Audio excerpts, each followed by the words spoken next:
We can start out the show today as if we're in a church on a Sunday. And I can hold my hands high and I can say, are you a believer? It's way too early.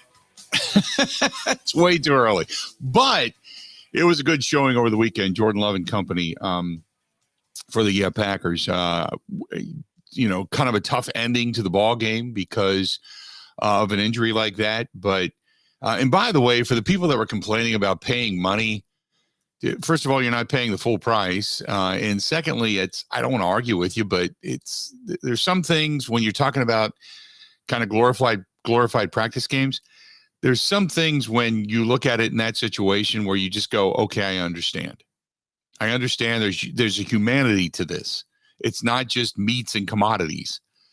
And there's a humanity to this, and you have to understand that. It's not that the 99.9% of you got it. You were like, you know what? I'm good with this. Saw Jordan Love, saw some guys, play, saw some guys make plays. Sean Clifford looked pretty good. Okay. A lot of good things about all of that. And then humanity kind of leaked into this. And you say, you know what? I'm good with that. Good Saturday night. Hopefully the young man on the Patriots is okay, leaves with a feeling in his extremities. And so hopefully he's going to be all right in the long run. But for some of you that just kind of went off because of the money, it's like, wow, boy, not kind of the nicest way to go. And it's I don't want to get into the whole reflection of society type of thing, but man, come on. In the meantime, the Milwaukee Brewers swept.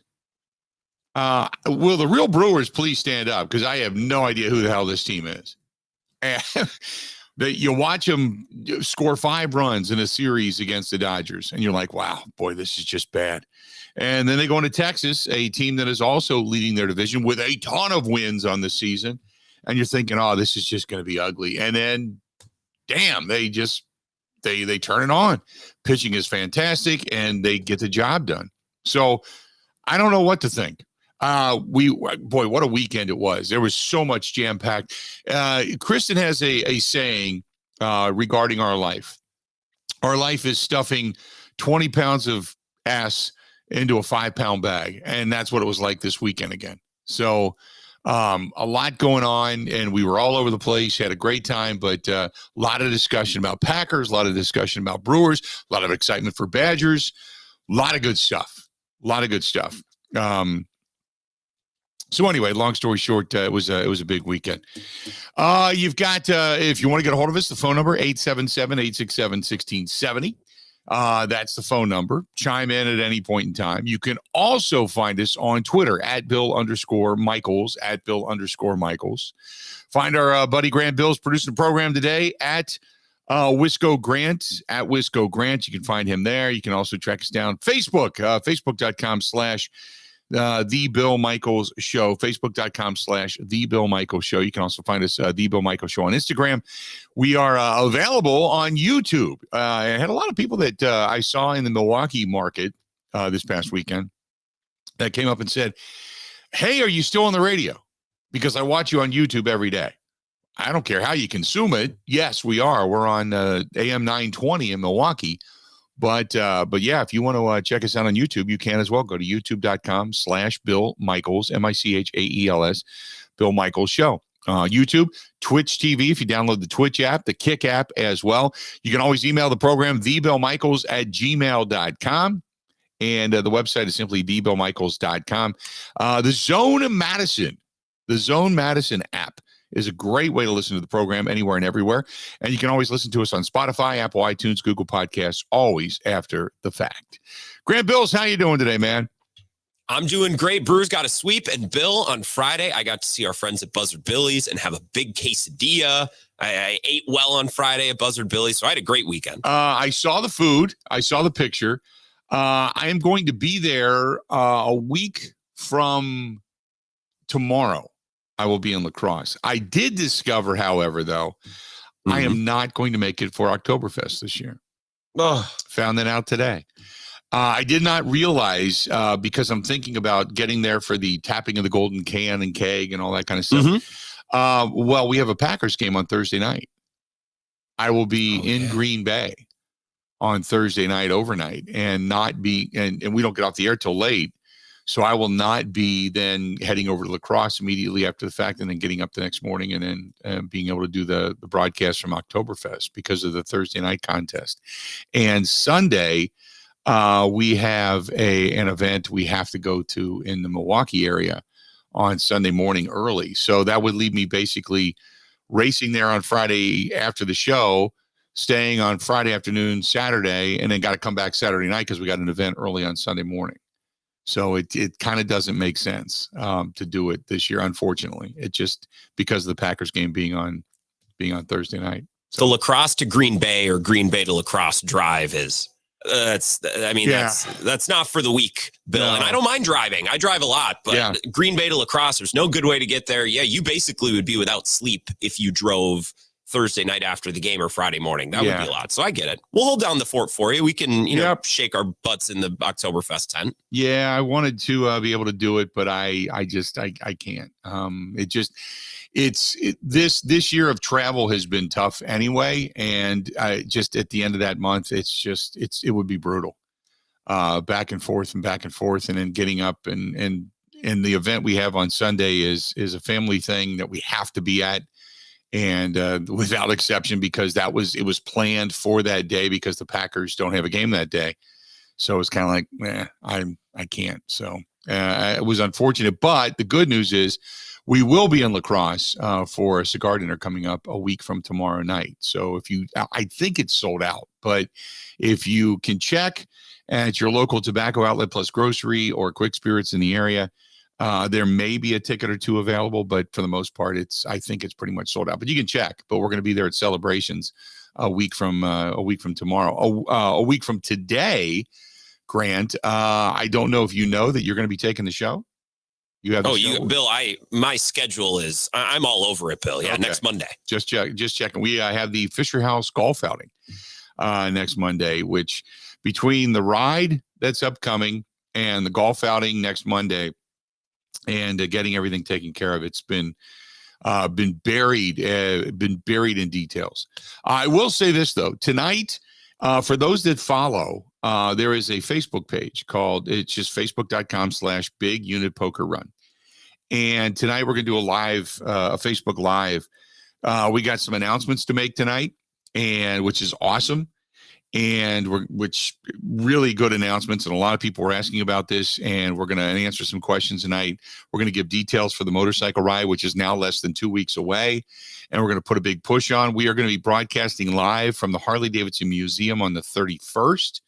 We're going to do a live broadcast there in the kickoff for the HDQ weekend. So we got a lot coming up, a lot going on. We got the Packers final preseason game coming up this weekend.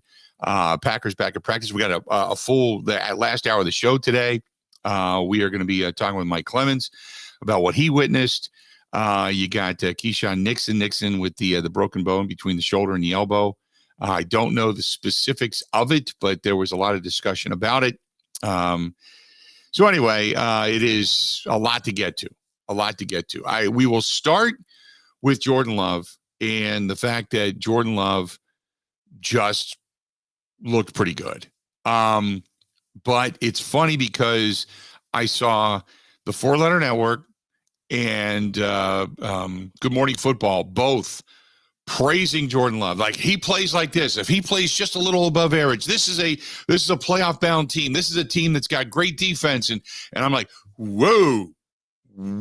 I don't mean to be the bucket of cold water on anybody's parade. I really don't. But whoa, hold on a second.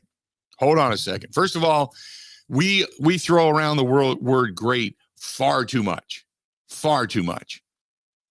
By the way, Bruce is listening to us in Fairbanks, Alaska. Bruce, you the man. Woof. The word great is used far too much.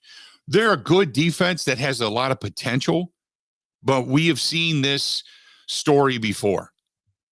We've seen this before where, you've got all these different number one first round draft choices, and you've got all these terrific players, and then one or two injuries and a coordinator that doesn't trust it, and next thing you know, it's death by 1,000 cuts, and they crap the bed.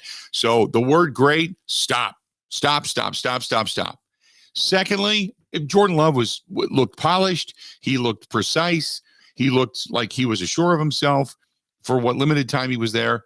I appreciated it. I liked it. But again, you got to get 2 to 3, 4 games into a season where defenses are specifically scheming for him, because Bill Belichick's not going to show you anything. Come on, man. Bill Belichick's not doing anything. He's lucky he put all 11 out there. So you look at it as no scheme, very vanilla. I want to see teams that are specifically scheming for Jordan Love. And then when they do that, how he adapts, how he adjusts, how he looks, how his decision-making is, if they're fooling him or not. So it's been good. It's been a steady progress, but slow your roll, man. Slow your roll, which, you know what? I shouldn't complain, I guess, because on one hand, all they did was rip the guy. And it was Aaron Rodgers, lips to ass 2.0, and just all this butt kissing. But just, now it's to the opposite side. He throws a couple of good passes. A lot of people go, oh my God, it's like the Philadelphia game. Whoa, we're dead. Whoa, get rid of Rodgers. He's ready to go. It's like, slow your roll. Just take it easy. Take it easy. But they're fun to watch. I'll go right along with that, Rick. Fun to watch. 100%. Jordan Love had some good throws, had some really good reads. I appreciated the reads, liked it a lot. But just hang in there. Let's wait and see. What was your takeaway from the game on Saturday night there, Grant? In the studio, Bill, when you first started talking about this, I said I completely agree. I think he was fine. He was good. I don't think he blew me away. He didn't blow me away in the first preseason game either, but he didn't do anything that scared me like, oh no, we're screwed. We're up a creek with Jordan Love. He was fine. I look forward to watching him more again, and I look forward to seeing what he can do this season. I think he's been just fine. There was a lot of things that I liked about that. A lot of people talking about Sean Clifford and how good he can look as a guy just kind of walking through the door. But again, I remember, a lot of guys have been backups, and they've played against the 2s and the 3s and the 4s and have looked really, really good. So Sean Clifford's doing exactly what he's supposed to do. I did like A.J. Dillon's runs. I like getting, a lot of the starters kind of lathered up a little bit and then get them out of there. I wish they would have played longer. I would have loved to have seen them go a little bit longer. I love the fact that Anders Carlson, what was it, a 51-yarder? 51, 52-yarder, something like that. I love to see him boot the 51, 52-yarder and looked like he was genuinely like, okay, I think I've got this figured out. The kicking game was not a problem. There was no highlight upon it other than to hold your breath. So I was good with all of that. Defense was okay, not great. Had a few gaffes here and there, but for the most part, it was a good learning, again, a good thing to get a lot of different stuff on tape, start to go back and work on. This week, you've got just you and your guys. You're just working on the things that you've seen over the last 2 games. You're just working on the things that you've been able to put on film to say, okay, here's what we're doing wrong on the consistent. Here's some things that we corrected. Here's some of our tendencies. Some of the guys that are out there on this field, this is what you tend to do. Try to get away from making yourself obvious and kind of go from there. So I was fine. I thought it was a pretty solid performance, and I was glad that, like I said, glad that when it ended, for the reason it ended, that there was movement in the extremities and the hands and the feet, and hopefully things are going to be okay. So anyway, that being said, Brewers get a sweep, Packers get more tape. Mike Clemens coming up later on today. We're off to a fast start. I cannot remind you enough. We have the motorcycle ride coming up in less than 2 weeks. 2 weeks from yesterday. And it's getting down to the nitty gritty. We're going to do a live tonight, right there at the bottom of that page. If you're watching on the live stream, facebook.com/Big Unit Poker Run tonight, 7:00. We're going to do a live. We're going to talk about it. A lot of the details are going to be revealed. And we've got kind of a cool announcement tonight as well. So get scanned in. The weather still looks great. Forecast is holding strong. 78 to 81 degrees. Sunshine. Looks to be really, really good. And we're going to start at the Harley-Davidson Museum. It starts at the museum and ends at Steel Tank Brewing in Oconomowoc. Ends at Steel Tank Brewing in Oconomowoc. So starts at the museum and then kind of goes from there. So it's going to be a great time. We've got a lot of great prizes, a lot of cool stuff, really cool stuff. So get with us, scan the QR code if you're watching on the live stream, or simply go to facebook.com/Big Unit Poker Run and get involved. And it benefits military members, veterans, and their families for Fisher House, Wisconsin. More of the Bill Michaels Show coming up right after this. Ready? This is the Bill Michaels Show on the Wisconsin Sports Zone Radio Network. I'm coming. Hi, Mark Tauscher. Boy, you just never know when or where you're going to pop up. This time, it's my house. Can I come in? You're already standing in my living room. Tausch, you have mosquitoes in here. Oh, yeah. It's like an insect zoo right now at my house. Heads up. Here comes that wasp again. Incoming. Shoo! You need Pella's 250 series of windows with exclusive hidden screens. They fit inside the actual window and protect you from nature. Okay, now that's just brilliant. Yes, please. Pella Windows and Doors of Wisconsin to the rescue. You got anything to drink around here? Yeah, just go right ahead and make yourself at home, I guess. Ooh, root beer. Right now at Pella Windows and Doors of Wisconsin, bundle and save. Get a 250 series patio door and 8 double-hung windows with hidden screens for as low as $188 per month. Visit PellaWI.com today. Certain restrictions apply. See showroom for details. Offer ends 8/31/23.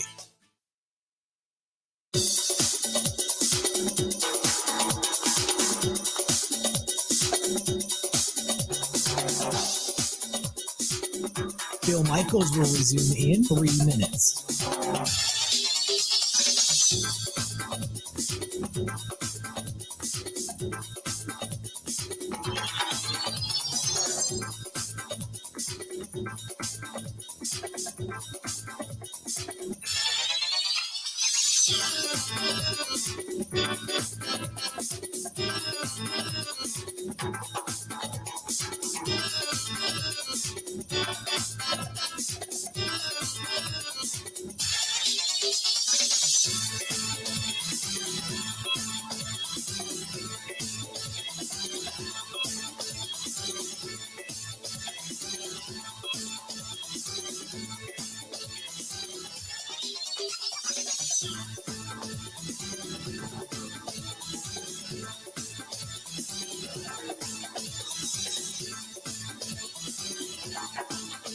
Bill Michaels will resume in 2 minutes.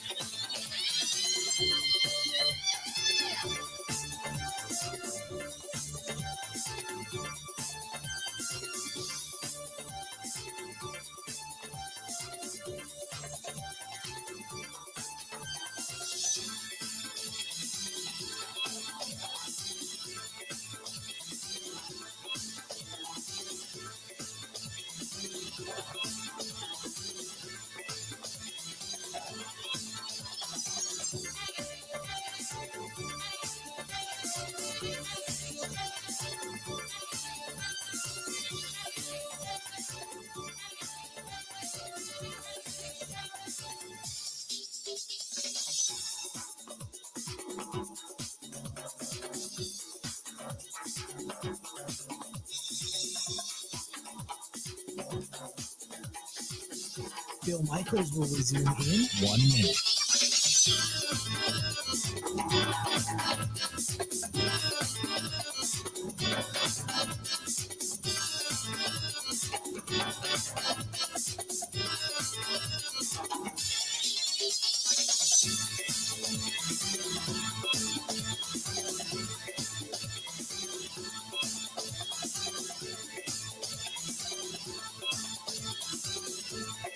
Bill Michaels will resume in 30 seconds.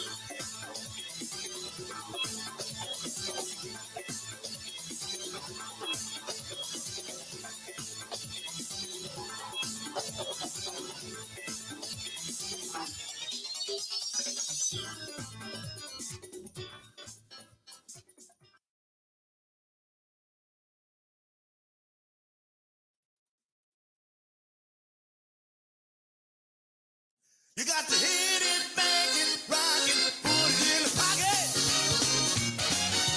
Hit it, bang it, rock it, put it in the pocket. Hit it, bang it, rock it, put it in the pocket. Hit it, bang it, rock it, put it in the pocket. Welcome back. Good to have you. Got to say thanks to our friends at Quick Trip. And they are the official fuel provider of the Big Unit Cruiser. But over the weekend, man, traveled around. Friday night, we went to Summer Sounds up in Grafton. And then Saturday during the day, we had the Packers game Saturday night. Saturday during the day, we had Irish Fest.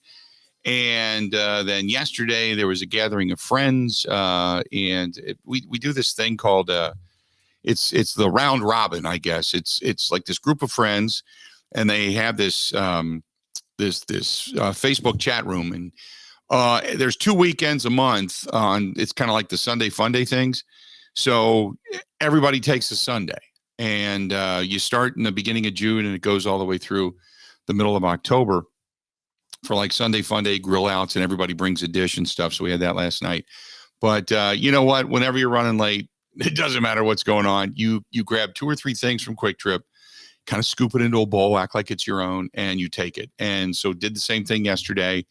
Had chips, dips, stuff from Quick Trip, grabbed some beers, and grabbed a pizza and some of the burrito things they had, and just piled it in the car and took it over because we're just out of time.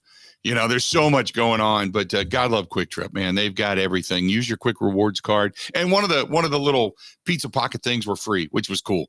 So use your Quick Rewards card all the time. Quick Trip right now, 29 cents a pound for bananas. They have so many other great things going on. In addition to that, you can win yourself a Camaro plus $35,000 in cash. They are one of the sponsors of our friends, the Green Bay Packers. So much going on, so much good stuff from our friends over there at Quick Trip. Now, a lot of questions about the Packers game. So, okay. First of all, I had a couple of people ask me about Rasheed Wallace. Yes, it is. It seems like he is playing his way into, or Rasheed Walker, not Rasheed Wallace. He is playing his way into something on the offensive line. He was a 7th round draft choice last year. Missed most of training camp. He had I think it was meniscus surgery. It was a knee surgery. But he's starting to play really well. And so they put him at left tackle instead of David Bakhtiari not playing. Josh Nijman didn't get the start there, so Walker did. So Walker had a good performance. He could be maybe the incumbent once David Bakhtiari is no longer here. We'll see. There's Caleb Jones. He's currently out with an ankle injury. You got a lot of versatility from Zach Tom. So that was one of the things that I took away from this contest. And Jordan Love, again, he can move. His athletic ability was something that, when he took off and ran and started to scramble in the pocket, it was something that Rodgers would scramble 99% of the time for positive yards, but if he wasn't going to get yardage, he threw it away. He was unbelievably smart with the football. There's an underrated part of Jordan Love's ability, and that's the ability to get out of the pocket, scrambling for first downs, that type of thing. Love has shown that, he wants to play in the pocket. He's comfortable in the pocket. Has he developed that sixth sense yet to feel pressure coming? Not totally, but he's able to get outside of the pocket, and he's very athletic. So it's something we haven't seen in a long time. But I know that Jordan Love he's not an overwhelming speedster. He's not Justin Fields, or anything like that, but he's got running ability. He showed that against the Patriots on that third possession of the game. There's man coverage. He had an alley to run into, and up the middle he went, and he looked pretty good doing it. So all the takeaways there. Elton Jenkins looks like a beast. He looks back to being Elton Jenkins, which I thought was huge, because last year it took him a while to kind of get back into things after the knee surgery, after coming back off the ACL. It just took him a little bit. And boy, I tell you what, early on, he's looked like he's Elton Jenkins again. And if David Bakhtiari goes back to being what David Bakhtiari was, specifically at the end of last season, then I have zero concerns about the left, other than maybe injury, zero concerns about the left side of the Packers offensive line. Nada. They will be strong. Sean Ryan, he looks good, believe it or not. He was a little bit slow early on out of the stance and such, but against the Patriots, he looked pretty strong. I like the way he came off the ball. I like how quick he was. He had better footwork. There's Kingsley Angabari over on the defensive side. He's got a few moves. So I thought there were some good things that came out of the game the other night. 877-867-1670, 877-867-1670. If you want to find us, that's the phone number to do so. We'd be glad to take some calls. Give me your thoughts. Nationally, they're slobbering all over Jordan Love right now. It was a big day for the recount of Jordan Love and his ability and what he's been able to accomplish so far. And all of a sudden now the Packers are a playoff team and all that kind of stuff. But give me your thoughts on all of that. Again, 877-867-1670, 877-867-1670. Tom writes, hey, guys, let's not get over our skis on Jordan Love. You look pretty good. But let's wait and see when he starts facing a couple of quality opponents, and he has to win in Chicago, which is, we talked about that last week. I completely agree. You got to get off. If Jordan Love goes into Chicago and plays a hell of a game, and say the Packers lose because more so the defense than the offense, okay, you can live with that. You don't like it, but you can live with it. But if he doesn't play well, they scheme for him, they shut him down. The pass game's nil. The running game is average at best. And the Packers lose a titanic struggle of, say, 17-14 and can't get it done in the 2-minute drill, what have you. Then for the team that Aaron Rodgers and Brett Favre owned, there will be some anxiety.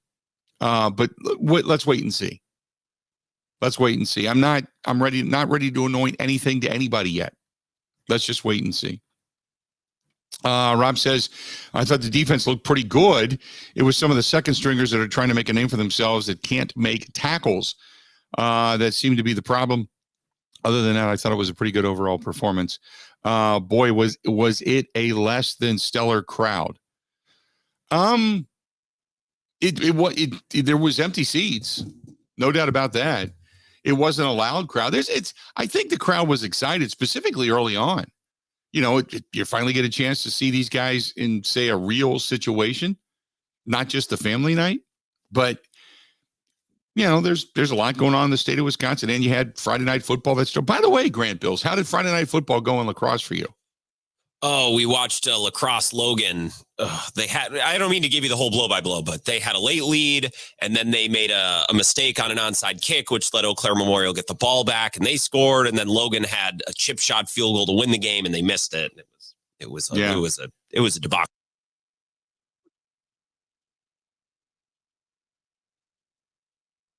Right. Minus the result. I was just going to say, so it's just now, do you do the play-by-play, by the way? No, I used to years and years and years ago, but now we have Drew Kelly who does high school and UWL games. We have a guy specifically now who does Holman games because we carry multiple games per weekend. So I was back in the studio kind of making sure, all the tech was going good and training some new board ops and stuff. I'm a behind the scenes guy, Bill. That's what I was doing on Friday. Well, I mean, except for your show, you've got you're out there. Well, that's a little different. I guess I'm a behind the scenes guy on this show, but it was fun. I am going to be not doing play by play, but I'm going to be doing color for a game in DeForest this Friday because somebody I know from Menominee who does the games asked if I could do it. And sometimes I get asked to do high school games. I'm like, no, it's a competitive, competing radio station and I can't do that, but it's just the school's broadcast. So I'm going to drive to DeForest on Friday night and do color commentary. I haven't done that in a while. So that should be fun. Oh, there you go. Color's fun.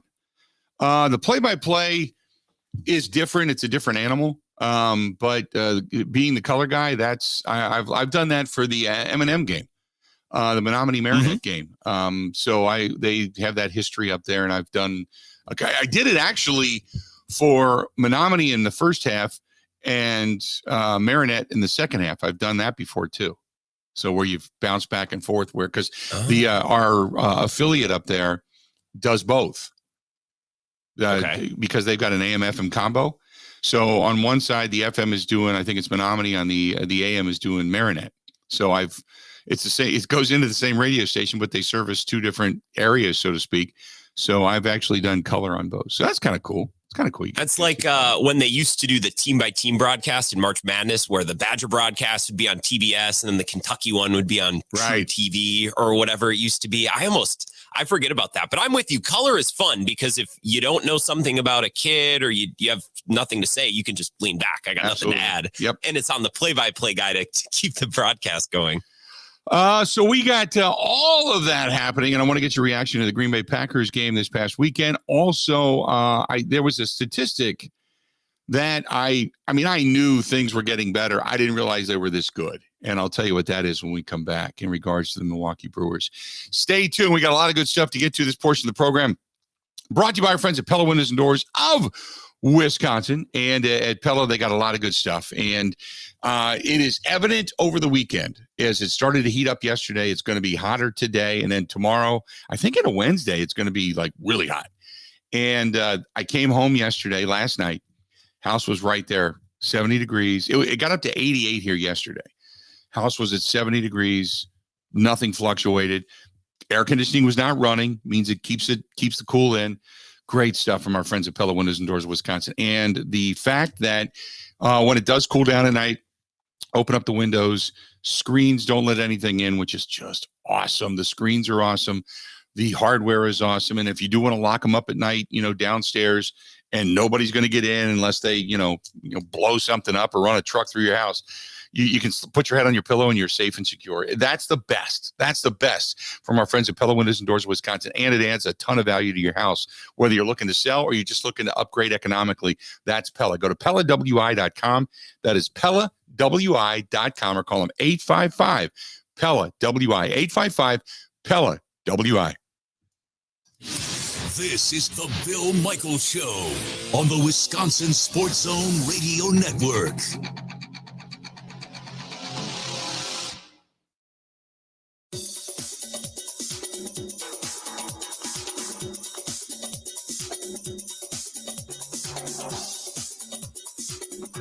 Bill Michaels will resume in 5 minutes.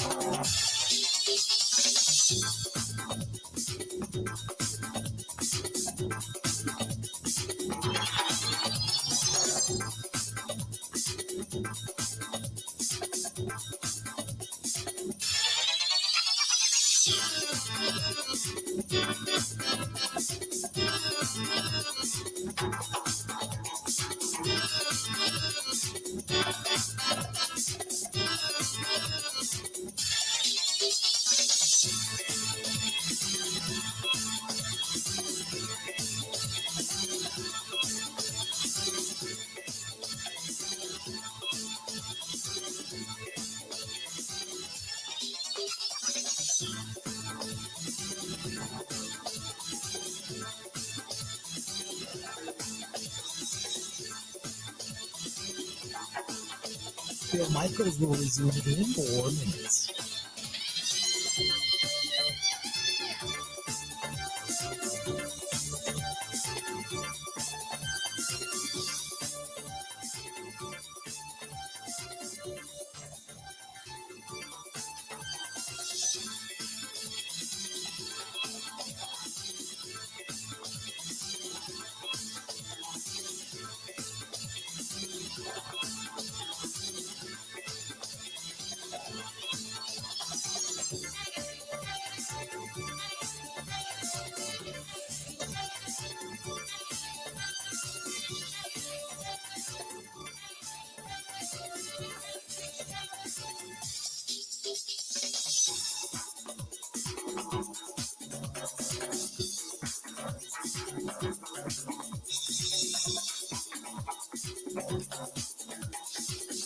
Bill Michaels will resume in 3 minutes.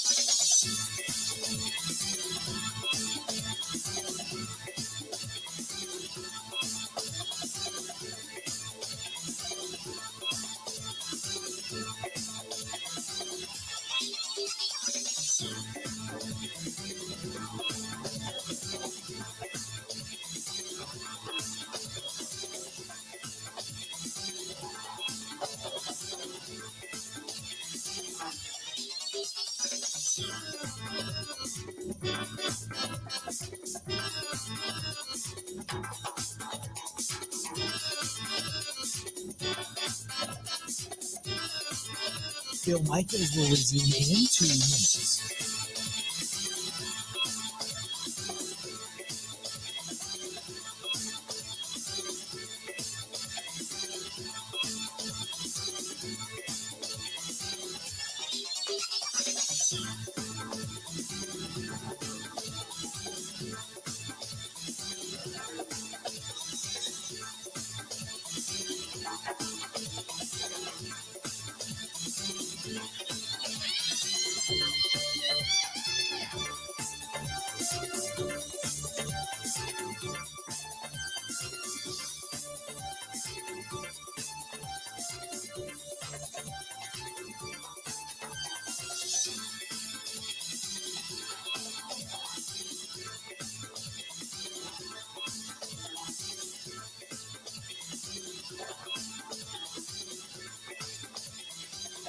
Bill Michaels will resume in 1 minute.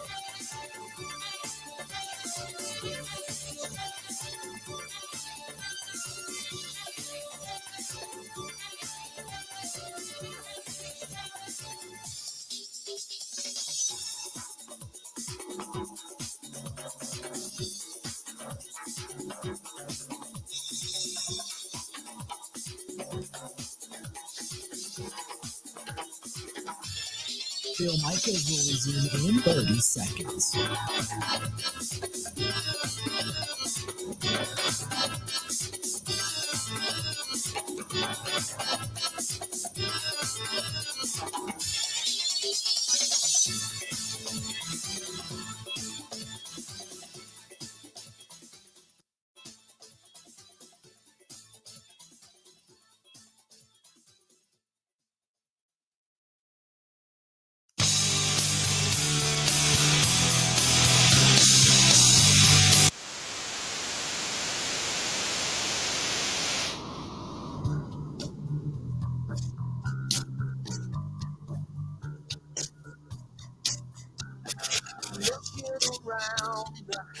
Got to say thanks to our friends at Steel Tank Brewing.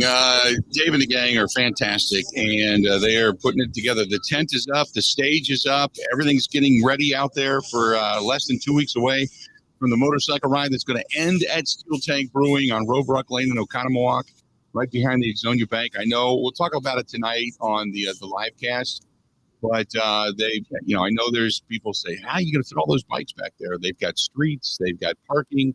They've got the bank. They've got the strip mall across the street. There's going to be ample parking. So we're going to be good. We're going to be good. Dave and the gang, they're doing a bang up job. We've got our friends from Boondocks. They're going to be doing some food there, and just looking forward to the entire event. It's going to be absolutely wonderful. That's Steel Tank Brewing on Robrook Lane in Oconomowoc, right behind the Exonia Bank. I'm going to stop out there later today because I've been kind of craving the Italian sub sandwich that they have, which is fantastic. Going to go over some details. They have the big music venue that's going to be opening up at the end of September. So that's coming right along, but a lot of great stuff going on at Steel Tank Brewing. Stop out and tell Dave we said hi. 877-867-1670, 877-867-1670. You want to find us, please feel free. Go ahead and give us a shout. We'd love to hear from you. This is from Jesse. Jesse said, hey guys, what do you think about the secondary of the Green Bay Packers? They look like they were playing off the ball. Well, one thing, let me stop here for a second, Jesse. What I look for in preseason games is is fundamentals. That's it, because they really don't play a lot of scheme stuff. You know what I mean? So I'm not overly concerned about it. You just look for guys to wrap up. You look for guys to have good technique. You look for guys not to get burned, to know where they're supposed to be. You know, for the most part, it was okay. You know, there's always a couple of gaps along the way, but for the most part, it was okay. But that's what I look for. I don't look for, these integral picks because they're bringing blitzes and pressures. And I don't do too much of that because it's so vanilla, and especially with Joe Barry's defense, they looked energized, but they didn't look like they had this crispness to them that they just know it, like they're just ready to go. So I know I'm not concerned about the defense, and I don't look for a lot. I just look for fundamentals. Wrap up. If you get a chance, just do fundamentally the sound stuff. That's it. And this is from Sean. Sean says, "Hey guys, did you listen to Aaron Rodgers in Hard Knocks?" Let me say this, Sean. I do. I pay attention to Hard Knocks, but not doing Rodgers stuff. I'm just not. I'm Rodgers out. He's not even playing. Now, there is talk that he could possibly be playing in the next preseason game to get a couple of reps in, but for the most part, he's not even playing. Who cares? I just want to see Jordan Love do well. I want to see this Packers team do well. I want to see Rodgers play enough snaps to get him over 65% so the Packers get the first-round draft choice to the New York Jets. That's it. I will say this, though, that Buffalo has not looked great in the preseason. Tua's looked pretty good. The Patriots overall have not looked great in the preseason. For my prediction for Buffalo to win that division and Miami to be second and the Jets to be third, and again, way too early to really specifically tell because I think Buffalo has a lot of positive things, but Buffalo just looks disjointed. For lack of a better term, they just do. They just look disjointed. Josh Allen doesn't look great. Nothing like that.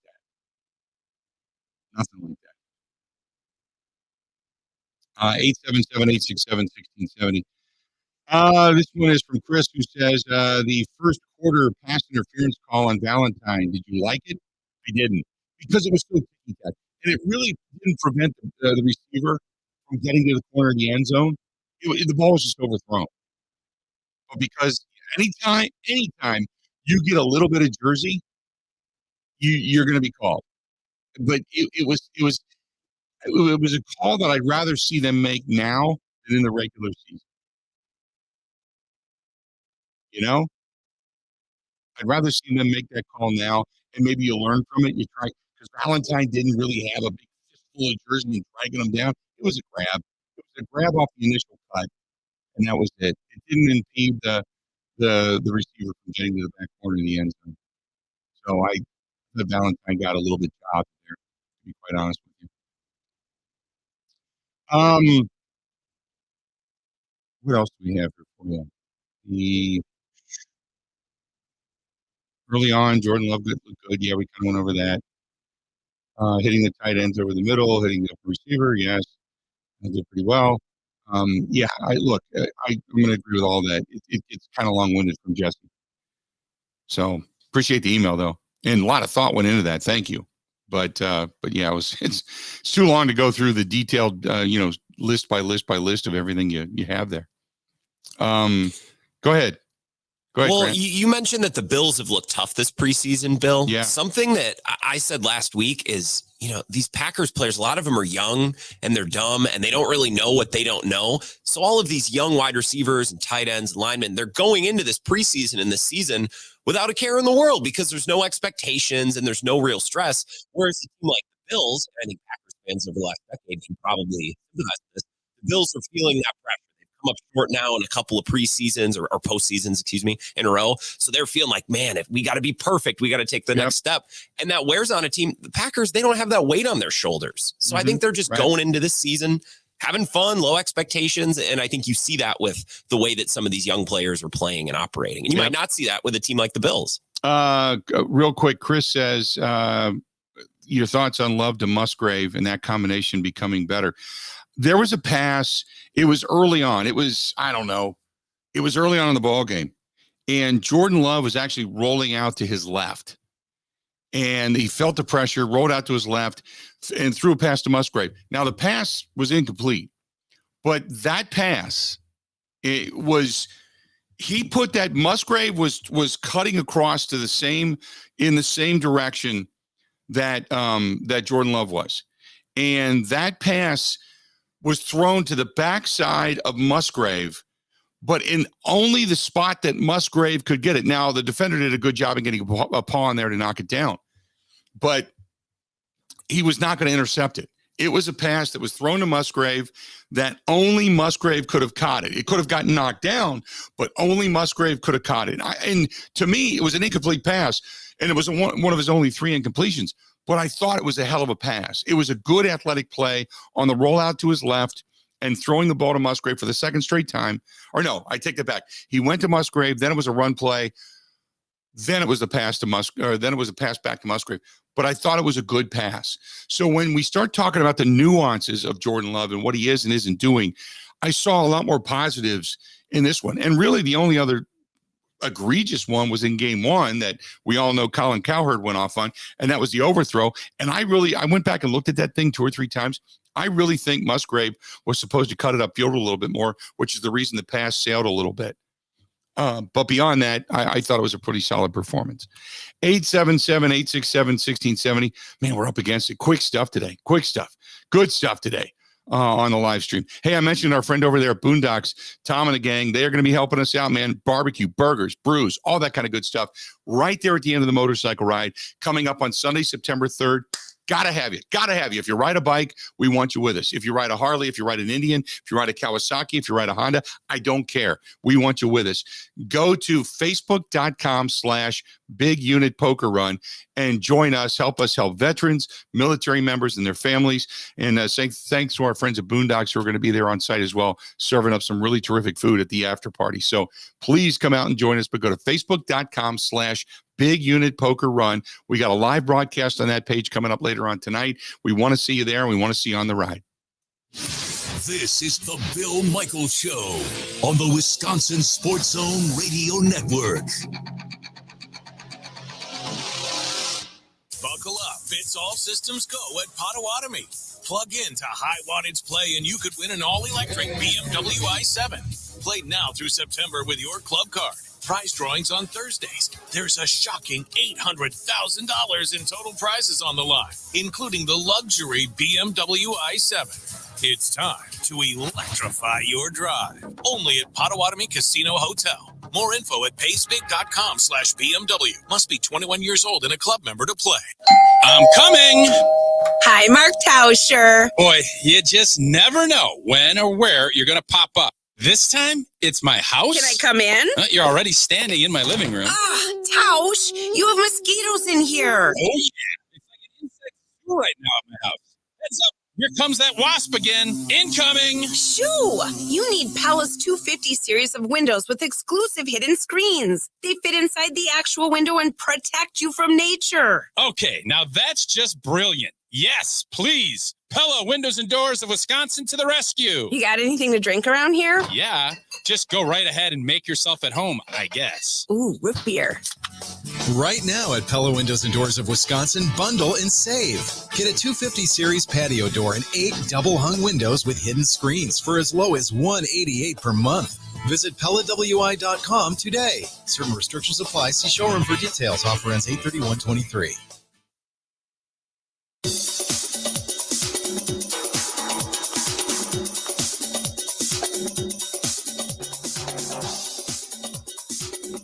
Bill Michaels will resume in 3 minutes.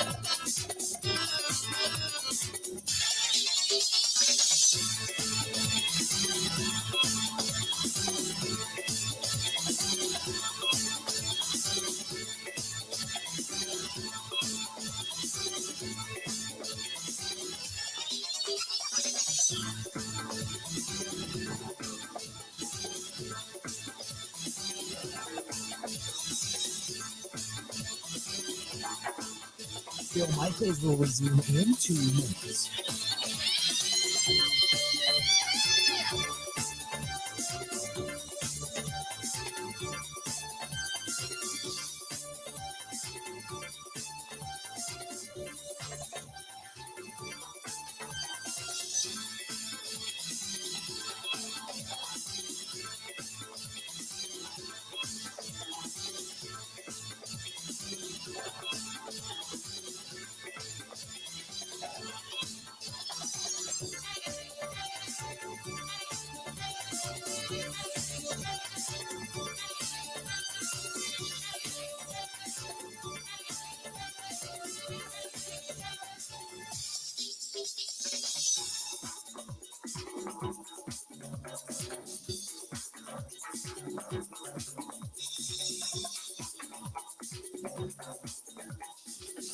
Bill Michaels will resume in 1 minute.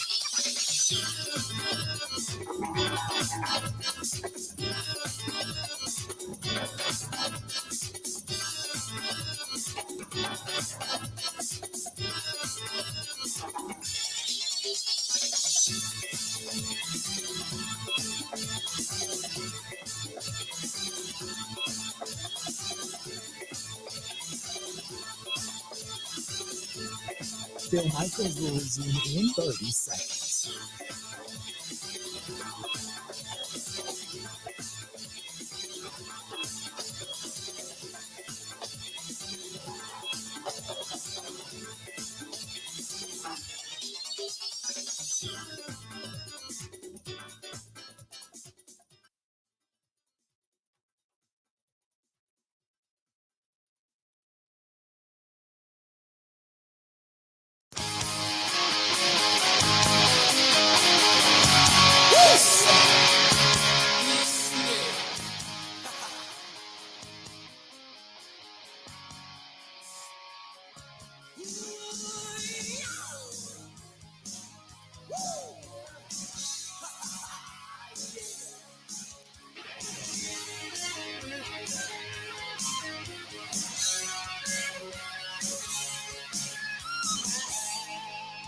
Good to have you back. The Bill Michaels Show. We continue to rock on. Hey, got to say thanks to our friends James Mercado and the gang over at Veterans America. Not only is James and the gang at Veterans America, they stepped up this year as a co-stage sponsor for the After Motorcycle Ride. But he called me was it yesterday or Saturday?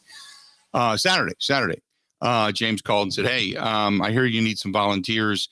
Our company would love to, give you a couple of people." So we still need about 10, but it was great that, one of our sponsors stepped up and said, "Hey, well, we got a couple of people. We got some interns here that want to get some work in." And so they're going to be joining us for the motorcycle ride on Sunday, September 3rd, just for a few hours, just come down and, get some people registered, all signed up and stage some motorcycles and such. But thanks to our friends at Veterans America, not only did they step up big for the stage co-sponsorship, but also putting their money where their mouth is. They're going to ride in it. James is going to be there.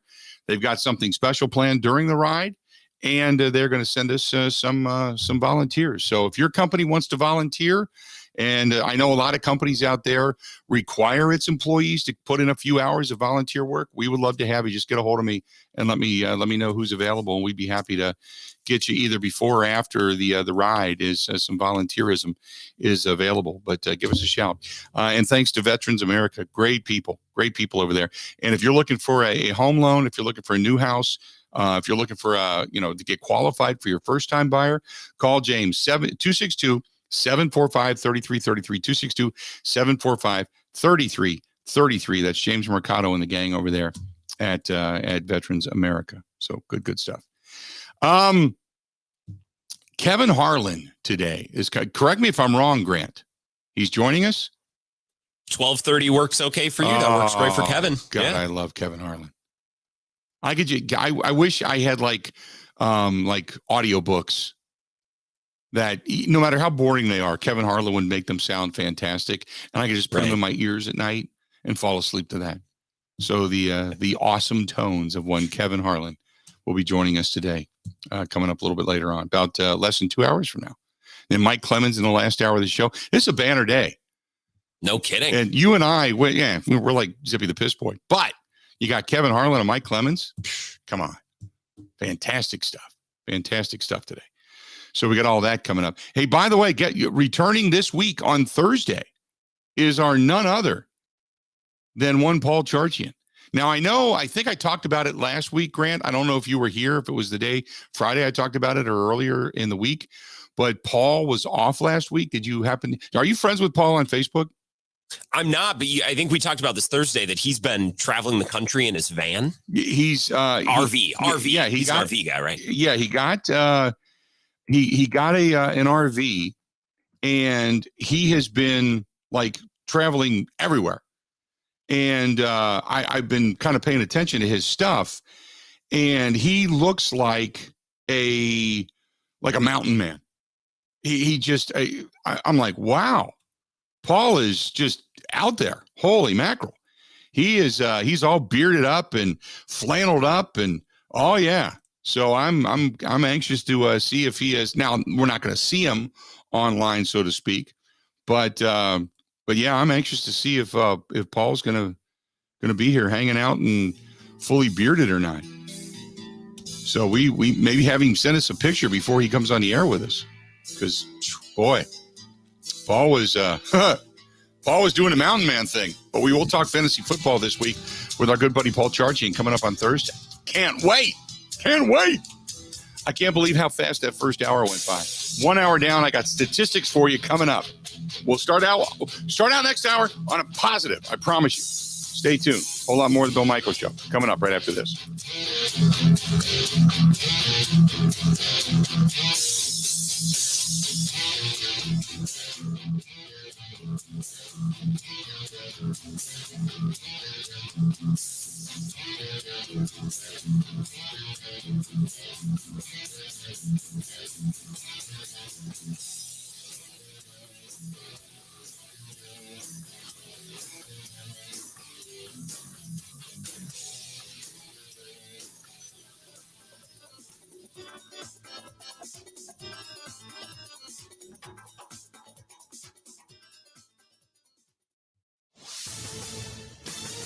This is a Wisconsin Sports Zone update. The Milwaukee Brewers would finish off its 9-game road trip by completing a sweep of the Rangers yesterday, 6-2 down in Texas. The Brewers got the scoring going in the third inning as Max Scherzer hit Willie Adames with the bases loaded and then walked Rowdy Tellez to bring in another run. Milwaukee then chased Scherzer in the fourth as Yelich doubled to bring in Tyrone Taylor. Taylor would add 2 more runs on a triple in the eighth and then blow the game open. Starting pitcher Adrian Hauser was good in his start too. He went 5 innings, allowing 1 run, a solo shot on 6 hits. He also struck out 7 on his way to picking up his 5th win of the year. The Brewers currently sit 3 games above the Cubs for first place in the NL Central. They have today off, then welcome in the Twins tomorrow. To the NFL, Saturday saw the Packers preseason game number 2 be suspended due to injury. The Pack still got to look at Jordan Love after a few series where he went 5 of 8 for 84 yards and 1 touchdown.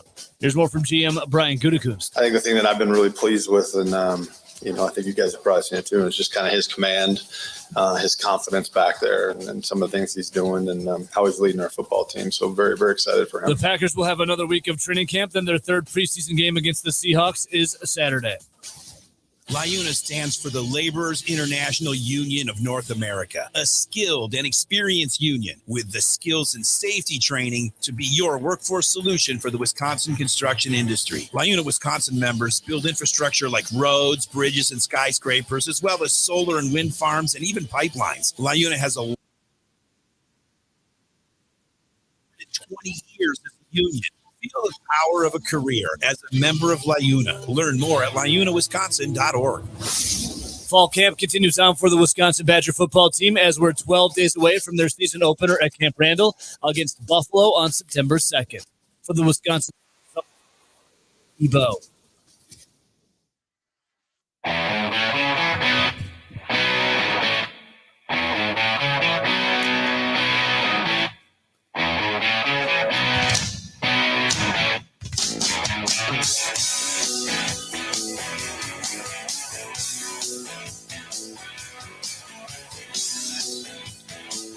Welcome in, one and all. Great stuff. Great stuff today. Off to a fast start. Welcome into the program, everybody. on the massive network that continues to grow. Our friends over there in the Bill Michaels Sports Talk Network.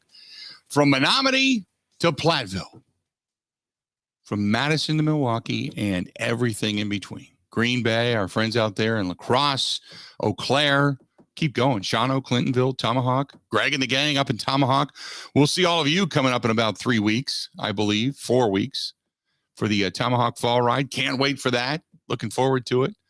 So good stuff. But thanks to everybody for joining us on the network. 877-867-1670.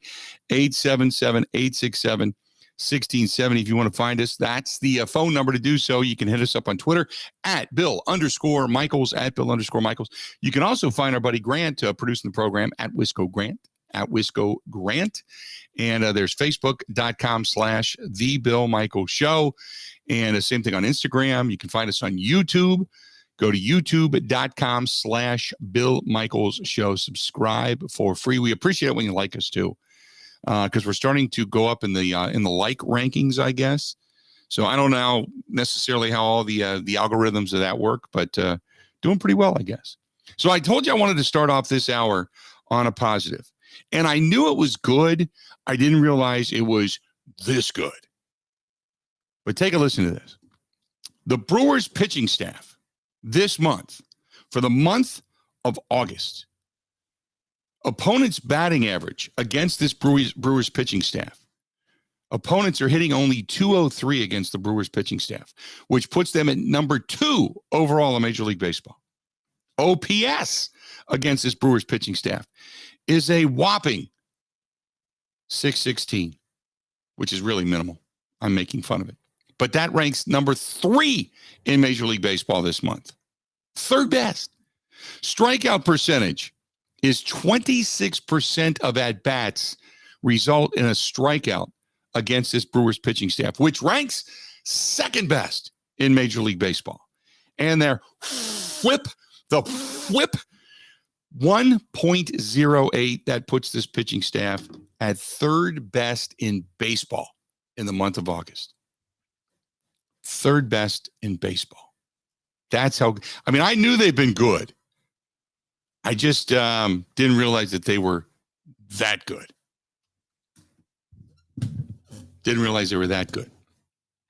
Yeah, the Braves and the Dodgers got them. I agree with that. But they have been dynamite otherwise.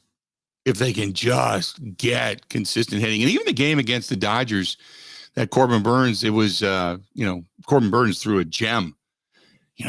For the most part, they've been getting it done with pitching and defense. Their defense just, it's like it took a nap that weekend.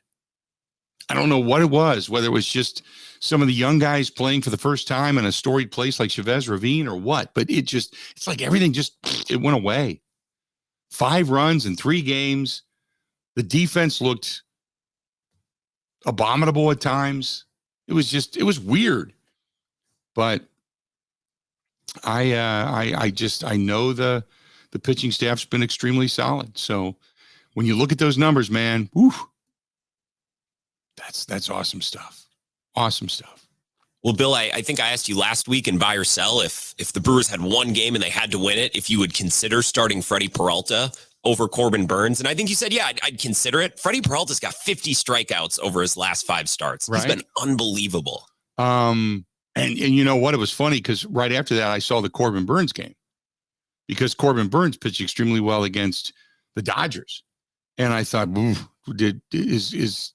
Corbin Burns, you can't go wrong throwing him. But Freddie Peralta has just, the movement on Freddie Peralta's, I don't even know what the hell they call it. I don't know if it's quote, the off-speed stuff. But he's got hop on his fastball. It's not just the fact that he can throw it at 95. It's the fact that he's got hop on this thing. So now you just need better hitting, because we're talking about comparing really good pitching outings between 2 really good pitchers right now. And by the way, you got Miley and Woodruff and company, and now you just need consistent hitting. You just need better at bats. And you're still getting base knocks out of Christian Yelich. He hasn't fallen off dramatically or anything like that. We were kind of waiting to see if it would happen. He's been consistent. So you're just kind of waiting to see things pick up offensively and see what happens. And I'm not going to dismiss the postseason. I saw over the weekend, well, they beat the Rangers, but they can't beat Atlanta and they can't beat the Dodgers. Therefore, they're not going anywhere in the postseason. That very well may be true. But I'm not going to dismiss the capability of a postseason to just get hot at the right time, to see this pitching stand. Remember, they hit the ball against the Dodgers. Against the Braves. It was the fact that the Braves beat the hell out of the baseball against this Brewers pitching staff. The Dodgers, Clayton Kershaw and company, had their number. They didn't hit against the Dodgers, but they pitched really well against the Dodgers. So if you could just put a couple of games together and win a series or two, just put one together, you could maybe find yourself in an NLCS. Just, knock on wood that happens. But it hasn't happened all season for consistency. But if you can get it done with pitching and good defense and a couple of timely hits here or there, you got a legitimate shot. You just do. 877-867-1670, 877-867-1670. You even got a couple of hits out of Willie Adames. Maybe. Now I almost said maybe the clouds are starting to part, but no, they're not. They're not. Because he does that. He'll get a couple of hits. You'll go, oh, yeah, he's coming back. Yes. And then right back into the crapper. Swirl in the bowl. You're just waiting for it to go down, and it's not going down. You're beating it with a plunger. Just like, stop. And Thomas, you're right. In that series with the Dodgers, the Brewers hit a lot of line drives right at them. And everything the Dodgers were hitting was just, they were just on a roll. It just was happening for them. You could tell. So, we always say you got to be good. You got to be hot. You got to be healthy. You got to be lucky. Lucky they had more than a little bit of luck. They were hitting flares that were falling in, dribblers that they were able to beat out. Just, they weren't making like this monumental contact where they were just ripping the ball all over the place. Not like Atlanta. Atlanta beat the hell out of the baseball. The Dodgers didn't do that. The Dodgers just had seeing eye stuff. And the Brewers had some really weird defensive gaffes. And so maybe that series ends up different if they play it again. Who knows? 877-867-1670. In the meantime, getting back to the task at hand, talking some Brewers, Packers football. Steve says, happy Monday. I agree with you about the Jekyll and Hyde Brewers. You never know which one is going to show up. Will the real Milwaukee Brewers please stand up? Yes. Going 6-3 on the road trip was fantastic. They scored 3 runs in 3 games in L.A., and then they go in and light up the Rangers over the weekend. Hell, even Willie Adames started hitting. We just mentioned it. The additions of Carlos Santana and Mark Canha have paid off so far, and I hope that Rowdy finds his stroke and can be a great rotation guy over at first base and DH. I was happy with the Packers on Saturday. Jordan Love more than held his own, and I was impressed by the majority of the offensive line. Josh Myers is walking a fine line as a starter, but Rasheed Walker, I don't know why I keep wanting to say Wallace, played well at the left tackle position. I was also impressed with Sean Ryan at both guard spots. He's a mauler and could provide some good insurance as a backup. He is a mauler. And he knows, too. Here's the other thing, Steve. He's fighting for a job. He knows that. After not doing much last year and then getting suspended, coming in this year with the wild-ass hair and then kind of looking around going, okay, I need not to stand out. I just need to do my job, cut the hair, got back to playing football. He's a mauler, but he's also fighting for a job right now. The skilled positions were good as well, but the star of the game was Malik Heath. He showed a Donald Driver likeness, catching a tough ball across the middle, took a big hit. I also have kudos for Anders Carlson. I was thinking that he was going to get booed, but he did come through. Have a great week. Keep cool. We talked about, and by the way, speaking of Anders Carlson, coming up in the next segment, we've been waiting for this. Rich Bisaccia, special teams coordinator for the Green Bay Packers. You're going to hear his presser and the discussion regarding Anders Carlson coming up here in just a little bit. So stay tuned for that. Good to see him get the reason they kept him. The reason they wanted him was because of the big leg. We said it before. We'll say it again. It's like getting a 7'2" guy in the NBA. You can't teach height. You can't teach it. You can't teach a big leg. If a guy's got a leg that can split the uprights with room to spare from beyond 50, beyond 50, then You do everything you can to see if you can't keep him in the fold, to see if you can't fix his accuracy. And he was pretty solid on Saturday. So hopefully that leads to bigger and better things. Maybe it was the process. Maybe it's the holder. Maybe it's the snapper. Maybe it's the timing. Maybe it's all starting to come together, whatever it may be. But he looked much, much better. And I agree with you with Malik Heath. And who called that? Who called the Malik Heath thing? From like day one. That was our guy, Mike Clemens. Said, watch this guy. Watch this guy. I don't think he's just fighting for a roster spot. He could have already made this team. He's just been that good. And I agree with you about the Donald Driver-esque catch over the middle and hit. If he can do that, he's got a place in the NFL. No doubt. He could push for that 7th roster spot. No doubt. Good stuff, Steve. Appreciate it. 877-867-1670. Let's go to Phil in La Crosse. Phil, welcome to the program, man. What's going on? Very good. Long-time listener, first-time caller. Glad to have you. Yes. But very happy with the Brewers this weekend. 6-3. If they would have said that on the road trip going into it, yep, I would have been fine with it because tough road trip. Mm-hmm. They hit the ball hard against the Dodgers. Right at them. Mm-hmm. You know, they did get guys on base. They just couldn't drive them. But the main reason I'm calling for that go back to Packer preseason game, is the NFL at a point where scary injuries that happen, we're going to suspend the game? We did it last year in a regular season game. Now we've done it in a preseason game. Is this a trend that's going to continue, you think? Well, they did it in a preseason game, late in a preseason game, so I don't have a problem with it. If it happens in the second quarter, then, yeah, you're not going to do that. But late in the ball game, I don't have a problem with. But last year, remember, the Damar Hamlin thing, he died on the field. I mean, had it not been for the terrific reaction, I mean, that's something that you just haven't ever seen.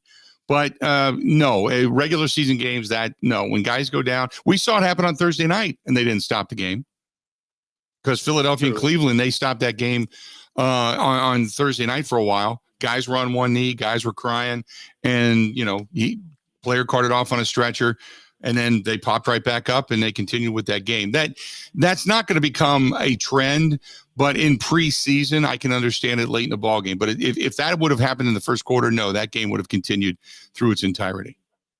Guarantee it. All right. Okay. I hope so. Appreciate it, bud. Yep. And again, regular season games, we've never. I know I never have. We talked about it last year, but nobody's ever seen a player die on the field. And you don't see players get resuscitated and get hit with the paddles and that just doesn't happen. By the way, you talk about comeback stories. Whoa, Damar Hamlin back at it. Less than a year after dying at Paycor Stadium. Heart-stopping. Boom, laying on that field, and then for all the outpouring of emotion and sympathy and well wishes and prayers, and now he's back. He's back. So to answer your question, no, guys, Damar Hamlin knows what he's getting into. He now knows more than anybody. So no, you're not going to see that become the thing. And let's hope that we never have to go through that again. Let's hope that no player ever has that happen to him again. Yeah. I'm loyal to you in this show, but if I have a heart attack in this chair and my doctor says it's because I was producing your show, I'm probably going to do something else. I respect Damar Hamlin. I think it's an unbelievable comeback story, but part of me is like, are you sure you want to, you don't have to play football again, man. You could go be a motivational speaker, go do anything else. I'm worried a little bit about him, but he must have all the assurances in the world that he's safe and okay. But yeah, if I have a heart attack because of this job, Bill, I think I'd probably change careers. I'm just gonna let you know that up front. Right. Yeah, no, I would understand that. But it could be because you come after the beatdown that you can take on a daily from the morning show with Ebo and Rowdy. So they may say that it's my show that causes it, but ultimately the trigger starts in the morning before I come on the air when you walk through those doors. That's true. And they're the ones that light the fuse. I was only the recipient of the bomb. Just throwing it out there. I'm glad we have this lined up ahead of time. If Grant has a heart attack, we know the order of operations and how everything's going to be broken down. Now, it's good to know. At any point in time, I could have a chest grabber and go down. So we all know that the show's in good hands and go from there. So that you got struck by lightning. I don't know what could keep you off the air. You got struck by lightning in the middle of a broadcast. I got struck by lightning, and then I had my heart stop on the snowblower accident. So I've had out of my cat-like 9 lives, I've used up 2 of them, and I got to be approaching the end at some point, because I've gotten pretty lucky. Let's do this when we come back. Rich Bisaccia, special teams coordinator for the Green Bay Packers. He spoke to the media. We want you to hear it in its entirety. Thanks to our friends Joe Martino and the gang at Point Brewing. Saw them cracking a few on the sidewalk over the weekend up in Stevens Point. Great stuff. The lagers. It was great. We were down at Irish Fest. Cider Boys is on the grounds at Irish Fest. I did not know that, but they were. So I had a Cider Boys down there over the weekend, which is really good. Love that stuff. But our friends at Point Brewing, man, getting it done all over the state of Wisconsin. Thanks to the gang there for being a big supporter of the show. Rich Bisaccia next on the Bill Michaels Show. Covering Wisconsin sports like a blanket. This is the Bill Michaels Show on the Wisconsin Sports Zone Radio Network. I'm coming. Hi, Mark Tauscher. Boy, you just never know when or where you're going to pop up. This time, it's my house. Can I come in? You're already standing in my living room. Tausch, you have mosquitoes in here. Oh, yeah. It's like an insect zoo right now at my house. Heads up. Here comes that wasp again. Incoming. Shoo! You need Palla's 250 series of windows with exclusive hidden screens. They fit inside the actual window and protect you from nature. Okay, now that's just brilliant. Yes, please. Pella Windows and Doors of Wisconsin to the rescue. You got anything to drink around here? Yeah, just go right ahead and make yourself at home, I guess. Ooh, root beer. Right now at Pella Windows and Doors of Wisconsin, bundle and save. Get a 250 series patio door and 8 double-hung windows with hidden screens for as low as $188 per month.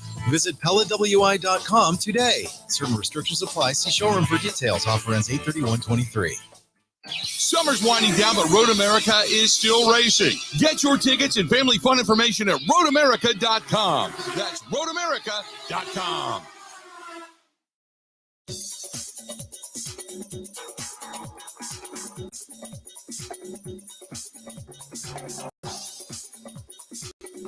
Bill Michaels will resume in 3 minutes.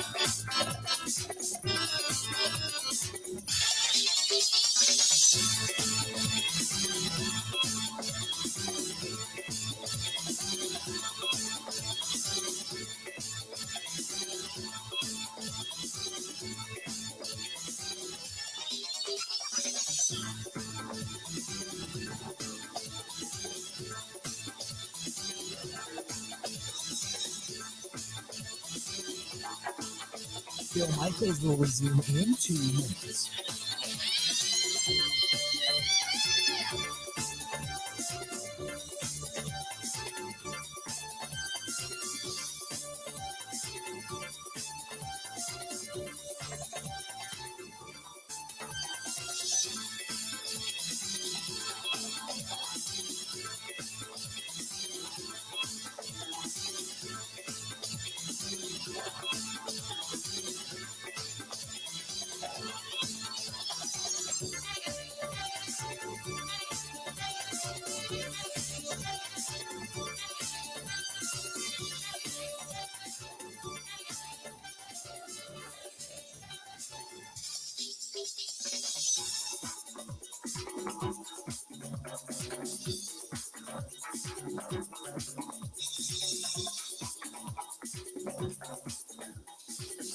Bill Michaels will resume in 1 minute.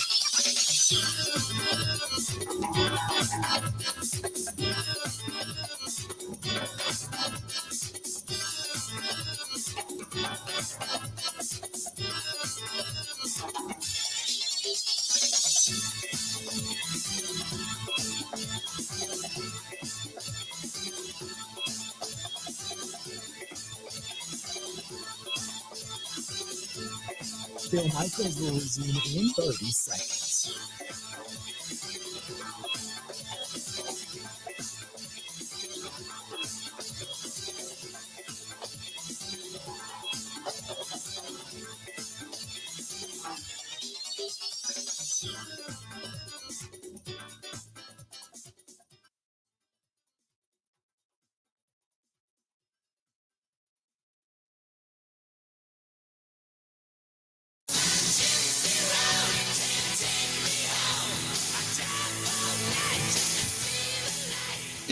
It's always pretty cool when you get a chance to, long story short, I put out the word on, I think it was Saturday, that we have these donations for, they call them like the booze wagons for the golf outing for Fisher House, Wisconsin.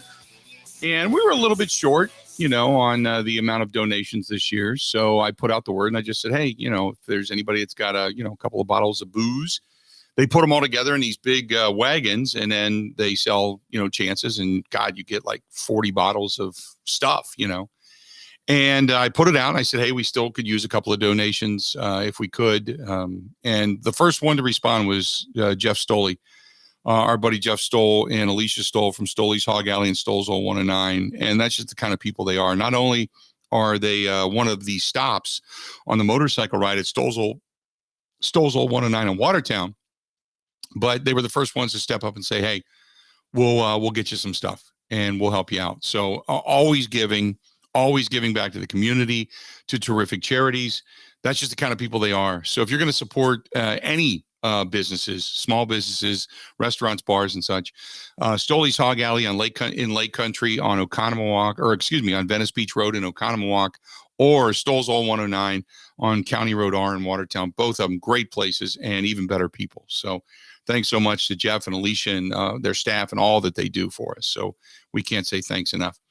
Well, let's take a listen to Rich Bisaccia because the special teams has, I'm not going to say come under fire, but it has certainly been an eyebrow raiser so far. And we wanted to kind of get, a listen to Rich Bisaccia to get his take on all of this. Take a listen to what he had to say. Your rookie kicker, what do you think of the camp Andres has had, and how do you have to exercise patience? Especially Brian has said you knew there were probably going to be some ups and downs. Yeah, again, I think it first starts off with Brian and I are on the same page, obviously when we made this decision. And I think age and wisdom to some degree allows you to have patience, especially with this position, with the specialist position. So he's exhibited, a lot of the things that we thought he was in a lot of the positive ways, and there's always going to be things to clean up. So I think we're excited about, what tomorrow will bring, and hopefully we can play well in the game and evaluate the things that are good and keep getting better, and evaluate things that we need to work on and hopefully get better in that direction as well. But I think patience comes a little bit with, age and to some degree wisdom and believing in the character of who the man is. And I think we strongly believe in that with Honors. Tyler Davis gave you a lot in a lot of different kind of. Tyler Davis gave you a lot in a lot of different units. You have to replace him in the aggregate, basically. I feel like to some degree we lost our right hand. He was an exceptional special teams player, someone that you could count on in every critical situation, count on to play multiple positions. He's a big body guy that can really run. He was a double-digit tackler a year ago. So I'm really haven't gotten very comfortable with not having, Tyler Davis to this point. It's cost me some personal trepidation because of who he is and how much he puts into it and how important it is to him and how he feels about the Green Bay Packers and being a part of this. So losing him is it's a big blow to our unit. I think it's a blow to our team, and I'm expecting him to work hard, which I know he will, and hopefully be back in the future. But to your question, I'm not really sure how we're going to do it yet. We have some big body guys that we're trying to move and put in his role, but I don't know if we have a guy yet. We'll see that can play all four phases at the level that he played. It might take two guys to do it. We'll see how it works out. You talked about big body guys. Austin Allen at 6'8". There's not a lot of guys on the football field that have his kind of height. How can you utilize a guy that goes 6 to 8 from the Yeah, Austin's done some good things for us, rushing the punter. He's played field goal protection for us on the wing. It makes us a little bit expanded at that position. And then he's done some good things in kickoff return, and he'll play a lot, hopefully, in the kicking game come tomorrow. So we'll see how that goes. And there's always the element of they have to be, proficient at their position as well. And that's why at the end of all this preseason, we get together and collectively try to pick the best 53. Back to Carlson. He's talked us a few times after some of those rough days, and he seems really steady. It's like he's not fazed by any of it, and he kind of knows what's going wrong. Is that like the biggest thing about a kicker, or like one of the most important assets, is that ability to kind of withstand, whatever crap is thrown at him? Yeah, I think those positions that are all alone, right? The pitchers in baseball, the quarterback in football, the kicker in football, they're the return guy to some degree. They're out there by themselves. I think the mental makeup of most players, but certainly those all alone players, is it's important to them, right? How to come back from a bad play, the cycle of a play, the cycle of a kick. I think how you come back from that is important. To be your best regardless of the circumstance, that's a sign of mental toughness to some degree. And again, I'll go back to his makeup. Has a lot to do with, why we drafted him and why we like him and why we feel like the future is going to be bright for him.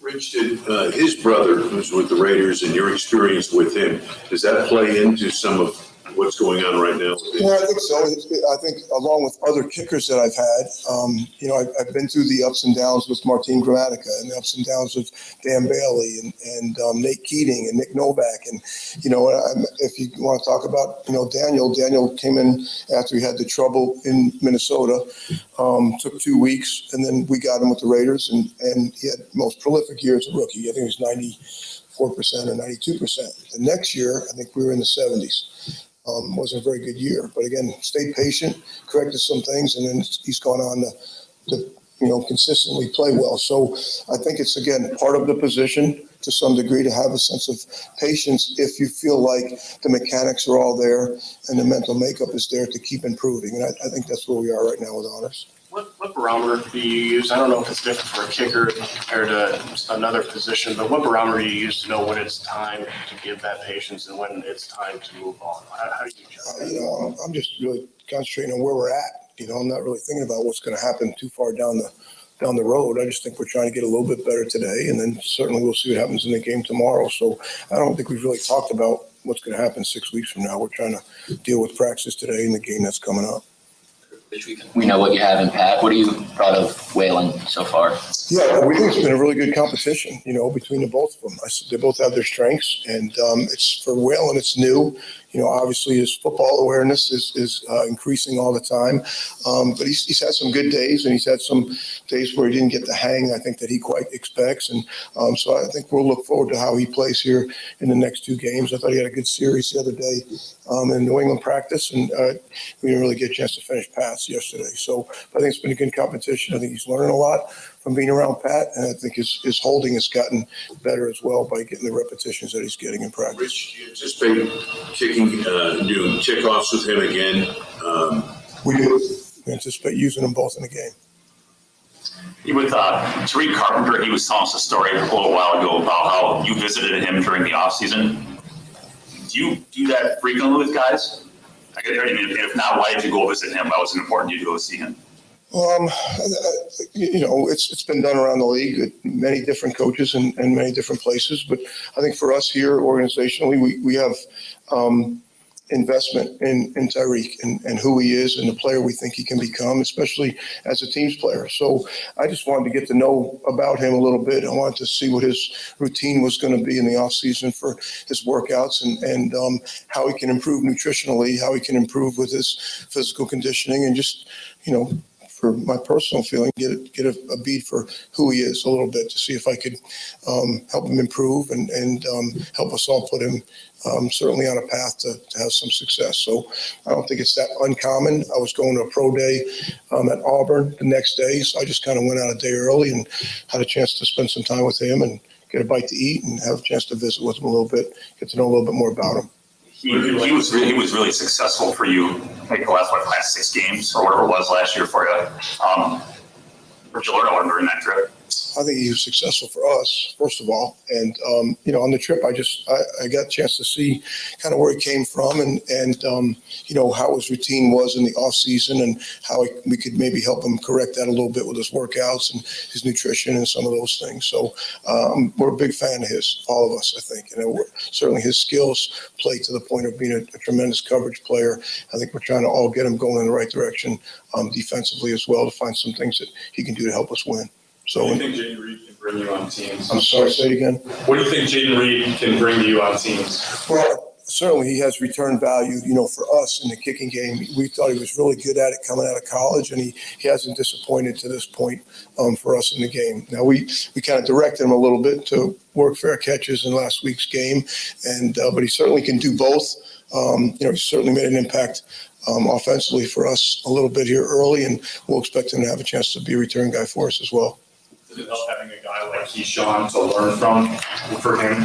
Yeah, well, I think they're totally two different, people, and certainly Keyshawn is a little bit more fly by the seat of your pants guy who didn't do a lot of it in college. And, Jay has done a lot of it in college. It was a lot of what we liked about him was the ability to return both. Certainly his expertise to some degree in the punt return game. And so I think they're kind of feeding off each other a little bit in practice. With that in mind, Keyshawn was telling me the other day that kick return, the key to it is more about instinct than anything, that you can't think about it too much. Is that something that just works for him, or do you want all of the guys to kind of get to where it's just instinctual and they're not overthinking it? Well, anytime you can use your instincts, right? If you know what to do, you should be able to play fast. And the responsibility of the kick return guy, to some degree, there's a lot of setup element to it. We talk about bringing a lot of the blocks to you, and then after that, you have to know how it's being blocked and then where you're going, hopefully on a one-cut break. I think those guys that get to be really good at punt returners, I think you saw, if you look at Jay's one return last week, he had this, what we call a natural pause to him. He just kind of caught it and then he took off.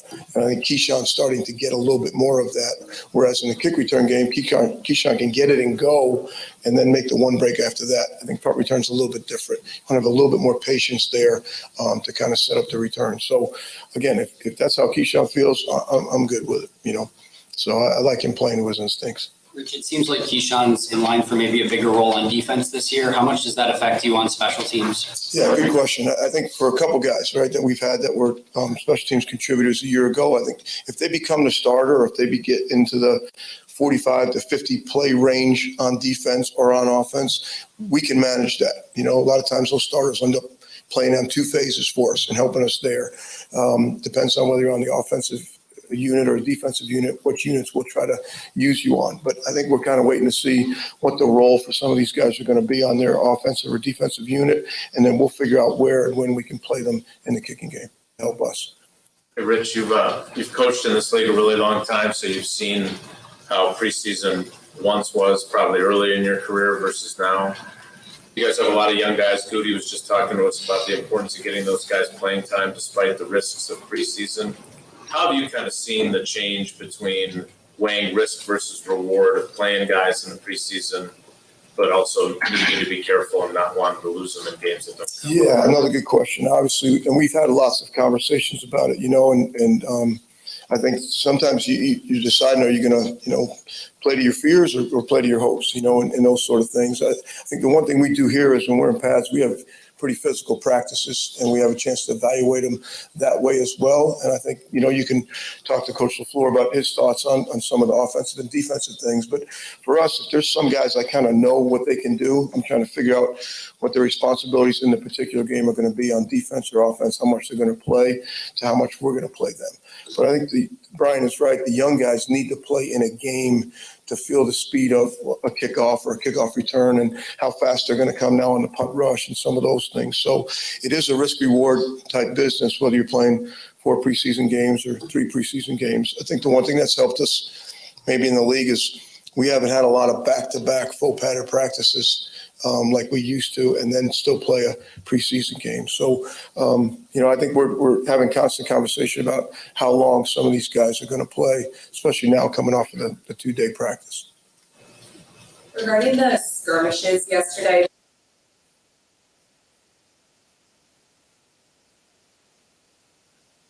Yeah, I think the biggest disappointment was we didn't get a chance to get our reps on tape, and that eliminates. I think we only got 2 plays in, so that eliminated 4 graded reps for our guys. So you don't ever want to see those sort of things, in a practice. The important thing is it cost us some reps, some graded reps on our punt team, and the rest of it is, I'll just kind of leave it at that. So. Anything else? Good. Thanks, guys. Good to see everybody. There you go. Rich Bisaccia, a special teams coordinator for the Green Bay Packers, kind of giving you a lowdown. Now, this was just before the game.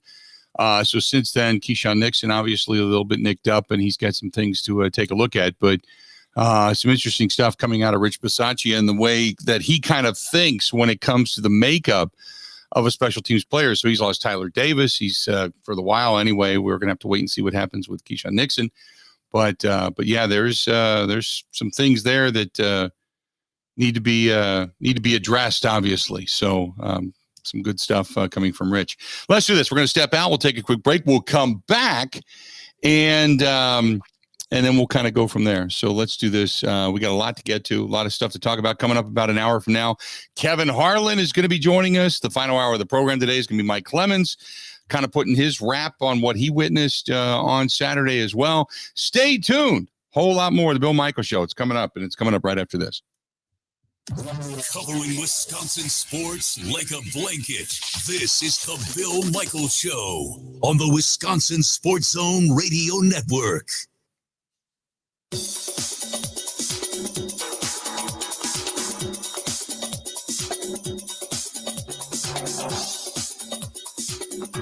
Bill Michaels will resume in 5 minutes.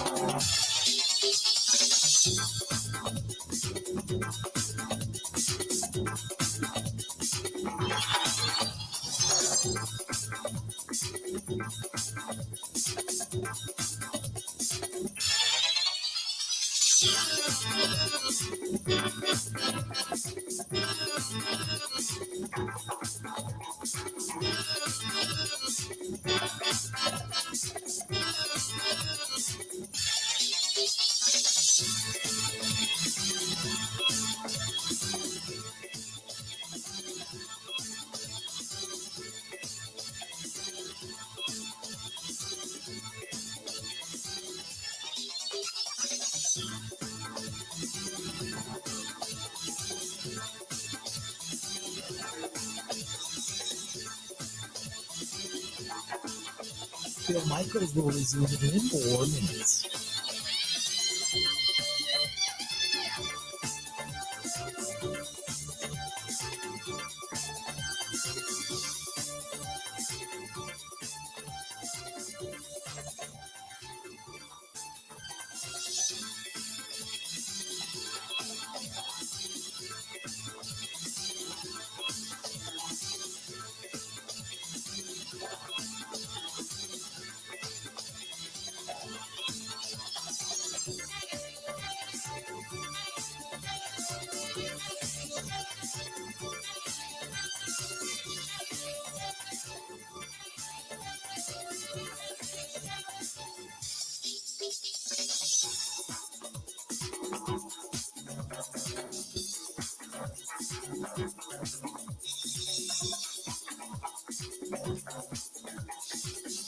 Bill Michaels will resume in 3 minutes.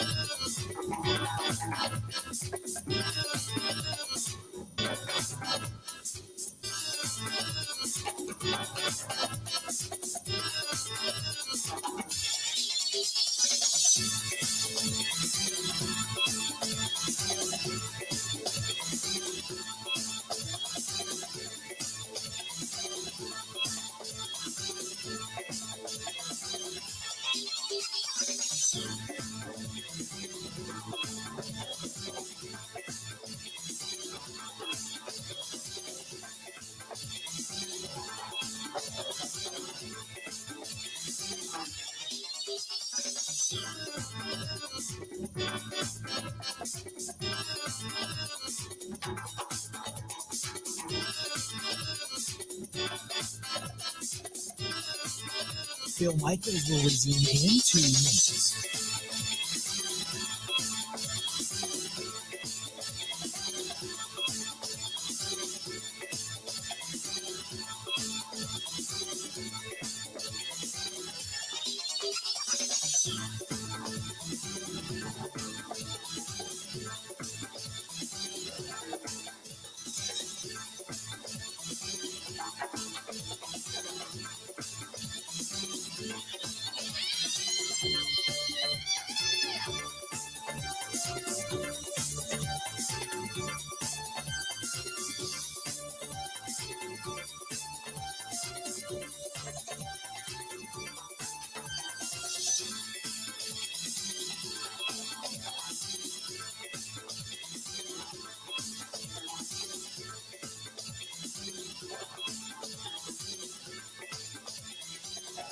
Bill Michaels will resume in 1 minute.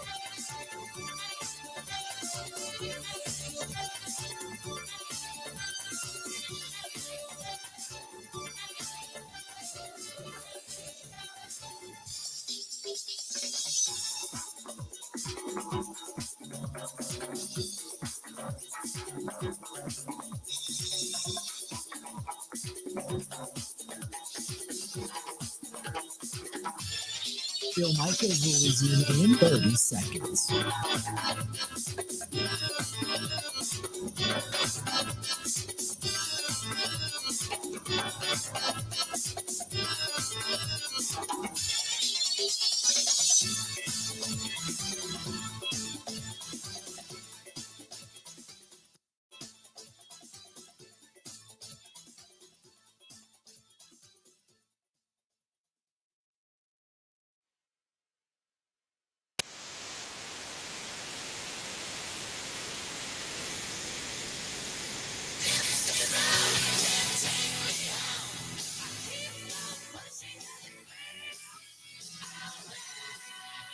Good to have you back. A reminder, can't push it enough. Coming up Sunday, September 3rd, it's the 16th annual Poker Run motorcycle ride benefiting Fisher House, Wisconsin. And we need you. Go to facebook.com/Big Unit Poker Run. Facebook.com, then /Big Unit Poker Run. And all the information's there. Tonight we have a 7 o'clock live broadcast on that particular page.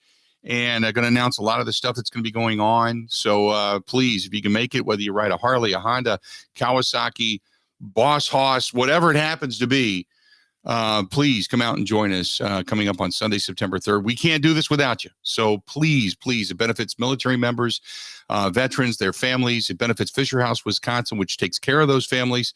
So please, if you can join us. And the weather looks great. So as far as people that wait for the weather to see what it's going to be, the weather forecast is held steady between 79 and 84 degrees, somewhere in there, and minimal chance of precipitation. They say it's going to be sunny, mostly sunny. So really looking forward to it, but we can't do it without you. So please come out and join us. Please come out and join us. It's going to be a great time.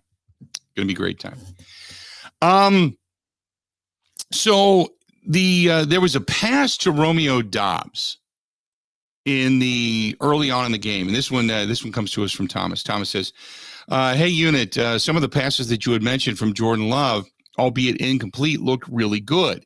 Do you feel that he's gotten better as a passer? The pass to Romeo Doubs that took place, and I believe it was like the second quarter, or first or second quarter. It was early on in the ballgame. And it was a solid, for a first down. Dobbs got up. He kind of did the first down signal, type of thing.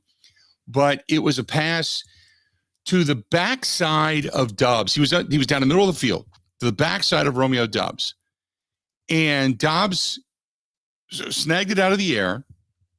It was in the only spot that a Packer could catch it and it not be picked off by an opponent. And again, I thought it was a really good pass. Now, you want to see downfield, connectability. You would love to see it on the consistent, but just downfield connectability, whomever it happens to be, Christian Watson or anybody else. But I thought it was a really good pitch and catch. And Packers lose the game 21-17, but that's irrelevant. I thought it was a really good, technically sound pass. And again, we're seeing more and more and more of this consistently out of Jordan Love. So when I look at this and I say, okay, look, if the defense has anything and Jordan Love is above serviceable, this team, as you've been hearing about all day, if you've been watching TV nationally, this team all of a sudden went from being, they're without Aaron Rodgers, they're not that good, to this is a playoff team. So, obviously it's a gray area. We don't know. But I thought that pass was much like the ones that I talked about earlier to Musgrave. I thought they were very indicative of a guy that's grown in the position, that knows. Going back to the special teams aspect of this with Rich Bisaccia, you've got, question marks, obviously, with the injury to Nixon. Tyler Davis going down. Like he said, he was my right-hand man. That's what Rich Bisaccia just said. He was my right-hand man. It's like playing without your right hand. He's the guy that kind of the captain of special teams, so to speak. So they were really relying upon it, and now they're trying to figure it all out. This is an opportunity for a lot of the young guys, obviously, to make the team and show their wares and be more than just a position player. So, but I do like the fact that Anders Carlson hit the big kick, looked solid, looked much better. The process looked better. So there was a lot of, even though they lost the game, and again, the score is irrelevant to me. Even though they lost the game, there was a lot of positive things that came out of that game the other night up at Lambeau Field. Will says Clifford, on the other hand, sailing passes that receivers were having to go up and get. Triple coverage. To talk about the quarterback controversy is bogus. Clifford has a way to go, but is still a good number 2. I don't know who was even discussing a quarterback controversy. I mean, if somebody was, then they don't know what's going on, because there's no quarterback controversy. None. Because they have invested in Love. They spent time waiting for Love. They moved on because they believe Love can get the job done. There's no quarterback controversy. Sean Clifford, you're right, has a way to go. But if anybody goes, well, I don't know, Sean Clifford could pressing for a starting job. No, he couldn't. Not yet. No, he couldn't. So I let's put that to bed right now. If anybody thinks there's a quarterback controversy in Green Bay, you don't know what you're talking about. You're smoking rope. No doubt. 877-867-1670. You can find us. Hey, if by the way, I had mentioned next week heading out to La Crosse. And Grant did it over the weekend. Got to stop into Buzzard Billy's. Grant, how was the food at Buzzard Billy's, by the way? It was fantastic. I had a coupon for a half-price appetizer, so I got some armadillo eggs, which are fantastic. Those are good. And then I got the big-ass chicken quesadilla, which you turned me on to last time you were in town. So tip of the cap. Thank you for that. That is the chicken quesadilla there is fantastic. So, and I agree with you about the bites. They're also awesome. So if you're going to head in, Buzzard Billy's got a lot of good stuff, a lot of good food, specifically Fish Fry Friday, too. Head upstairs to the Starlight Lounge after the fact. They are right there on Pearl Street in La Crosse. That's Buzzard Billy's Starlight Lounge. Big supporters of the motorcycle ride, big supporters of the network. Ready? This is the Bill Michaels Show on the Wisconsin Sports Zone Radio Network. I'm coming. Hi, Mark Tauscher. Boy, you just never know when or where you're going to pop up. This time, it's my house. Can I come in? You're already standing in my living room. Tausch, you have mosquitoes in here. Oh, yeah. It's like an insect zoo right now at my house. Heads up. Here comes that wasp again. Incoming. Shoo! You need Palace 250 series of windows with exclusive hidden screens. They fit inside the actual window and protect you from nature. Okay, now that's just brilliant. Yes, please. Pella Windows and Doors of Wisconsin to the rescue. You got anything to drink around here? Yeah, just go right ahead and make yourself at home, I guess. Ooh, root beer. Right now at Pella Windows and Doors of Wisconsin, bundle and save. Get a 250 series patio door and 8 double-hung windows with hidden screens for as low as $188 per month. Visit PellaWI.com today. Certain restrictions apply. See showroom for details. Offer ends 8/31/23.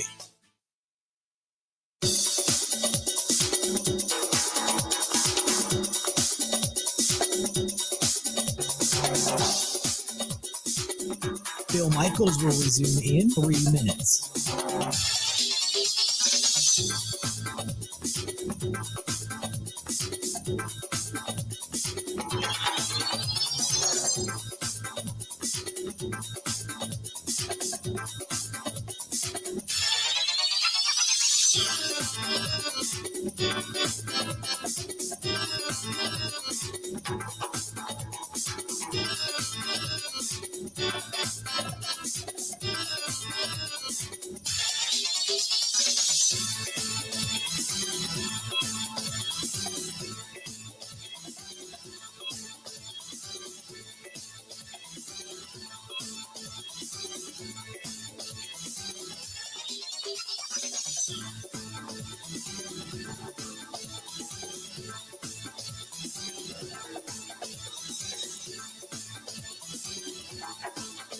Bill Michaels will resume in 2 minutes.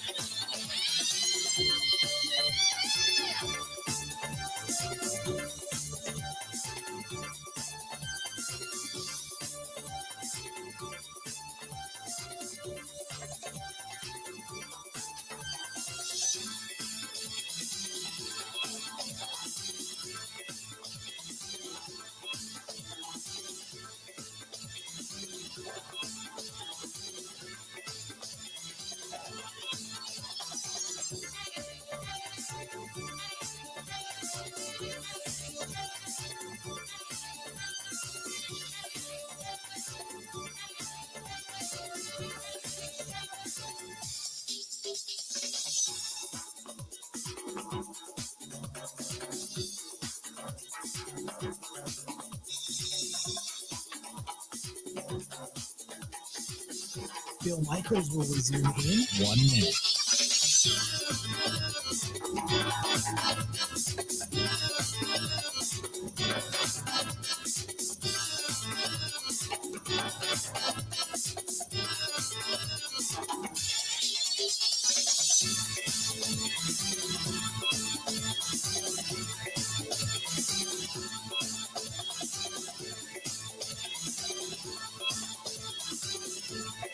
Bill Michaels will resume in 30 seconds.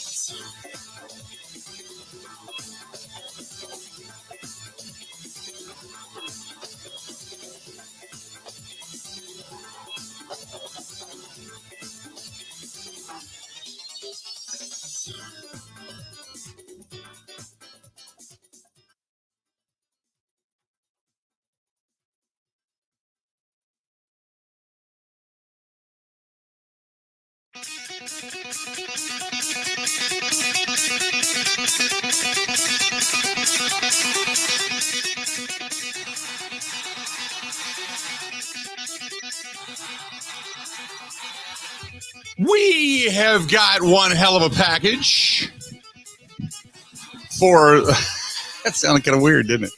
For one of the winners of the pre-registration on the motorcycle ride. That came from our friends over there at Four Seasons Island Resort. It's a champagne basket, a couple of glasses, and a weekend stay at the Four Seasons Island Resort on the beautiful Muscano Island up there in the Muscano River in Pembine, Wisconsin. And there's still time to get up there and do a little golfing, maybe the ATVs, the UTVs, side-by-side, whatever it happens to be. The trails are open. They have got, you can fish. You can just go lay by the pool. You can go to the diamond room and get just a gourmet dinner. You can sit in the lounge, do a wine tasting, cheese tasting, all that kind of stuff. There's some appetizers in there. You can go downstairs, just party your ass off at the Boundary Water Sports Bar and Grill, whether it's music or karaoke or just fun. Whatever. They've got tennis courts. It's just a beautiful place. Call our girl Barb at 715-938-5110. 715-938-5110. 715-938-5110. And use the promo code Michaels15. You'll get 15% off your stay. And they are huge supporters of the motorcycle ride. They do so much for us. They're great people. But again, that's the Four Seasons Island Resort. And you can even go north into the UP. At their sister location, which is Pine Mountain, and play the golf course, which is Timberstone Championship Golf Course. And they even have a ski hill and everything there, too, in the winter months. So great stuff. Call Barb, 715-938-5110. Coming up in the next hour, we are going to be talking to our buddy Kevin Harlan, who is going to be making a return visit to the program. We also have Mike Clemens wrapping things up in the last hour of the program today. So good stuff there as well. Looking forward to that. Got a couple of emails that we're going to get to. We've got, hey, by the way, if you want to chime in, the phone number, you've already got it, but we'd love to hear from you. So we'd love to get, there's our girl, Roxy Charchian. Paul's wife just chimed in. Paul shaved the beard, by the way. There's a Paul Charchian update. We'll talk with him on Thursday. Just an email came through, and it was because I'm like, where did he go? I thought he was on Facebook, and here are the pictures that I'm seeing are on her page.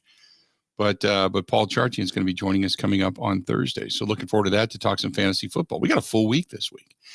In the meantime, this is from Ted. Ted says, "Hey guys, let's not get too crazy on the positive or the negative when it comes to the Packers overall. We know it's going to hinge on the elbow of one Jordan Love. He also said the defense needs to play better, but it's going to be in the mind of Joe Barry.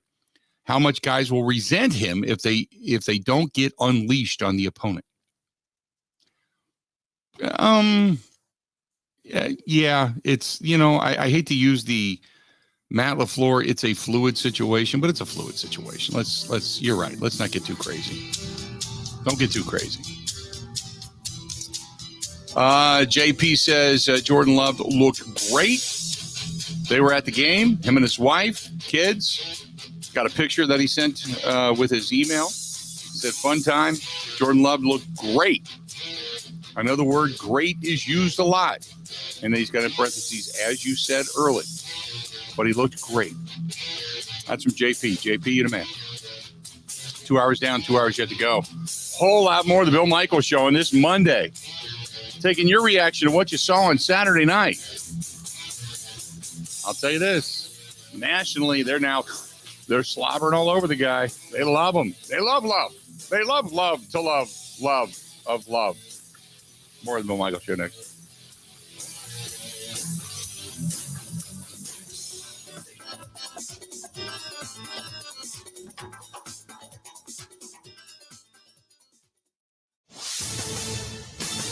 This is a Wisconsin Sports Zone update. Well, the Brewers get a day off after finishing out their 9-game road trip with a 6-2 win over Texas. It left them 6-3 on the trip, including a pair of sweeps. Especially impressive in the final 2 games of the series against the Rangers, which were the highest scoring team in the American League coming in. With the final 19 innings, manager Craig Counsell's team held in to just 3 runs. You can't ask for anything more, really. They did as well as we could and pitched very, very well. This is a lineup that's scored a ton of runs and it's got a lot of home run damage, and we minimized it. The road trip consisted of a sweep to start in Chicago, then getting swept by the Dodgers, only to then sweep Texas. It's a baseball season, and we want it like steady as it goes, and sometimes it bounces up and down a little bit. And so played a good series, get to enjoy a day off, and on to another tough challenge. Milwaukee will open its 3rd straight series against division leader tomorrow when they host Minnesota.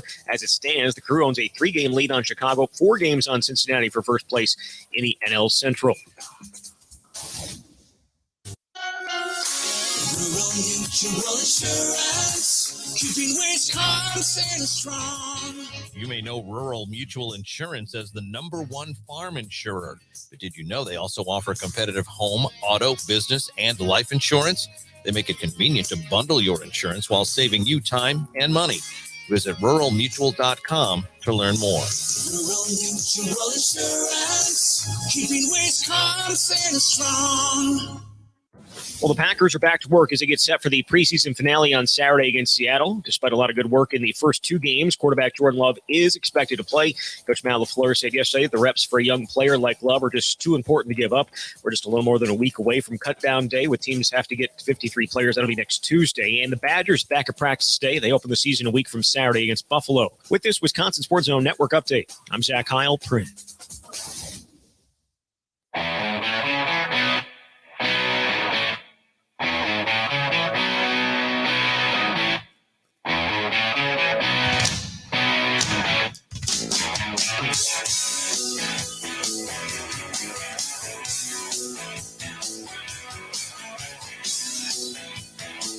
Good to have you back. Good to have you back. The Bill Michaels Show.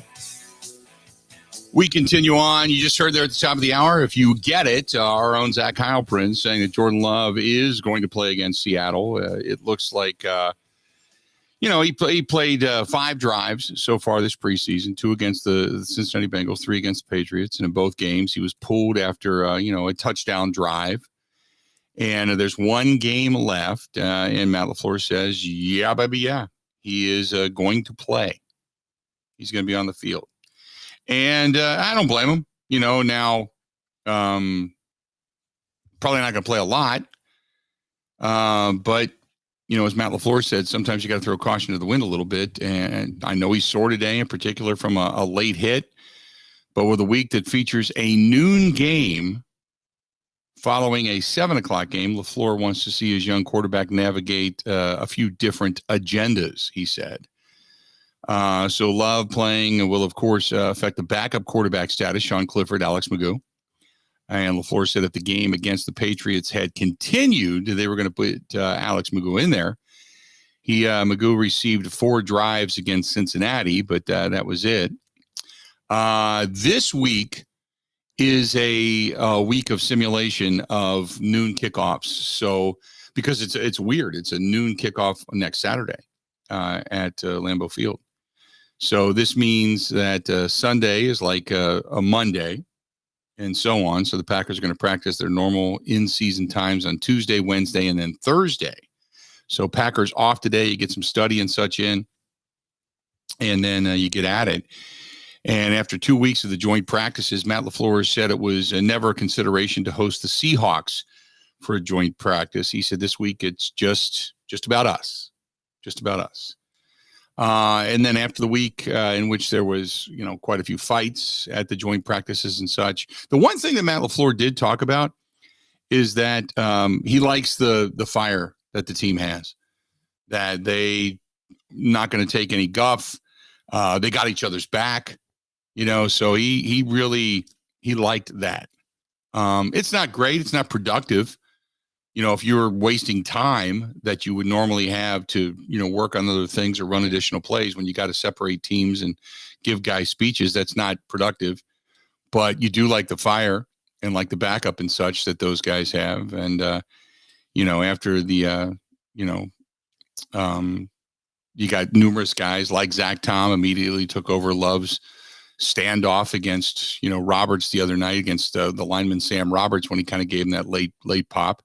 He said you want the linemen to stick up for their guy. By the way, I did find it interesting in his post-game comments. And yesterday, the Packers don't have a lot of answers who will be the starting safety alongside Darnell Savage. There's, signee Jonathan Owens. He ran with the first team through the first couple of weeks of camp. But on Saturday, it was Rudy Ford, who lined up next to Darnell Savage, taking back the role that he had, by the end of last season. There's more questions with little time left to address when it comes to the secondary. Matt LaFleur said, I thought there were some really good moments and some teachable moments as well. I thought when Rudy was in there, he did a really nice job, specifically in some of the run support situations. And then Owens made a heck of a play on the RPO that they hit us with earlier in the game. Anthony Johnson had a couple of nice plays and a pass breakup, and he's a rookie. By the way, Josh Meyer, speaking of position battles, because I know Zach Tom seemingly getting that starting position over at the right tackle position right now, and they've moved guys around. Josh Myers had pressure on him. At least that was the impression, that he had pressure on him that he was losing his starting job. But Josh Myers got some praise in the game the other night. Said, I think he's done a nice job. It seemed like yesterday. I thought all in all, especially when you talk about the pass pressure, was about as clean as you could possibly get. So Josh Myers has kind of cleaned it up a little bit. And, other than that, there was, not a whole lot of conjecture about other areas and such. It's just, Romeo Doubs continues to shine. You got, Musgrave, who looks good over the middle and, has the big hands and the big target. And, Jordan Love, like I mentioned earlier today, put it into a position, even though it was an incomplete pass, it was still a really well-thrown ball. It was just something that Musgrave had to fight a little bit harder for, but it was put in a position where the defender maybe could knock it down, but couldn't pick it off. So I like that particular throw. So there was quite a few positives that came out of the game the other night. If there was a negative, what would it have been? What would it have been? If you got some issues, let me know. Let's go to our buddy Tim, listening to us in Sparta. Tim, how you doing today? Yeah, man. What's going on? What's happening? Oh, it's just a beautiful day out here. It's not 900 degrees yet, so I'm enjoying it. I got a couple of questions for you. One is, you have a guy on from time to time, Andy. I think he's from Pack-A-Day. Yeah, Andy Herman from the Pack-A-Day podcast. Yeah. Yeah. I love that guy. I wish you'd have him on, set him up once a week or something, because I find him to be terribly informative. And then the thing that I want to talk about is special teams. remember what 2 years ago, or basically 3 years ago now, when Mason Crosby was having all those troubles with those field goals, and then last year he just kicked the snot out of it. Everything was good. Mm-hmm. What was the one thing that changed?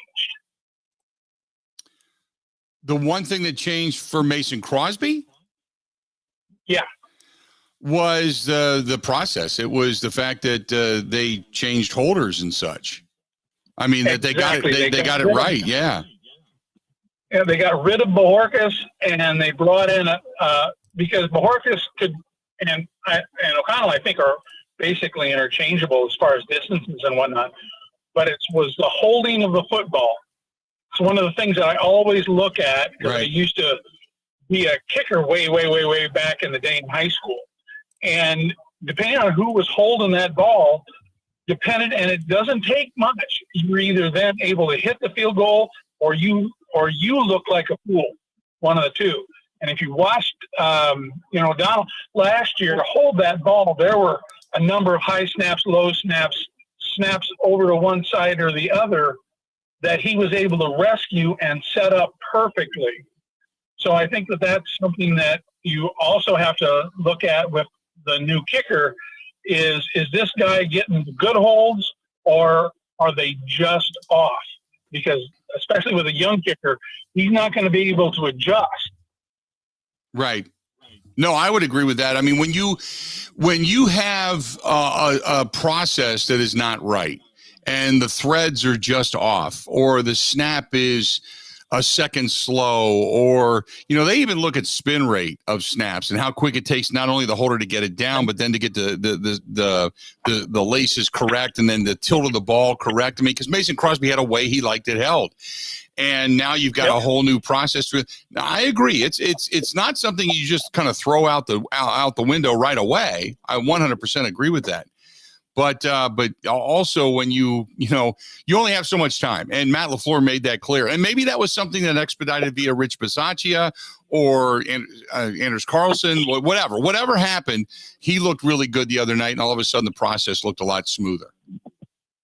Yeah, but people don't realize how hard it is to make that process all work together. Right. So if you're giving up a little bit on the punter, but you got a punter that can put that ball exactly where it needs to be for that kicker to kick the ball, I'm all for it.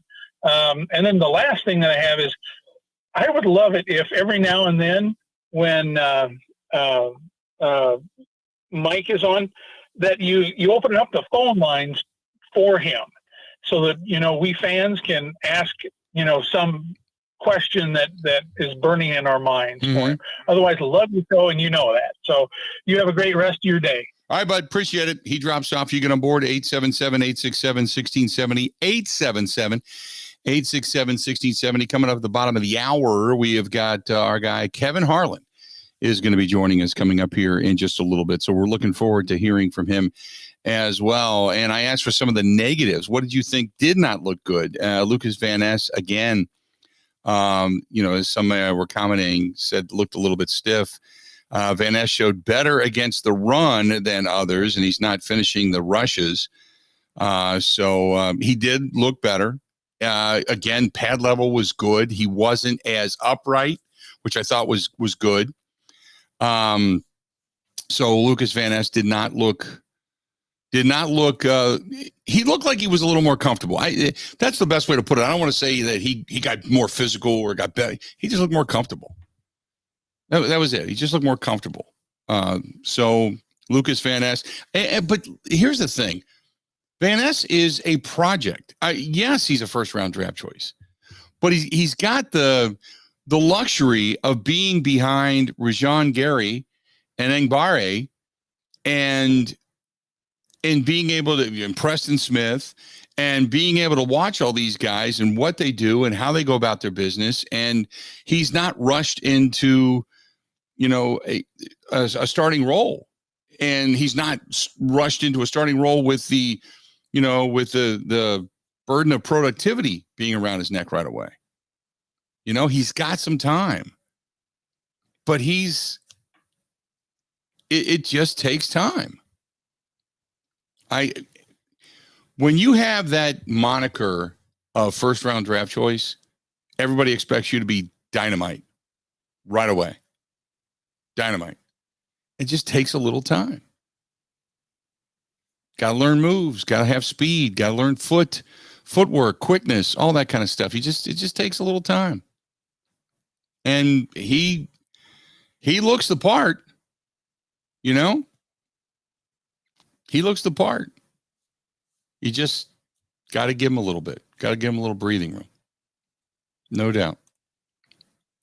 877-867-1670, 877-867-1670. This is also from Tim, but this is an email. Tim says, Tim Cujo. Tim says, hey, unit, Van Ness looked okay, not great, but he looked better than he did against Cincinnati. He had two moves on the outside where he had a power arm up underneath. He didn't move his man the first time. The second time, he had a lower shoulder and was able to get around him. I thought they were learning moments in the game. Tim, appreciate the email. I got to go back and watch it. I didn't notice that, but I got to go back and watch it. Tim, thanks for bringing that up. I appreciate it. Going to go ahead and take a quick break, but when we come back, get back into this a little bit, and then bottom of the hour, don't forget Kevin Harlan is going to join us. Last hour of the program, about an hour from now, we've got our guy Mike Clemens, who's also going to be joining us, and we'll hear from Mike and get his thoughts, and also hear a lot from inside the Packers locker room. Also, speaking of the Packers locker room, when we come back, I want to hear from the Packers offensive coordinator, Adam Stenavich. I want to hear from Stenavich. So we're not going to hear the whole thing, but we're going to hear some of what his thoughts are on this offense. The Packers offensive coordinator, Adam Stenavich. You're going to hear his comments. Those are going to be coming up next on the Bill Michaels Show. This portion of the program brought to you by our friends at Curly's Waterfront Pub and Grill right there on Pewaukee Lake. Go sit on the balcony, overlook the lake, watch the boats go by, get that big pig porker sandwich. How about one of the buffalo chicken wraps, which are fantastic? They've got good pizzas, but their chef salad is the reason I go there. I know that sounds crazy, but I love that chef salad over there. It's awesome. They have a lot of game nights, games on all the time. They do a lot of different raffles, a lot of things for charity. That's Curly's Waterfront Sports Bar and Grill on Pewaukee Lake, Lakeview Boulevard in Pewaukee. Tell Ryan and the gang we said hi, stop in. They even have music on the weekends. Stop over and say hello. But, man, go enjoy some outside deck time before it's all gone. Sit on the lake and just watch the boats go by. It's just a spectacular atmosphere over there. This is the Bill Michaels Show on the Wisconsin Sports Zone Radio Network. I'm coming. Hi, Mark Tauscher. Boy, you just never know when or where you're going to pop up. This time, it's my house. Can I come in? You have mosquitoes in here. Oh, yeah. It's like an insect zoo right now at my house. Heads up. Here comes that wasp again. Incoming. Shoo! You need Palace 250 series of windows with exclusive hidden screens. They fit inside the actual window and protect you from nature. Okay. Wisconsin to the rescue. You got anything to drink around here? Yeah. Just go right ahead and make yourself at home, I guess. Ooh, beer.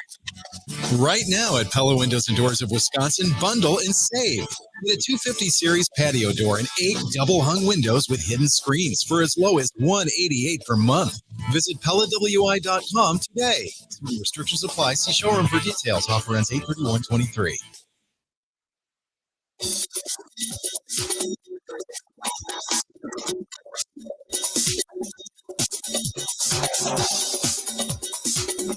Bill Michaels will resume in 3 minutes.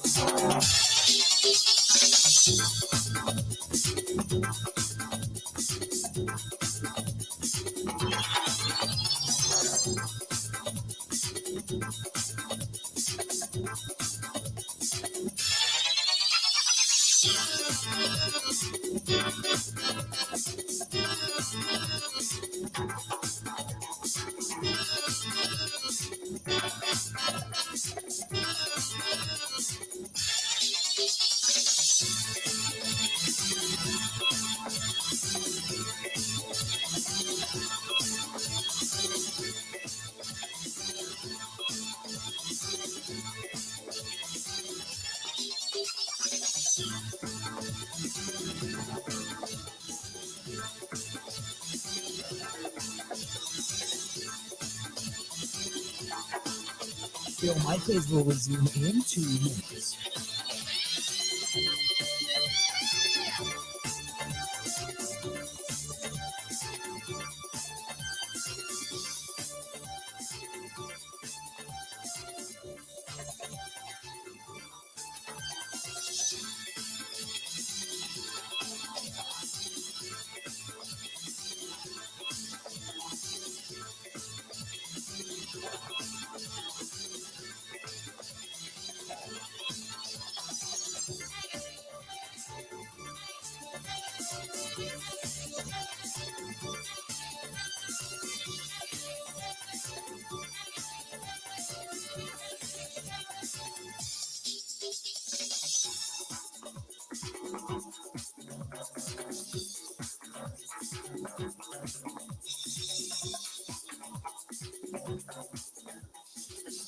Bill Michaels will resume in 1 minute.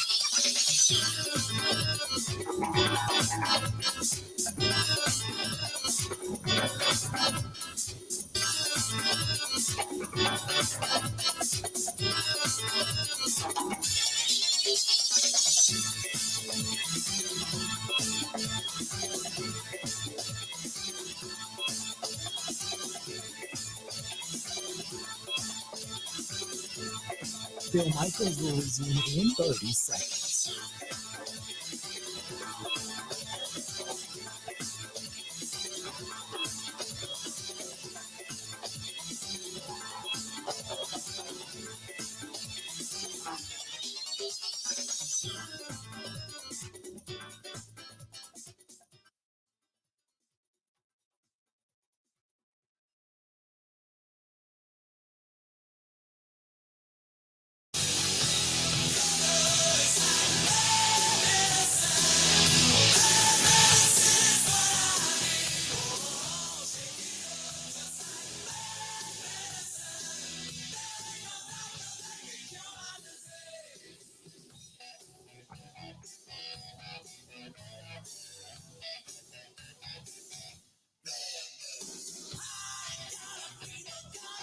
Welcome back. Bill Michaels Show. Rocking on.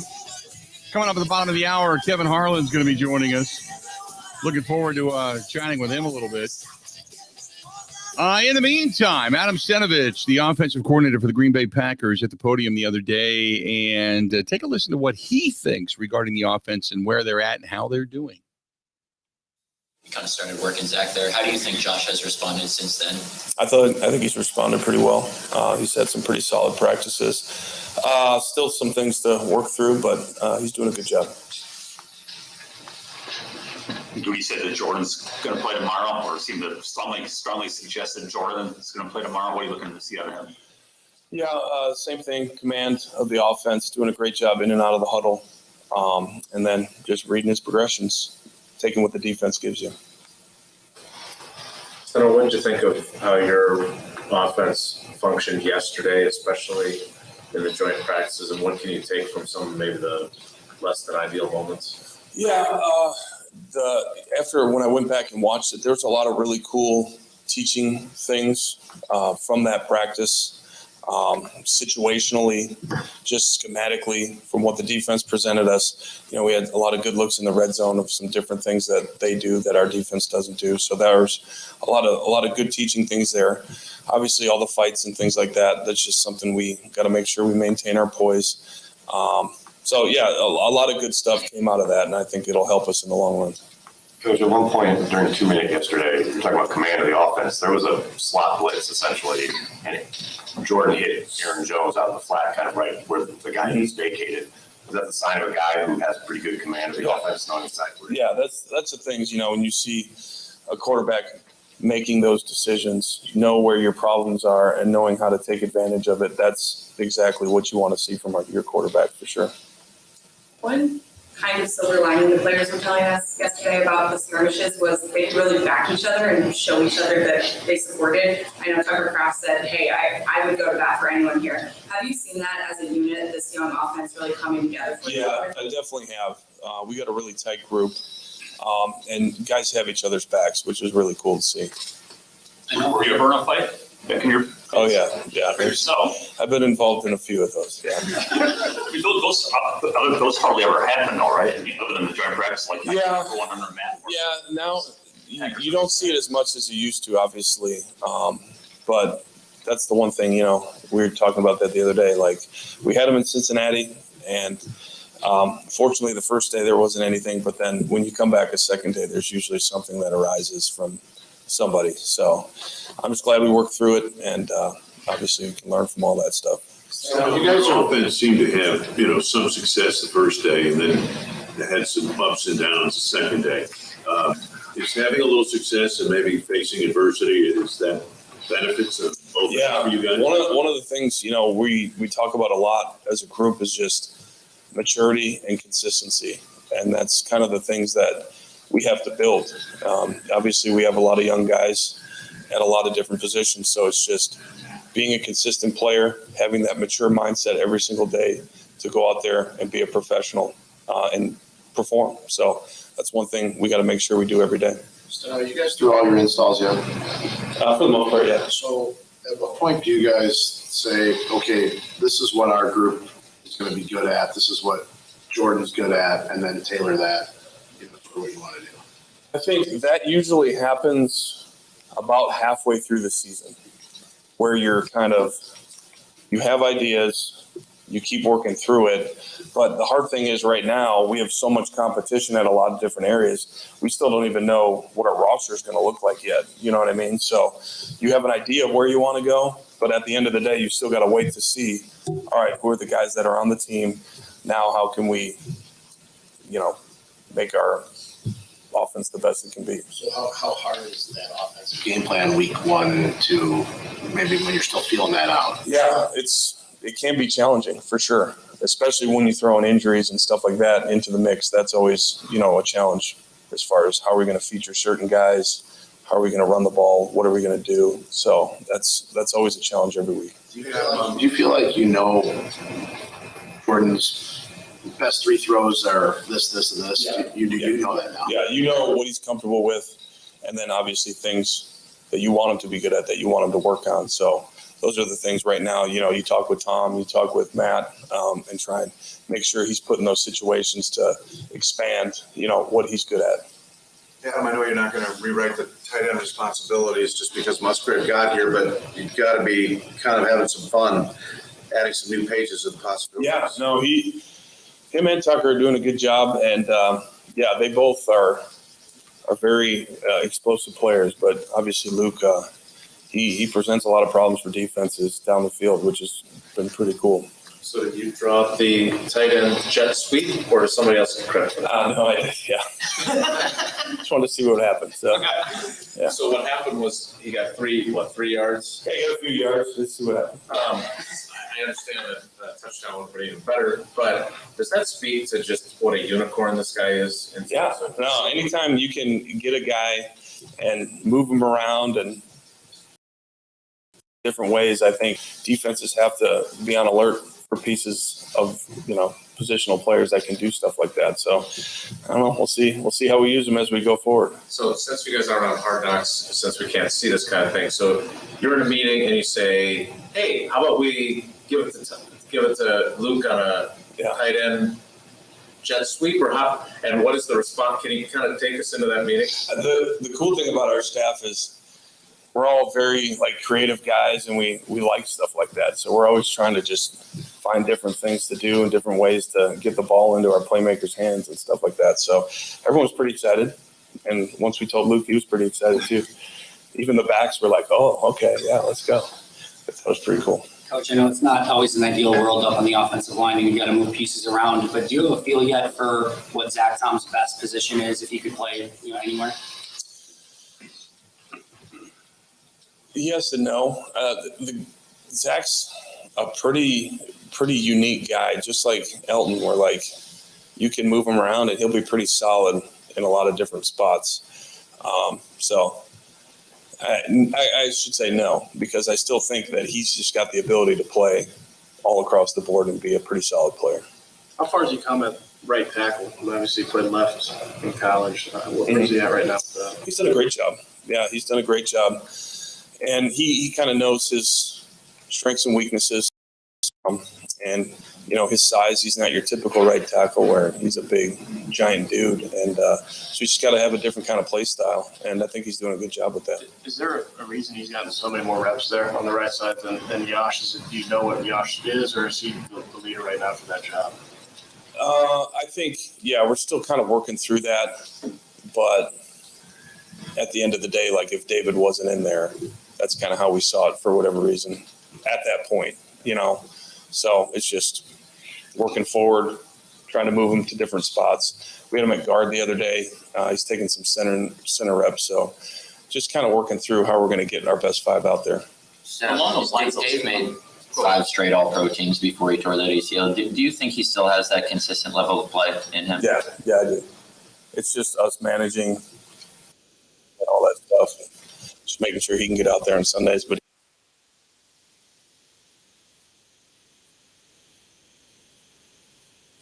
one thing, you see him out there in walkthroughs where he's not taking that toll on his knee, and everything he's doing is taking his sets, taking his footwork, just being really intentional with his work so he can get those mental reps and then go out there and play. So he's been doing a good job.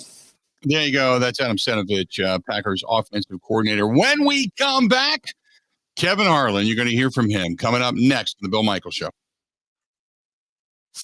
Covering Wisconsin sports like a blanket, this is the Bill Michaels Show on the Wisconsin Sports Zone Radio Network.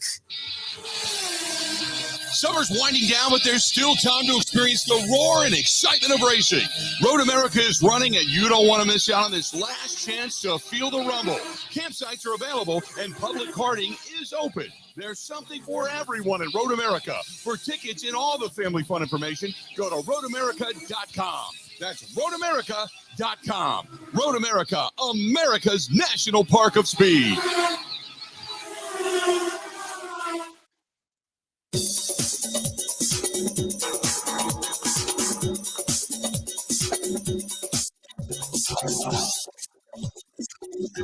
Bill Michaels will resume in 5 minutes.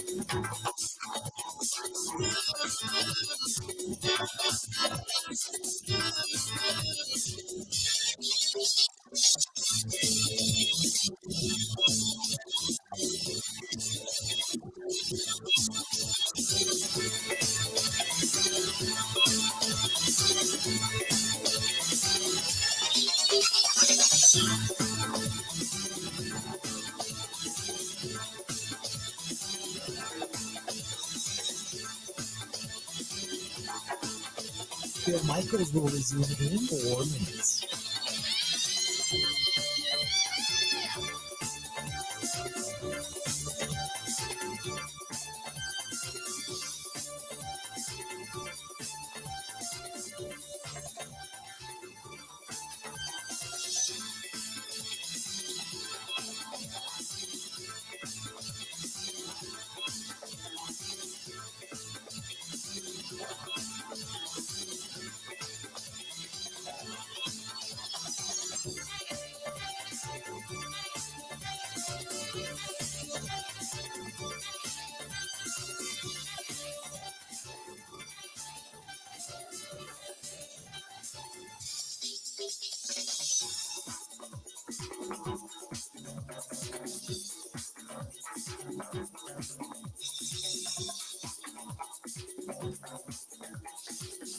Bill Michaels will resume in 3 minutes.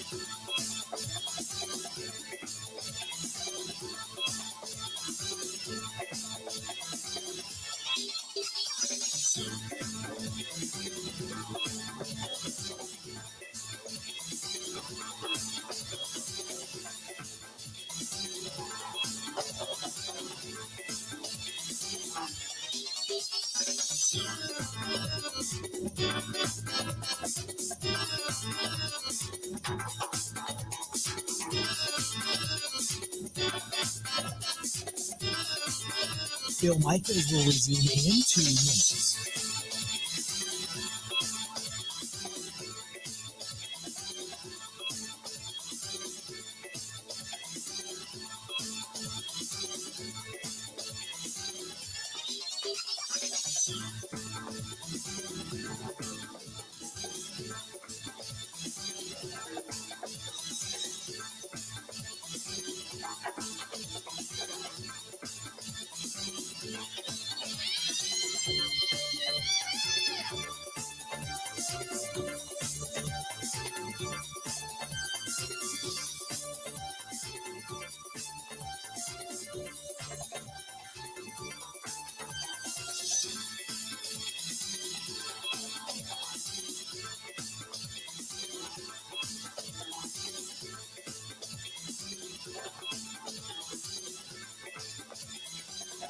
Bill Michaels will resume in 1 minute.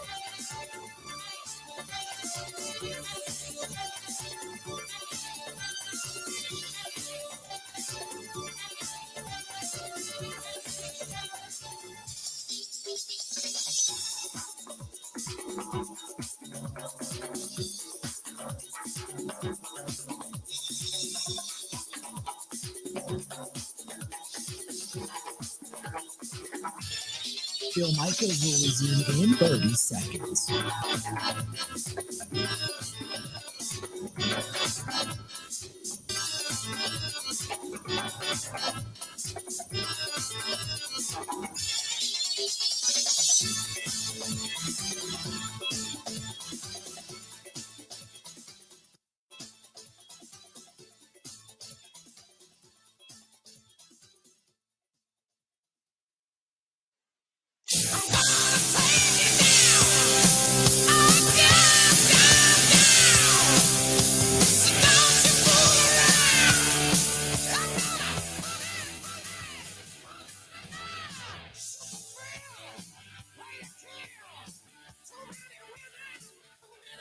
Welcome back. Good to have you. The Bill Michaels Show. We continue on. A lot of national eyes all of a sudden giving a lot of praise to Jordan Love, saying, wait a minute. He surprised some people. He's looked pretty good in the preseason. Had the one overthrow to Musgrave, depending on, which side of the story you believe on that. But for the most part, has looked pretty good. And whether or not the Packers have the capability to get to the postseason, we'll have to wait and see. But joining us now on the hotline is the voice. I said earlier today, Kevin, that I could listen to you read the phone book and I would just be in peace. So Kevin Harlan now joining us. How you been, my friend?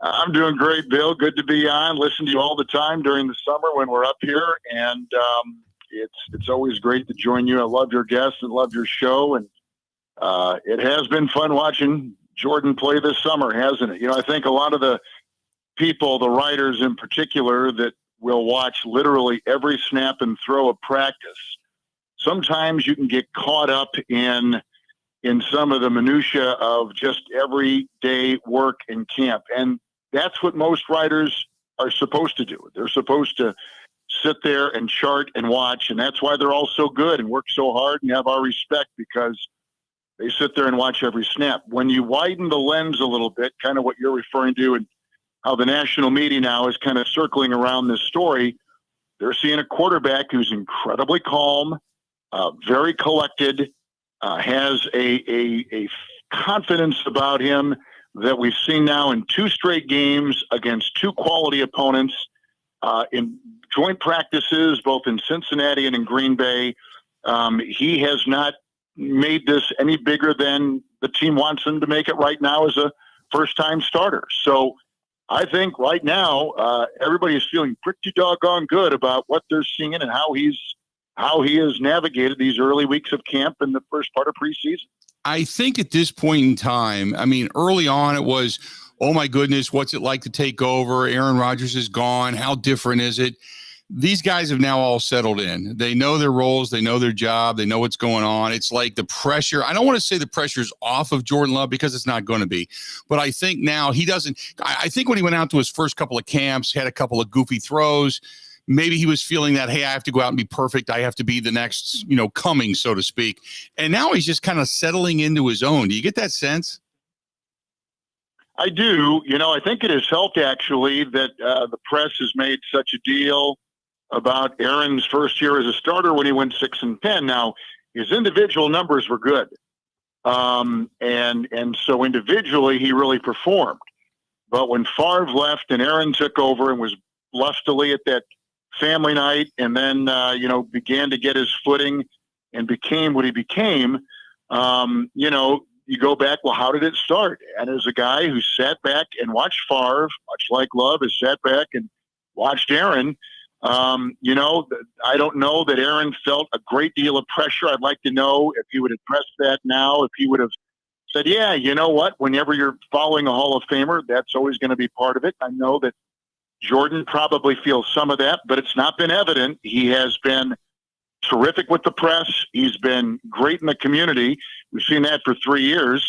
And now he's got, I think, the confidence not only in his own camp, but I think, the confidence of the players around him. Bakhtiari has come out and said some great things. Defensively, some of those guys have come out and said, facing him every day, I see a different kind of speed, rotation on the ball, the way he's reading, his checkdowns, all these things are the positive signs. Now, listen, I mean, we're seeing very vanilla defenses.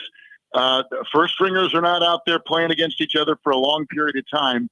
But when you're beginning to gauge what we're all gauging, the reviews are positive. And I think that this coaching staff, and I would add one more thing. I think having Tom Clemens on that sideline is maybe the most underappreciated part of this whole Love story, because he has come back and joined the Packers, we know, and saw Aaron leave and now takes over for Jordan. He could not have a better voice in his head and knowledge going through his reads than that of Tom Clemens. So you got the offensive-minded head coach. You've got this terrific, expert, a guy who's seen everything in Tom Clemens at the quarterback coach position. And I just think they have set up everything for this kid to succeed. Talk about the run game for a minute. We know Aaron Jones, A.J. Dillon's got some carries. Patrick Taylor's been there, done that. Tyler Goodson. But this Emmanuel Wilson kid, God, does he run strong. And he's been impressive the first couple of outings, hasn't he? He has. Quick twitch, sees well, reads the blocks, and he's got different blockers all the time in front of him, sometimes third and fourth, string guys that are not at their natural position, but as they begin to, work these guys at different positions and make them, very flexible and adaptable to the way the season and the game may go. They may begin at a tackle and play a guard. They may begin at center and go back out to tackle. He's having to read different guys that are still getting their footing on that line. And the way he has so far produced in this preseason has got to be opening eyes. From what I understand, he is not the greatest practice player, but what he has shown in 2 games is he's got what it takes. And I think now he's going to certainly make that a conversation point. The part that scares me is if they try to, on the 29th of August, when they cut down to 53 and then try to fill that 16-man practice squad, if they try to hide him on the cuts and then get him on that practice squad, you're really going to be flirting with a problem, especially if he shows now this noon game against Seattle on Saturday, Bill. If he shows what he has shown this Saturday, what he has shown in the last 2 games, I don't know how you can't keep him around. Goodson is injured. Taylor is a proven commodity. John Kuhn loves Taylor and what he brings. So this might be one of those guys that you look at and say, if his pass blocking is up to par or we can get it to that point, as a third down back, he'll give us a great change of pace from AJ and from Aaron.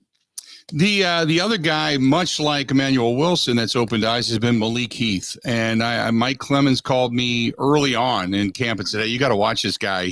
There's something about him. And, when you don't have a real 6-deep group of wide receivers like we've been accustomed to in the past, somebody can make this squad. Is Malik Heath a guy that you keep an eye on and you say, boy, this guy's got a lot of talent? He does, and it looks like the top 4 guys are basically set. So now it's the 5th and perhaps the 6th wide receiver because they love their tight ends too. And I know they lost Davis, and that's unfortunate because they really liked what he could do in his special teams work. So now the question is, how many tight ends, how many running backs, and of course the wide receiver position, and what are you going to do in that regard? But Heath, who played a couple years at Mississippi State, and then last year at Mississippi, so knew the SEC very well and put up big numbers and was a top 5 receiver in that conference, has not blinked and is fit right in. There have been a couple others. Grant Dubose, who of course was injured, has not, and Crest is I think kind of the feel-good story of camp and what he's done and where he finished up his college career after Harvard. And there are these great stories out there. We have not really heard much from Bonds. A couple of, Reed is doing everything we thought, but he and Watts, I guess, is another one too we could put in that category, who has just not had a chance to show that much. But Heath has, and he's responded. And he is, again, another guy that I think is definitely worth a practice squad position. If you do decide to go with 5 receivers going in, Howard's special teams, I think that will be something to watch this weekend against Seattle. These guys on the bubble, and Heath has got to be probably in that conversation just because the top 4 guys are basically set. How is he on special teams? And I'm really going to watch that this weekend. Quite frankly, we've been so curious about Jordan Love and the young receivers and tight ends, and all the different things going on at the offensive line position with Zach Tom and where he's going to be, and can Myers hold on to his job, and is the right tackle going to be Zach, and how are they going to maneuver all that, and playing with the different left tackle because David hasn't been playing at the left tackle. But you sit there and you begin to wonder, now special teams could really tell a story. And so that will be a particular attention this weekend. Kevin, I want to ask you, and I only got a couple of minutes, so I want to touch on a broader picture here, but, obviously you do a lot of football and call a lot of football. So the NFC kind of wide open. You got maybe 3 teams, 4 teams. You got a pretty good team in Seattle, obviously a good team in San Francisco. There's the Eagles, maybe Mike McCarthy and the Cowboys. But this North, I mean, as much as people want to call it for Detroit, or I called it for Minnesota because I still think they have one of the better offenses in the division, I think things are still pretty wide open. I don't think it would surprise anybody if the Packers kind of got themselves all of a sudden in position to find themselves in the postseason. Would it surprise you? Well, I don't think it would. Let's say that Love stays at his level, where he is not making a ton of mistakes. He's not thrown a pick yet in preseason. He's had limited play, but his percentage is high. He has ended the last 2 games with a touchdown pass. His rating is solid. And he's not getting pressured, which I think is just shocking with all we're talking before about the maneuvering, Bill, on that offensive line, and you've seen it.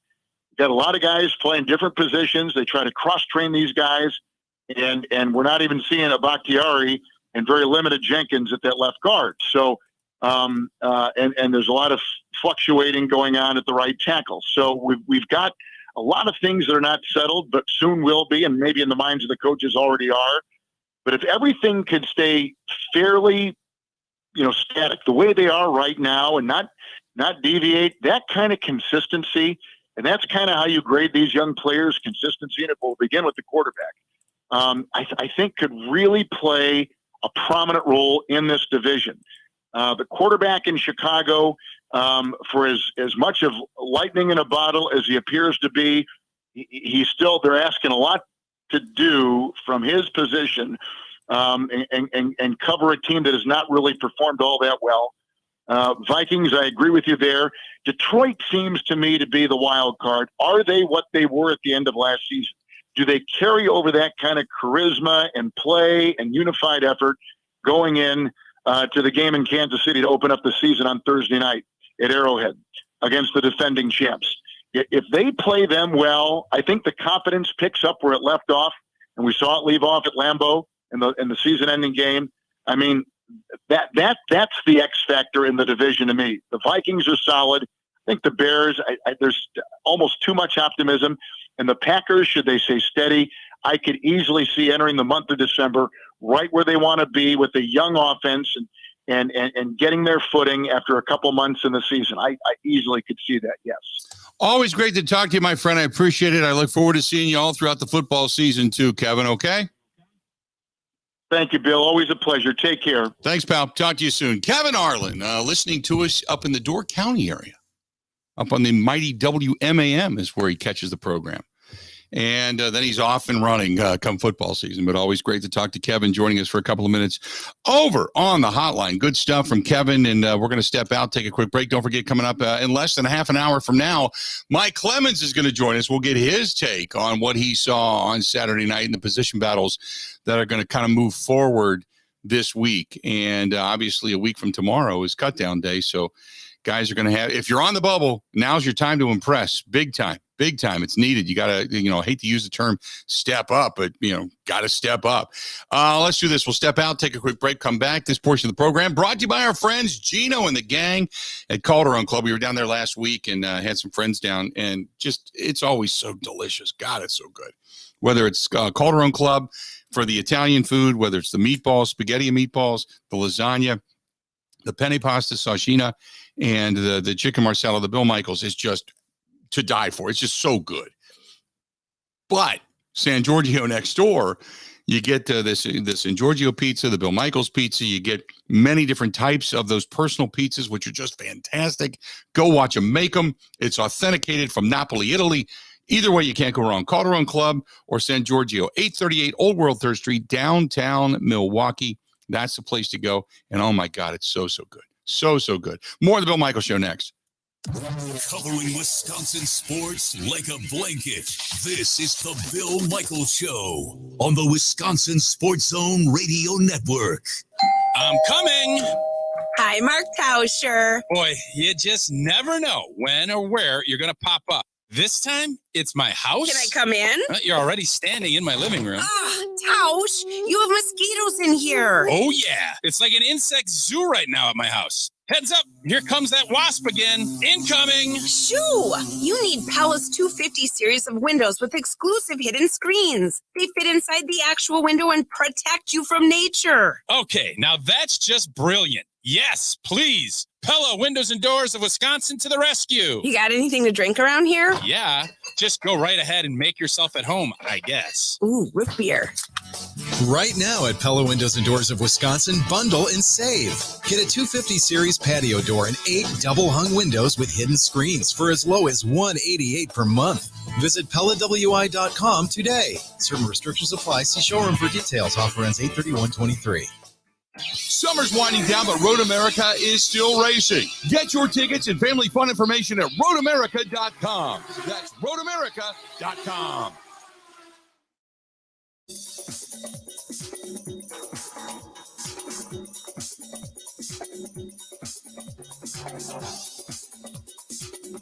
Bill Michaels will resume in 3 minutes.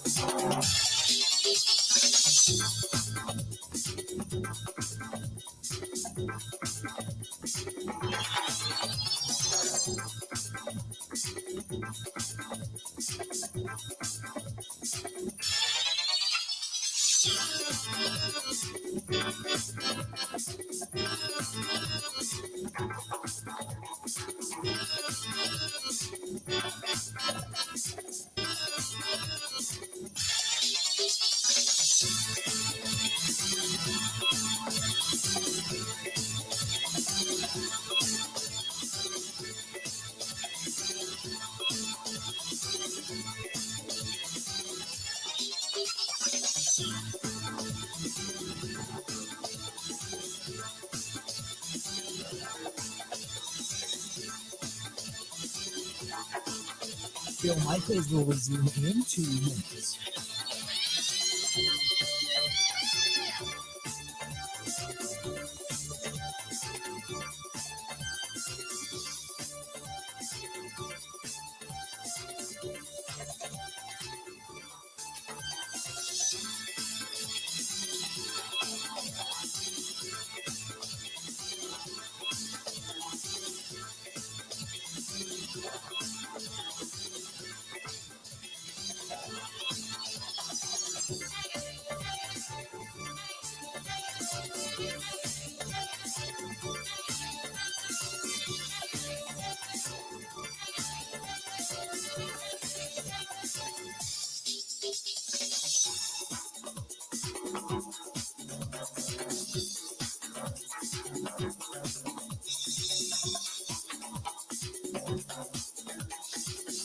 Bill Michaels will resume in 1 minute.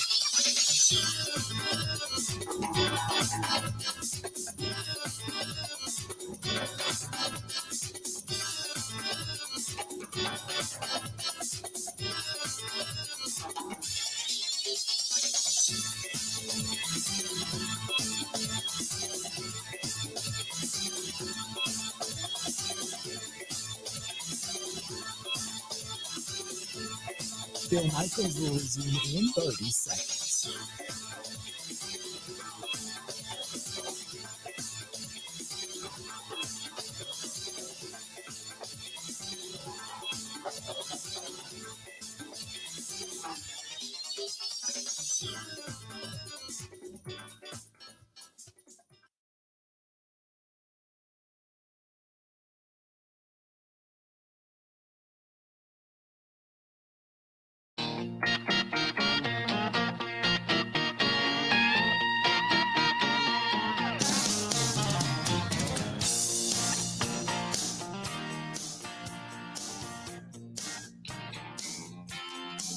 Really, man, come on. 6 o'clock news says somebody been shot.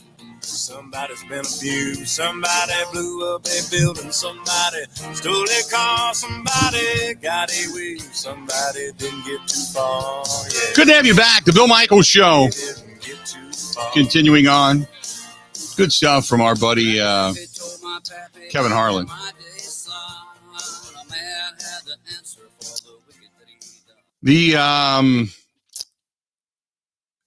The discussion, I'm watching the discussion over on the live stream. Sometimes the live stream is, its own thing. It's its own show, so to speak. But it's James says it's funny how many people think the Vikings are going to do anything this season. Only time the Vikings win the division is when the Packers don't. And that's from James. James, when you look at what the Vikings have, okay, and you got to be honest, okay, you can't just look at it from the green and gold glasses. When you look at what the Vikings have a pretty solid offense. Do they not? I mean, I think their defense is down this year, but you still got Jordan Addison, who you picked up this year in the draft, in the first round. Justin Jefferson's still a part of it. KJ Osborne's still a part of it. TJ Hawkinson's still a part of it. Yes, they got rid of Thielen. Yes, they got rid of Dalvin Cook. They still have Alexander Madison, and I don't think Alexander Madison is anything even close to what Dalvin Cook brought to the table. But you still have a good offense. They still have Christian Darrisaw, their big left tackle, who's really kind of morphed into that position and taken it over. Ezra Cleveland over there at that left guard. I really like Brian O'Neill at that right tackle position over there. So now the defense leaves a lot to be desired. And I know people make fun, but Dean Lowry is serviceable. I don't think he's much more than that, but they picked him up for the offensive line, and you still have Harrison Phillips and was it Tonga is their nose tackle, and they picked up Jaquelin Roy, I should say, not Jacqueline. Daniil Hunter is still there. They still have some pieces. Harrison Smith is still there. It's not a juggernaut of a defense, but they've got enough. But I just think that they have the most offense. And last year, you can look at it on one hand and say, well, they won 11 games by one score, and was it 8 games they came from behind to win? But they also learned how to win. There's something to be said for that, for facing that pressure and saying, okay, we got this. We can do this. So I much like Detroit, I don't know necessarily what to make of Minnesota, because I don't necessarily know what to make of Detroit, whether Detroit's ready to step up or not. Grant, your thoughts? Well, I just think the Vikings offense, I think they're going to be better this year, because I think Thielen was a little washed, and they were still throwing the ball to him like he was their wide receiver 2 or wide receiver 3. And now with him out of the way, KJ Osborne's really good. Jordan Addison's really good. And Dalvin Cook not taking carries is going to be more targets for Hawkinson. I think the Vikings offense is going to be even better this year, and their defense can't possibly get any worse. It was so bad last year. It can't be any worse this year. Coming up in the next hour, we'll continue with this discussion. Also, Mike Clemens is going to be here. We'll talk with Mike about all of this and his thoughts on what he saw the other day with the Green Bay Packers. So we'll get into all of that as well. A whole lot more upcoming. Another hour yet to go. Stay tuned. We're not going anywhere. Can't ask you enough. Please. Tonight, we're going to have a broadcast, a live broadcast over on the Ride page on Facebook. So if you can join us just to see what we got going on, we're going to make an announcement tonight, which is kind of cool. But go to facebook.com/Big Unit Poker Run. Like the page. We'd appreciate that. Like the page. But tonight we got an event coming up. We're going to make a lot of announcements, a lot of details you're going to find out tonight. We need you to get signed up. Tell your neighbors, tell your friends, please. Another hour to go. Bill Michaels Show continues right after this.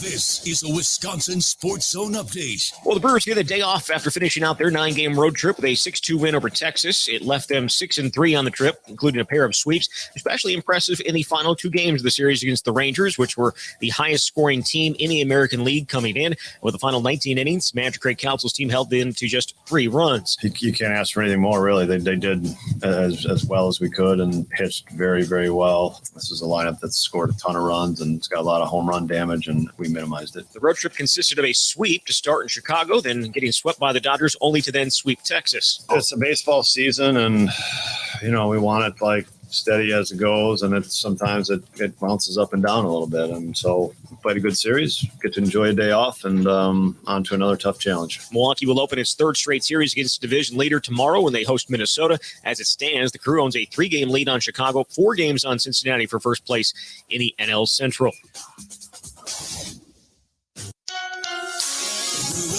Mutual Insurance, keeping Wisconsin strong. If you're interested in a rewarding career with a strong Wisconsin company, Rural Mutual Insurance is looking to add to their growing team of successful employees and agents. Apply online today at ruralmutual.com/careers. Rural Mutual Insurance, keeping Wisconsin strong. Well, the Packers are back to work as they get set for the preseason finale on Saturday against Seattle. Despite a lot of good work in the first 2 games, quarterback Jordan Love is expected to play. Coach Matt LaFleur said yesterday the reps for a young player like Love are just too important to give up.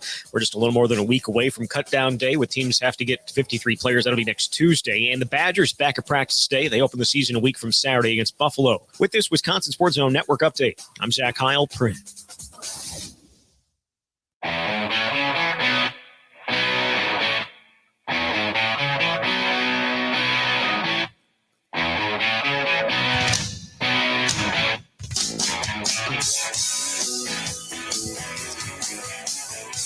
Welcome in, one and all. Good to have you, the Bill Michaels Show. We continue on. Good stuff today. A lot of good chatter today. We got Mike Clemens coming up and joining us here in about 18 minutes from now. Stay tuned for that. Picking up where we left off after the last hour. The discussion over on the live stream, brought to you by our friends at Potawatomi Hotel Casino, by the way. The dealers from Potawatomi, which is so cool. At the end of the motorcycle ride, the dealers from Potawatomi, they're the ones that are going to be dealing the cards. The volunteers from Potawatomi. Good stuff. Thanks to Potawatomi for being a part of the program, Potawatomi Hotel Casino. And they have all kinds of great stuff. They have the Dream Dance. They also have the new Rockin' Brews, which I was down there the other day, and that is just a cool-looking place, man. The Rockin' Brews, the Kiss-themed and rock and roll-themed bar restaurant inside Potawatomi. That's really cool. I took a couple of pictures when I was down there, but that's a neat joint, man. So, and they have constant, old school videos, music videos playing while you're sitting down there. It's just a really neat experience. So I haven't had the food yet, but I plan on going there very, very soon. So check out the Rockin' Brews. And we, beginning tomorrow, are going to be giving you a chance to win a pair of VIP passes to go up to Crandon, Wisconsin. Speaking of Kiss, and see Kiss. See Kiss. Kiss is going to be performing up there coming up a week from Friday and they're going to be in Crandon at the racetrack up there, I believe. But Potawatomi paid them, and they're bringing them up. So it's going to be a lot of fun. But we're going to give away 2 VIP passes to go see Kiss, and that's going to be coming up tomorrow on the program as well. So there you go.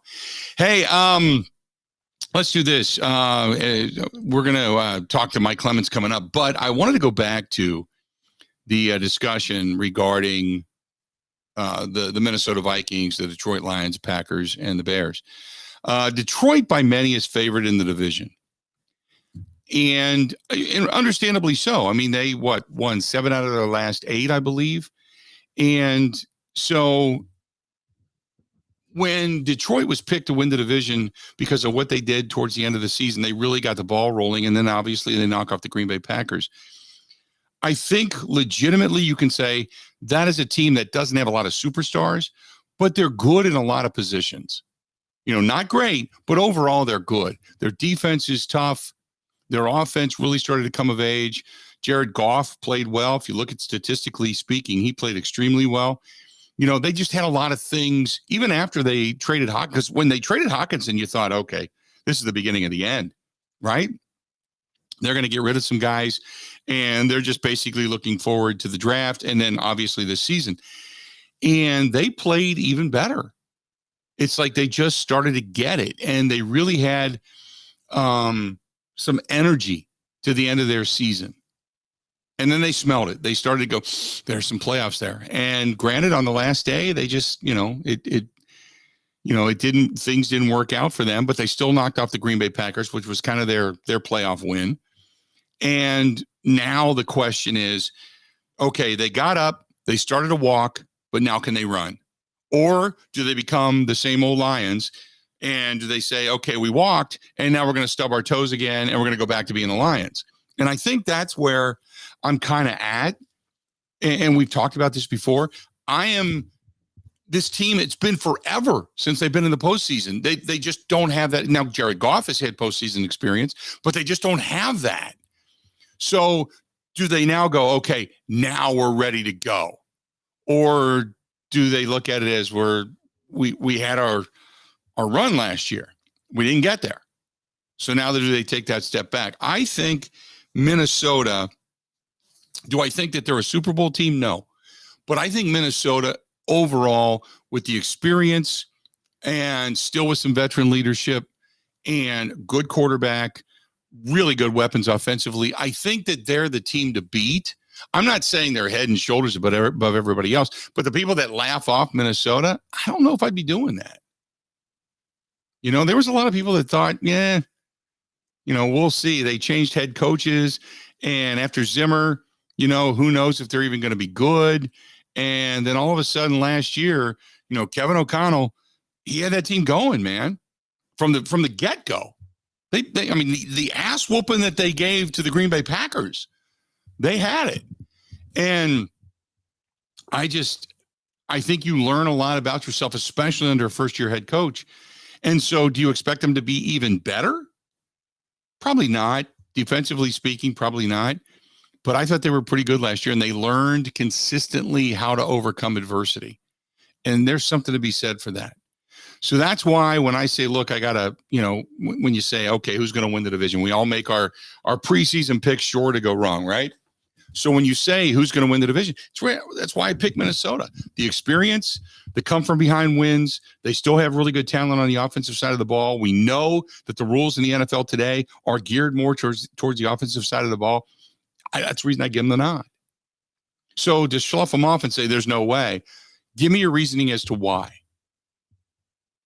Other than saying, well, it's Minnesota. They've never won anything. Well, neither has Detroit, and Detroit's picked to win the division by many.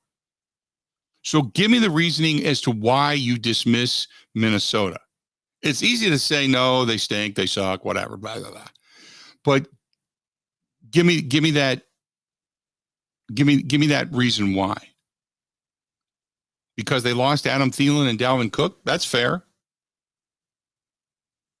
And when you say Cousins is who we think he is, yeah, he's a regular season quarterback. He's got one postseason win, but he can win in the regular season. Thomas says, who's better, Cousins or Love? Kirk Cousins. Right now, Kirk Cousins. By the end of the season, will it be somebody different? I don't know. But right now, Kirk Cousins. If you had to get a win today, who are you going to take? One win. Would you say I'm going to take Jordan Love because of the unknown?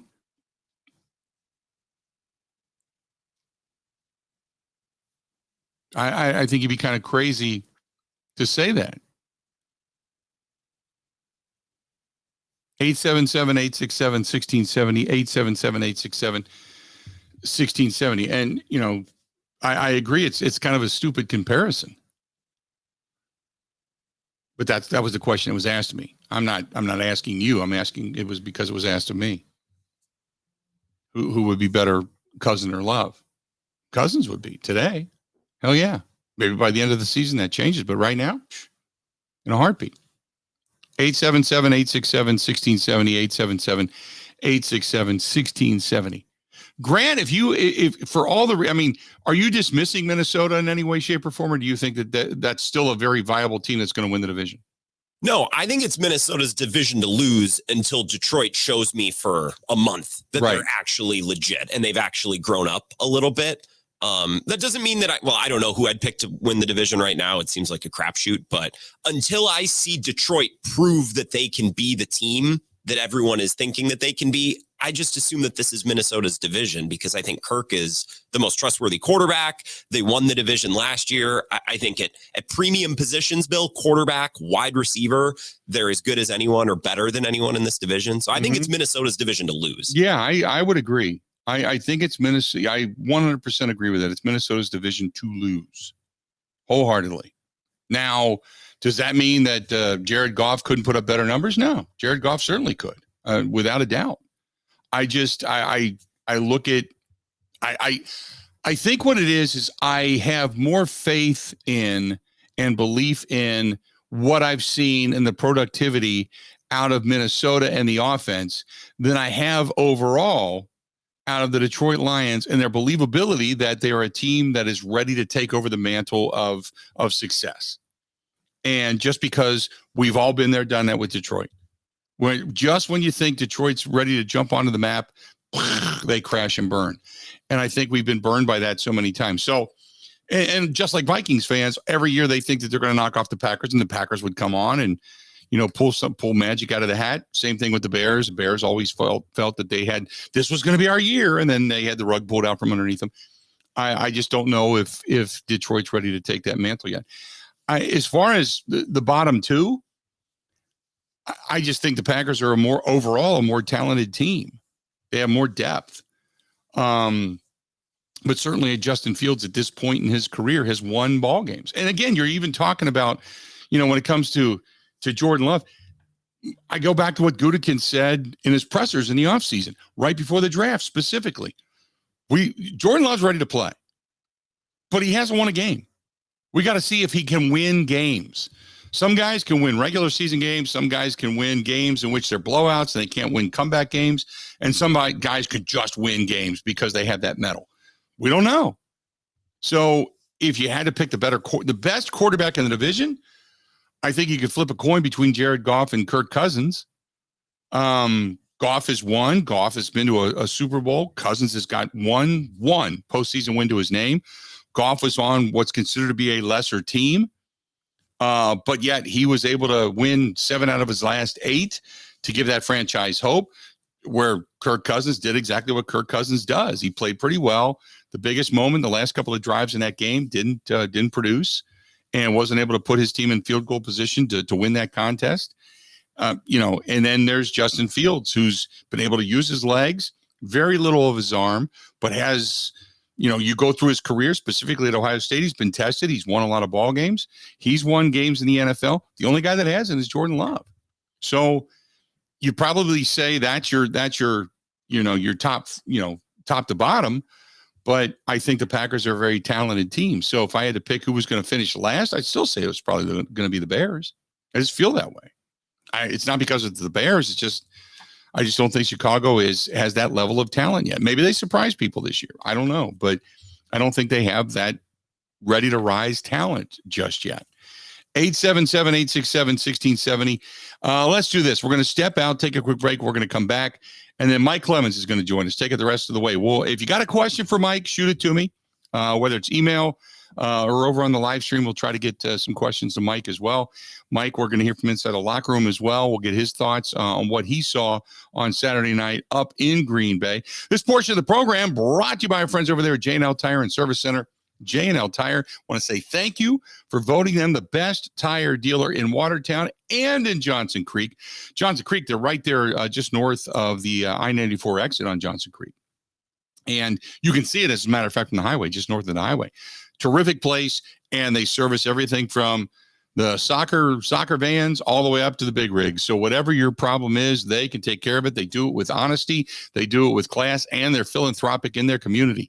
Say jnltire.com. That's jnltire.com. Ready? This is the Bill Michaels Show on the Wisconsin Sports Zone Radio Network. Summer's winding down, but Road America is still racing. Get your tickets and family fun information at roadamerica.com. That's roadamerica.com. I'm coming. Hi, Mark Tauscher. Boy, you just never know when or where you're going to pop up. This time, it's my house. Can I come in? You're already standing in my living room. Tausch, you have mosquitoes in here. Oh, yeah. It's like an insect zoo right now at my house. Heads up. Here comes that wasp again. Incoming. Shoo! You need Palace 250 series of windows with exclusive hidden screens. They fit inside the actual window and protect you from nature. Okay, now that's just brilliant. Yes, please. Pella Windows and Doors of Wisconsin to the rescue. You got anything to drink around here? Yeah, just go right ahead and make yourself at home, I guess. Ooh, root beer. Right now at Pella Windows and Doors of Wisconsin, bundle and save. Get a 250 series patio door and 8 double hung windows with hidden screens for as low as $188 per month. Visit PellaWI.com today. Certain restrictions apply. See showroom for details. Offer ends 8/31/23.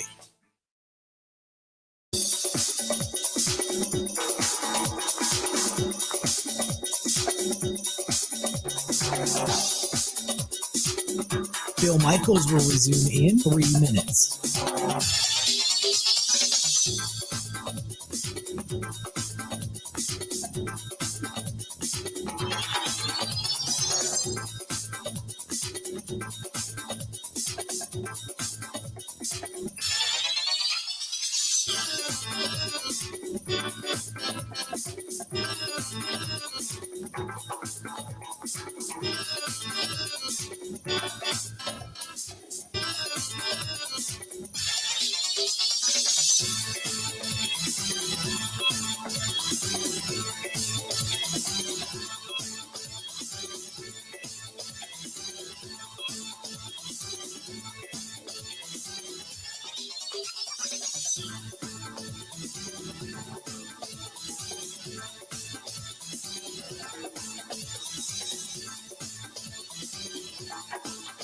Bill Michaels will resume in 2 minutes.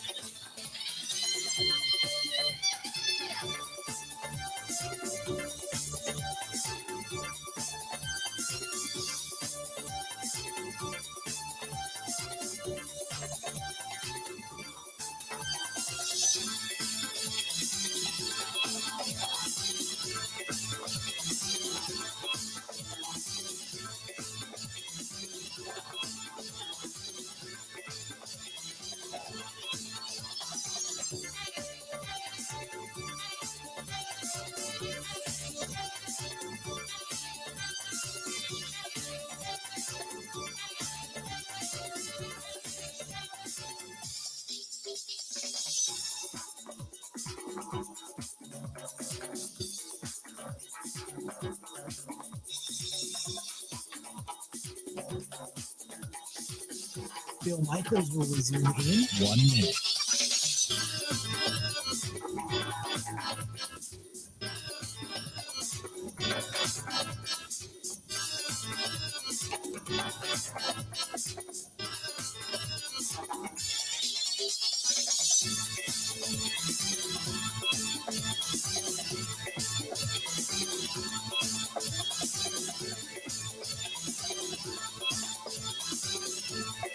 Bill Michaels will resume in 30 seconds.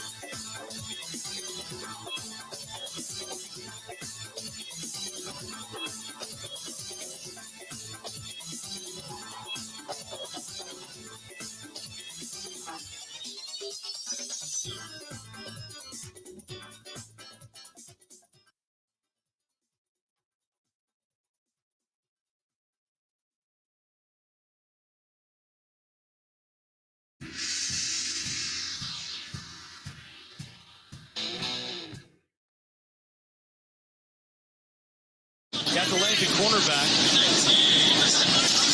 Yep, there's a slant. In front of Bolden. Caught by Heath, and Bolden is shaken up. And he's down. Immediately calling for the medical team off the sideline.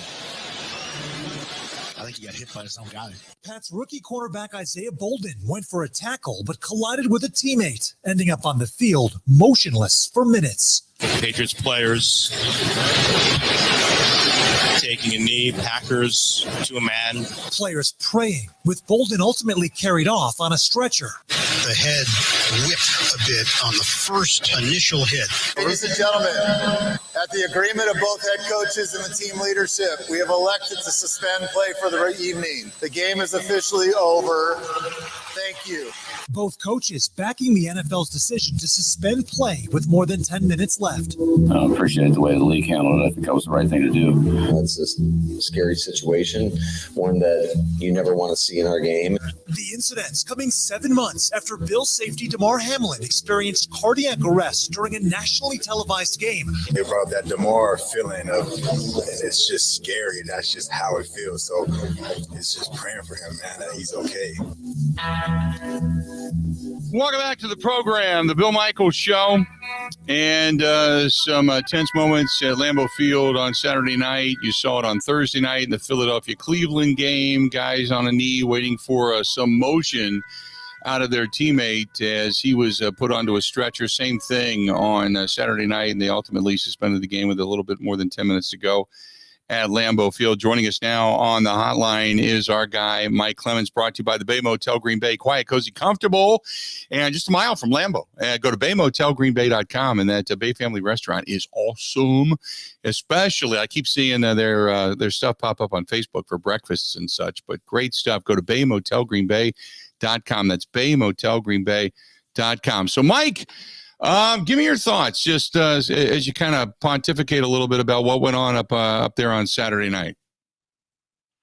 Well, I was watching the play. Malik Heath makes his catch, and Calvin Munson's a linebacker, and he went helmet to helmet with Isaiah Bolden, this rookie safety that everyone's excited about. It's funny, too. Heath even said, I've gone against that guy like in high school and college.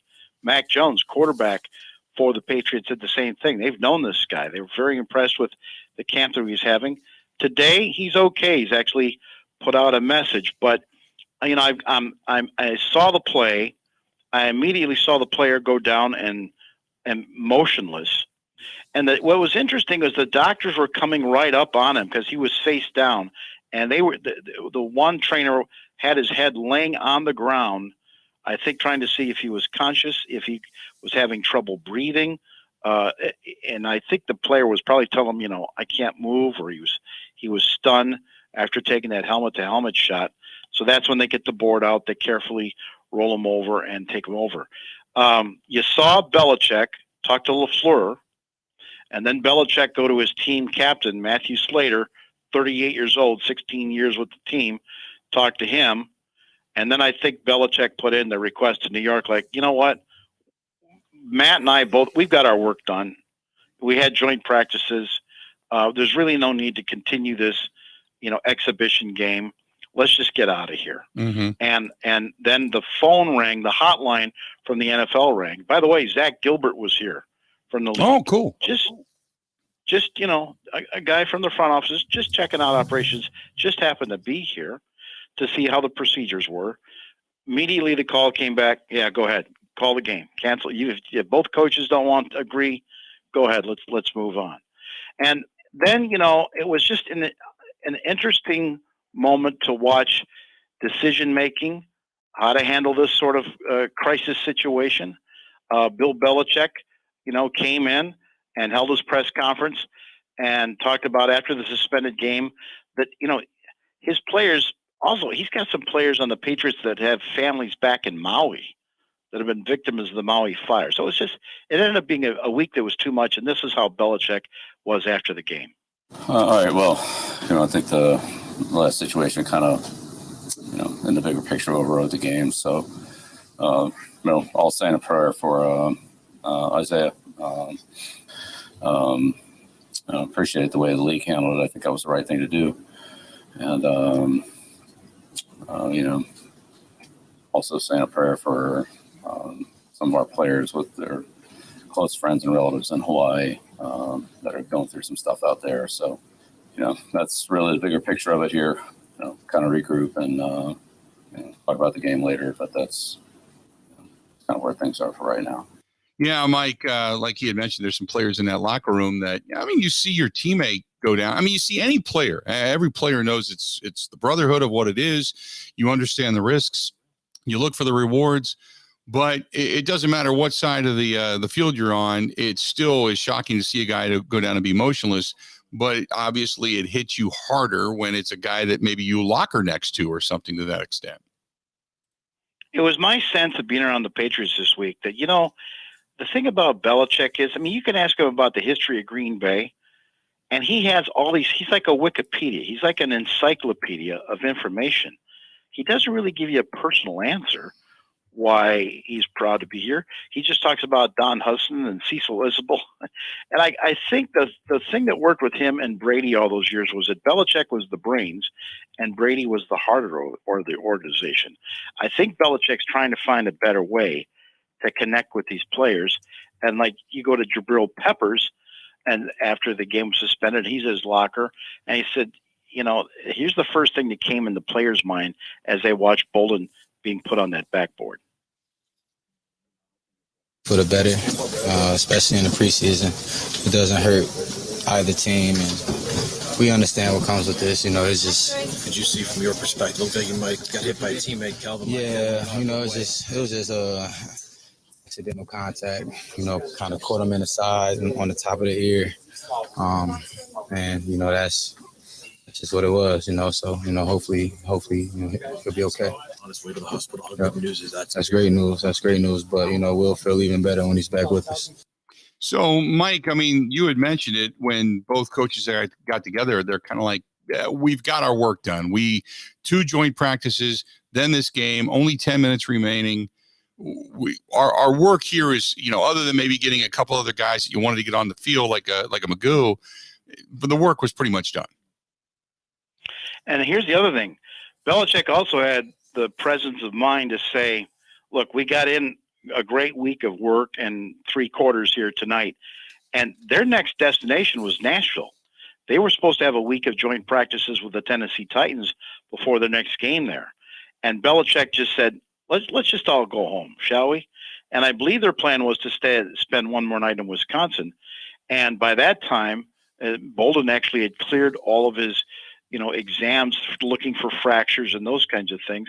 And he was able to actually go back with the team flight back to Foxborough yesterday. So the Patriots are back in Foxborough, and then they'll travel on Thursday to play their final preseason game against the Titans. Matt LaFleur thinks after 2 preseason games, he's seeing more energy on the field from his team. And I also think that these joint practices and fights and stuff like that is bringing more juice to his players. And LaFleur had a half-hour press conference with us last night. It really wasn't a press conference. It was a conversation.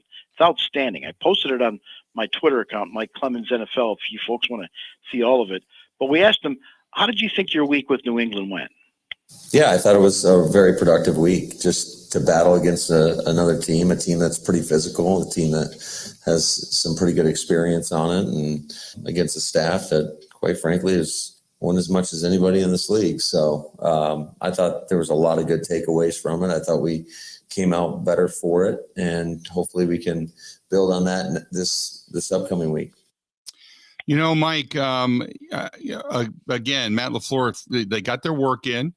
So that, which is great. And they got a chance to, beat up on Cincinnati a little bit, beat up on, it's not just them beating up on themselves. And so they got a lot of work and a lot of different looks, but the big thing is for Jordan Love and all the eyes, after the game were, hey, it was another positive performance. It was, get him in, get him lathered up, get him a little bit of work, look for some good throws and get him the hell out of there.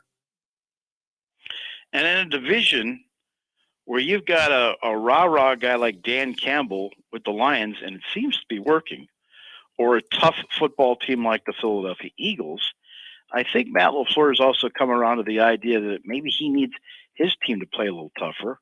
You see Jordan Love in his time against the Patriots take kind of a late hit and pop up and put his face right into the Patriots defensive line guys after the whistle. And LaFleur was asked, do you want to see Jordan Love yelling at Patriots defensive players after the play's over? Heck yeah. You want to see fight from all the guys. I don't get too overly concerned in the game when he gets in somebody's face because, quite frankly, if he baits somebody and they take a swing, I mean, he's got a helmet on, right? So he should be okay. Yeah, absolutely. I think you saw it even on the penalty play that when Jordan took that late hit. I mean, I want our linemen to get in there and get his back, but they also got to understand that you can't cross the line because if you get booted from a situation, now you're hurting the team. Never want to see one of our guys in a practice setting take a swing at somebody else. That's why we booted somebody from practice the other day. So, Mike, I know that it has been relatively brief time. It's a few series, 2 series, 3 series, then get him out of there. Interesting. Were you surprised that Matt LaFleur said, no, Love's going to play in the next one? Absolutely, because the Packer way, whether it's Ted or Brian Gutekunst or even now LaFleur, they're very guarded with their information, right? And then yesterday, LaFleur comes in, and after about 15, 20 questions, the PR director says, okay, is that it? And LaFleur looks at him and says, it's okay. And he goes another 15, 20 minutes. And then when someone asks him, well, is Jordan going to play? You could hear a pin drop when he said, I mean, it's even like the head coach has got more swagger going on right now. So he was asked, well, you could hear a pin drop in the room, Bill. It was asked, will Jordan Love play in the final preseason game against the Seahawks Saturday? Yeah, he's going to play. Yeah. What's the value in that for you? Just, I don't think you can give these guys enough, young players in particular, that position, enough reps. I really don't. I think there's something to, like we mentioned, and we strategically did this. So we had a night game, the approach and how you prepare for a night game. Now we have a noon kick at home. So I think there's a lot of value in that, getting experience going. Not that he hasn't done it before, because he has, but I still think he's in a different role. How much he'll play, I'll let you guys know on game day. Interesting stuff from Matt LaFleur. Let's do this. We'll step out. We'll take a quick break. We'll come back. Got Mike Clemens on the line with us, and we're chatting with him about what he saw and the afterwards, so to speak, of what went down on Saturday night and getting ready for this week as Seattle is going to come to town. Stay tuned. We got a whole lot more of the Bill Michaels Show coming up, and it's coming up right after this. This is the Bill Michaels Show on the Wisconsin Sports Zone Radio Network.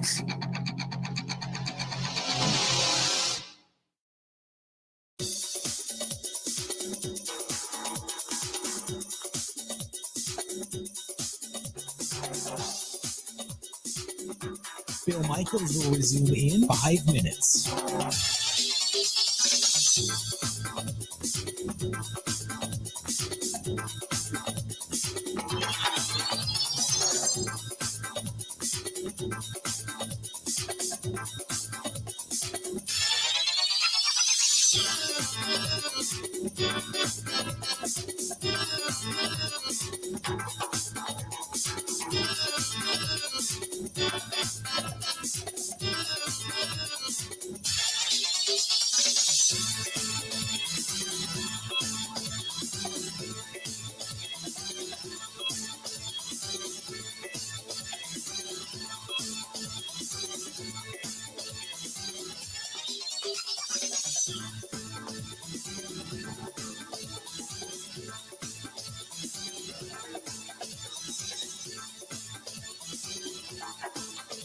Bill Michaels will resume in 4 minutes.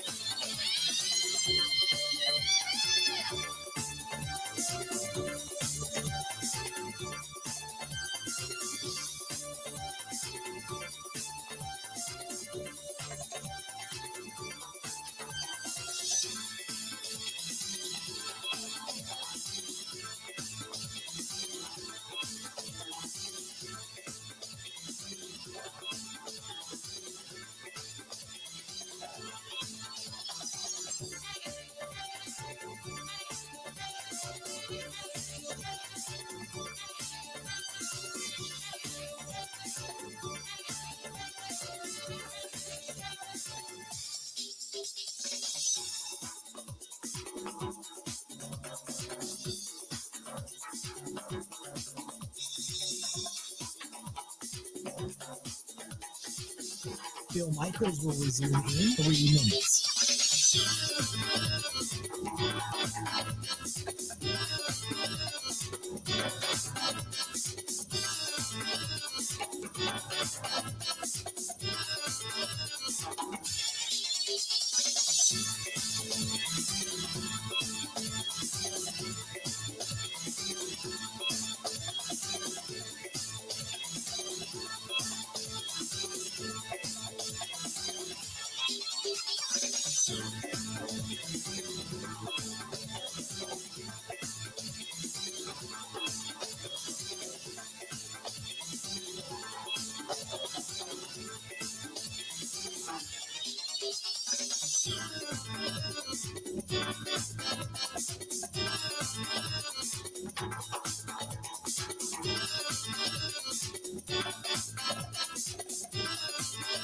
Bill Michaels will resume in 2 minutes.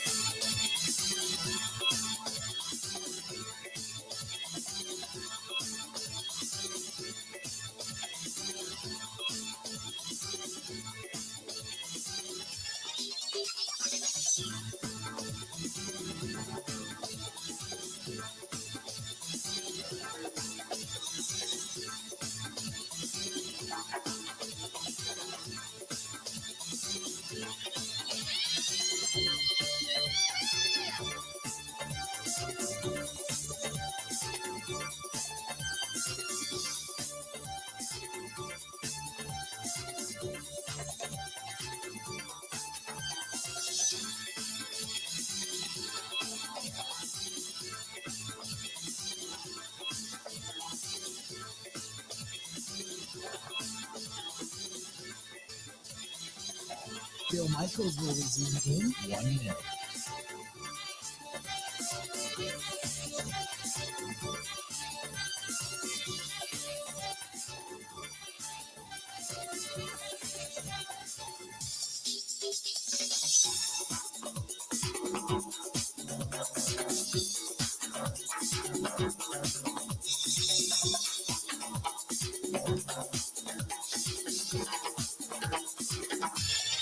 Bill Michaels will resume in 30 seconds.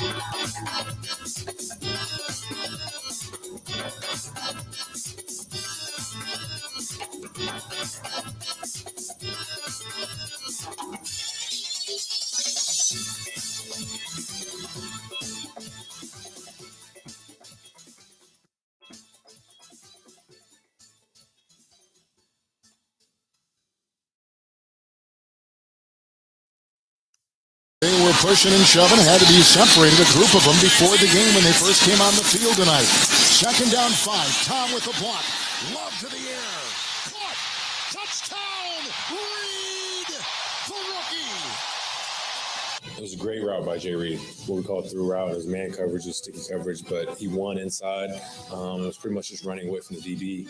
There was a backer that was kind of out in front of him, so I just held on to it for a little bit, let him just continue to run through that second window, and he made a great play at the end, just being able to bounce off that DB and get in the end zone. So great route by him.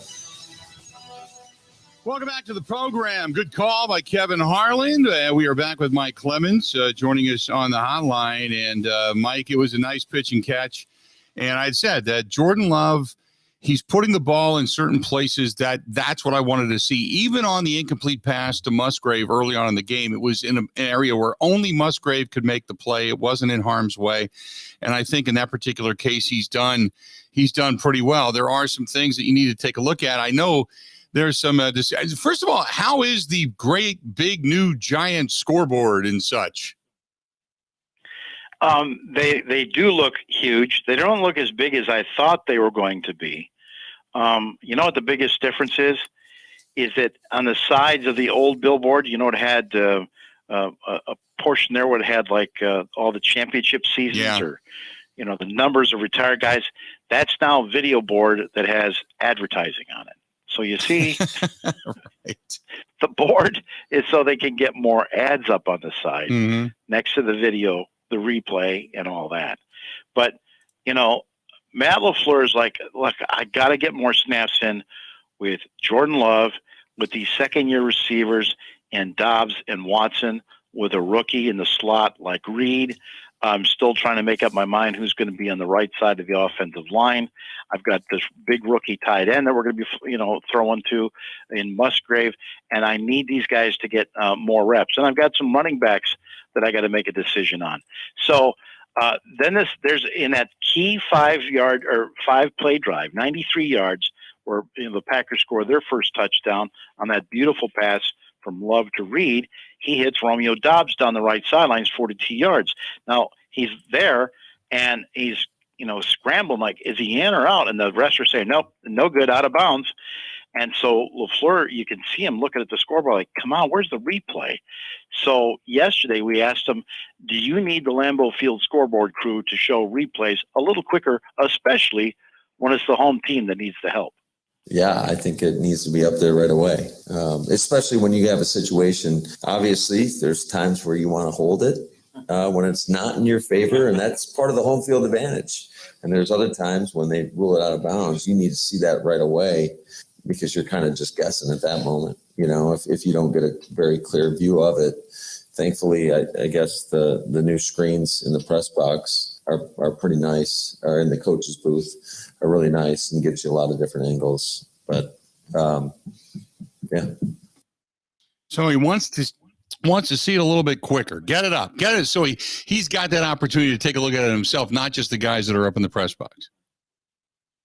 Yeah. You know, hey, let's work out. Let's just work out for the home field advantage, right? Right, no doubt. Let's get that information up there quicker. And I think that's interesting. And he's even calling. He's looking for every advantage he can to help win these games, especially when the team is at home. When you talk about the advantages, I know that there's still that lingering little bit of question about David Bakhtiari. Is he healthy? Is he not healthy? Because he's, you know, been on and off so much during training camp. But it certainly seems like there doesn't appear to be a problem with David. It's just they're being very, very cautious with him, right? Right. And we've talked about Zach Tom, you know, how much they like him. And we talked about him, you know, last year in training camp, how good his footwork was. Now in the last week or two, they've been working Rasheed Walker. They had him play left tackle and Zach Tom at right tackle and Josh Nijman coming in later. So they're looking at all these different combinations. But we asked the offensive coordinator, Adam Stenovich, you know, it's been 2 years since the torn ACL in the left knee. Does he see David Bakhtiari getting back to all-pro performance level? Yeah, I do. It's just us managing, you know, the knee and all that stuff and just making sure he can get out there on Sundays. But he's been such a good pro, just like keeping his body ready, keeping his mind ready. One thing, you see him out there in walkthroughs where he's not taking that toll on his knee, and everything he's doing is taking his sets, taking his footwork, just being really so he can get those mental reps and then go out there and play. So he's been doing a good job. You know, I'm glad that there isn't that, I guess, Mike, that thought that there's this lingering injury in the background that we're going to find out about on the opener, that all of a sudden David Bakhtiari really can't go, you know, because there was a little bit of speculation only, but it appears like everything's just kind of calmed down. Like now it's just, you know, It's just you get back to work. The left side of the offensive line is looking really, really good when Bakhtiari's in there. We know Elton Jenkins has been kicking ass when he's been in there. Now it's just a matter of kind of honing that. But there's other things. There's, you lose a guy like Tyler Davis, who's gone for the season at the tight end position, but also he's a big piece and Kevin Harlan alluded to it a little bit earlier. He's a big piece when it comes to special teams too. Yeah, I mean, he was your, if you will, veteran tight end there, along with Josiah DeGuara.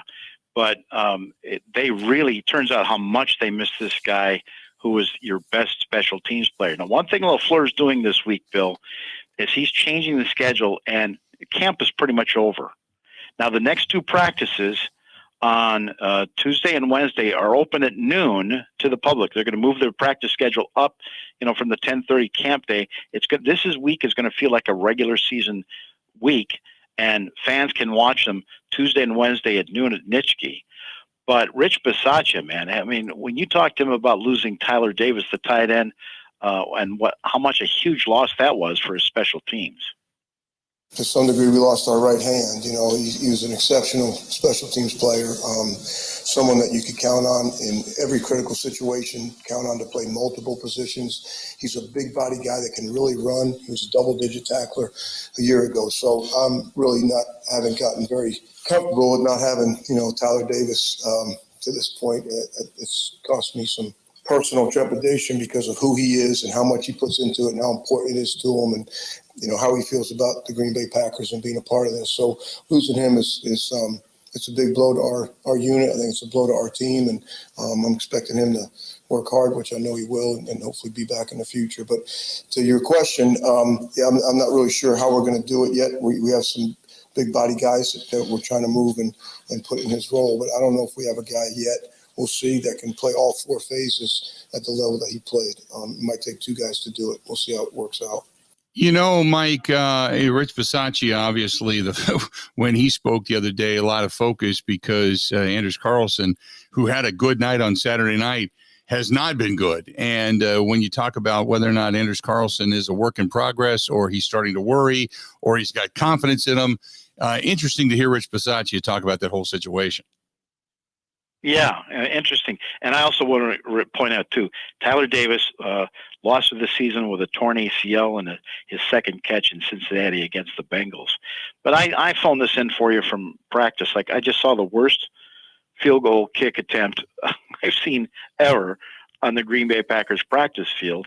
And yet then Anders Carlson gets into that game the other night in a summer wind that was swirling around a Lambeau field. And they do something new, too, after there's a score. They release this green smoke so you can even see how the winds are swirling around. But he not only gets the 2-point afters, he also converts one from 52 yards out. And Rich Bisaccia has talked about why he's confident that Carlson can be dependable. Along with other kickers that I've had, I've been through the ups and downs with Martin Gramatica and the ups and downs of Dan Bailey and Nate Keating and Nick Novak. And, if you want to talk about, Daniel came in after he had the trouble in Minnesota, took 2 weeks, and then we got him with the Raiders, and he had most prolific year as a rookie. I think it was 94% or 92%. The next year, I think we were in the 70s. Wasn't a very good year, but again, stayed patient, corrected some things, and then he's gone on to consistently play well. So I think it's, again, part of the position to some degree to have a sense of patience if you feel like the mechanics are all there and the mental makeup is there to keep improving. And I think that's where we are right now with Honors. So, Michael, now we go to the defensive side of the football and some guys that are making some plays. I know you've been talking about different players on the offensive side, Malik Heath and company, but you had talked about this Carrington Valentine for a while now. Yeah, as a matter of fact, I put out a list of here's the guys that have flashed in camp. Wide receiver Malik Heath, running back Emmanuel Wilson, had the 80-yarder against the Bengals. They like how hard he runs, but he actually started getting gassed in the game. And LaFleur said yesterday he's got to get into better shape.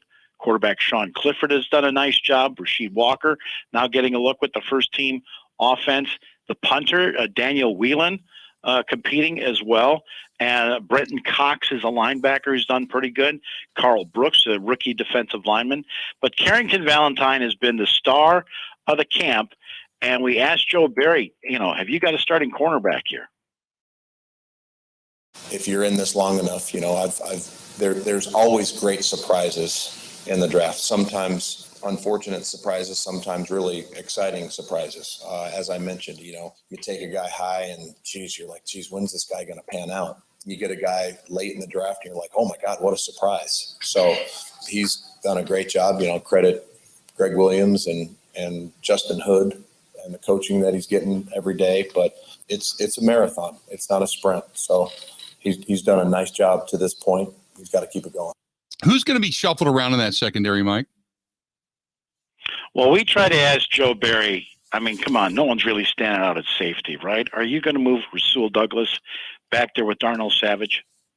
Rasul Douglas playing safety? I don't know. I've never seen Rasul Douglas play safety. See a guy that could add the skill set for the position, the football IQ to go back there? Or? Oh, yeah. I mean, Rasul has an unbelievable skill set and IQ. A lot of there's a number of players that do, but Rasul Douglas is our starting corner right now. The Rasul Douglas is starting corner, but there's also the ability to mix and match guys back there as well, right?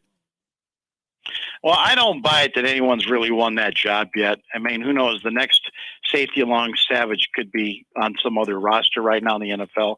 But after watching the tape, I asked LaFleur last night, you had Rudy Ford in there, Jonathan Owens that they picked up from the Texans, Anthony Johnson, a kid they drafted late in the draft. How did they look at safety Saturday night against the Patriots? Yeah, I thought there were some really good moments and some teachable moments as well. So, I thought when Rudy was in there, he did a really nice job, specifically in some of those run support situations. There was one in particular on the goal line where, he saw it and triggered and got a tackle in the backfield. And then J.O. made a heck of a play on a RPO that they hit us on earlier in the game where he was standing at the line of scrimmage and got a PBU on that. Anthony Johnson had a couple nice PBUs. So I thought all in all, it was pretty positive. Let's do this. We're late for break. We'll take it. We'll come back. We got Mike Clemens joining us on the hotline. Stay tuned. A whole lot more of the Bill Michaels Show coming up right after this.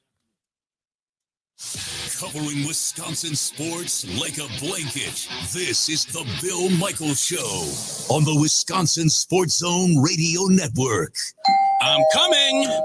Hi, Mark Tauscher. Boy, you just never know when or where you're going to pop up. This time, it's my house. Can I come in? You're already standing in my living room. Tausch, you have mosquitoes in here. Oh, yeah. It's like an insect zoo right now at my house. Heads up. Here comes that wasp again. Incoming. Shoo! You need Palace 250 series of windows with exclusive hidden screens. They fit inside the actual window and protect you from nature. Okay, now that's just brilliant. Yes, please. Pella Windows and Doors of Wisconsin to the rescue. You got anything to drink around here? Yeah, just go right ahead and make yourself at home, I guess. Ooh, root beer.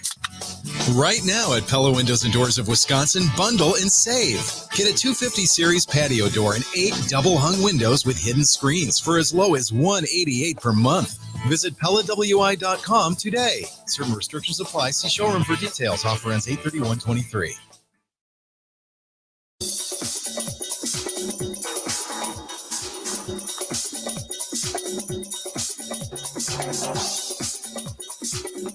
Bill Michaels will resume in 3 minutes.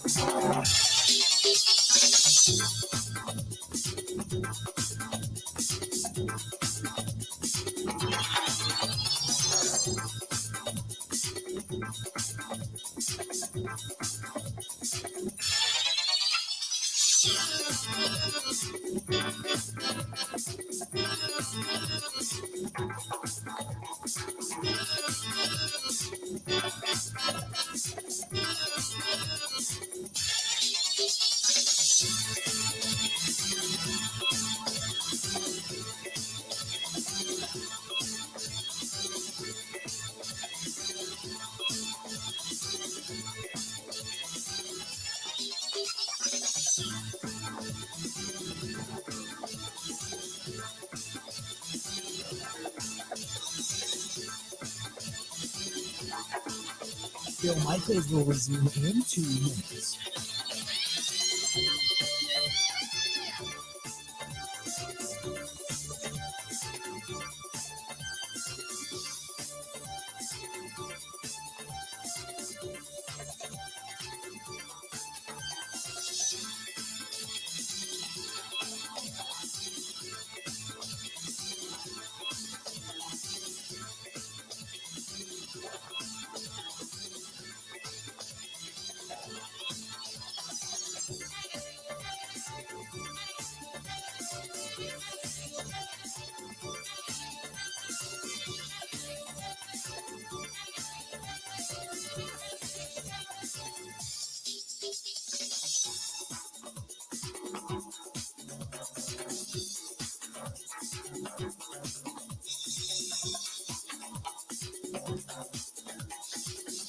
Bill Michaels will resume in 1 minute.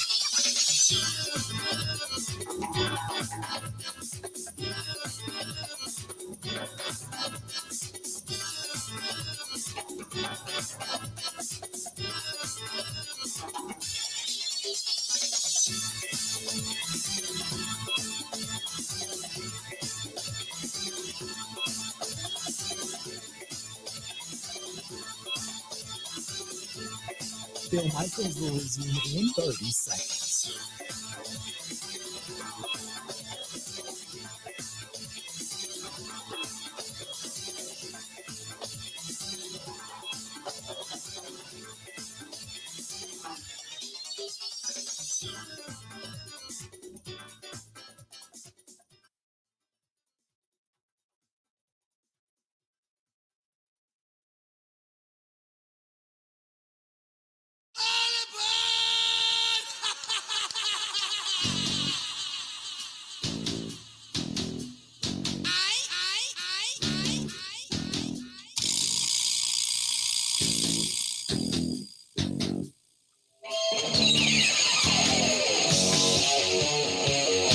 Couple minutes to go before we get out of here. Welcome back to the program. Mike Clemens is joining us on the hotline and talking a little bit about the weekend that was. And Mike, now you've got you got another one coming up at Lambeau Field, a weird one because you got a noon kickoff on Saturday. Right.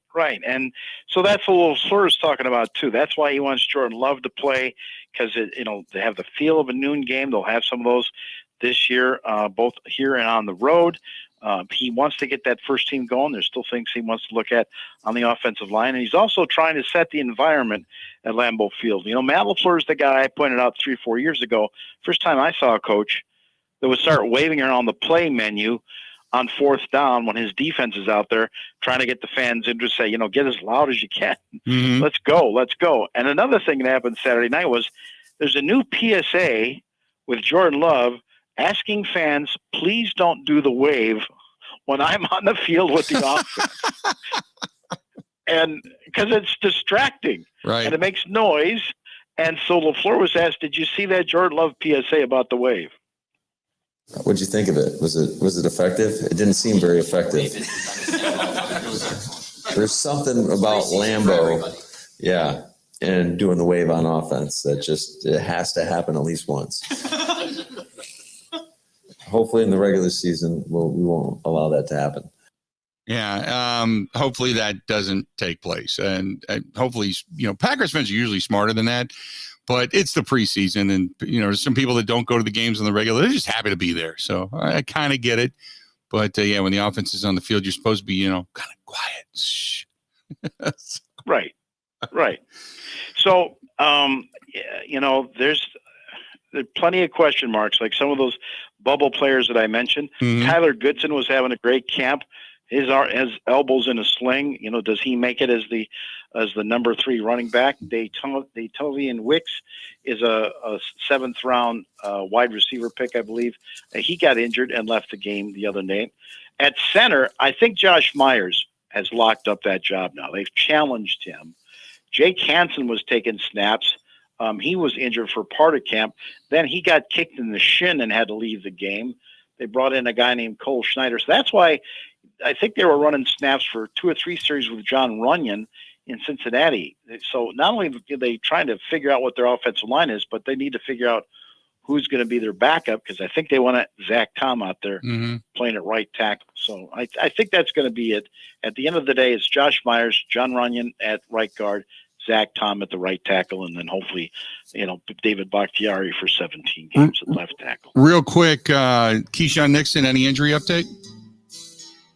No, don't have an update on that, but, he's pegged to be both the punt returner and the kick returner with Jaden Reed, the rookie, backing him up. Yep. Mike, great stuff. We'll talk again soon, pal. Appreciate it, okay? Thank you, Bill. Appreciate you, man. All right, buddy. There you go. That's our own Mike Clemens joining us for a couple of minutes on the hotline as we go to get out of here. Hey, if you want to follow us tonight, do not forget, go to facebook.com/Big Unit Poker Run. Facebook.com/Big Unit Poker Run. Going to be doing a live over there, making some announcements tonight. Really need your help when it comes to spreading the word for the motorcycle poker run coming up, benefiting Fisher House, Wisconsin. Facebook.com/Big Unit Poker Run. I'll see you tonight. Time for us to go. Have a go.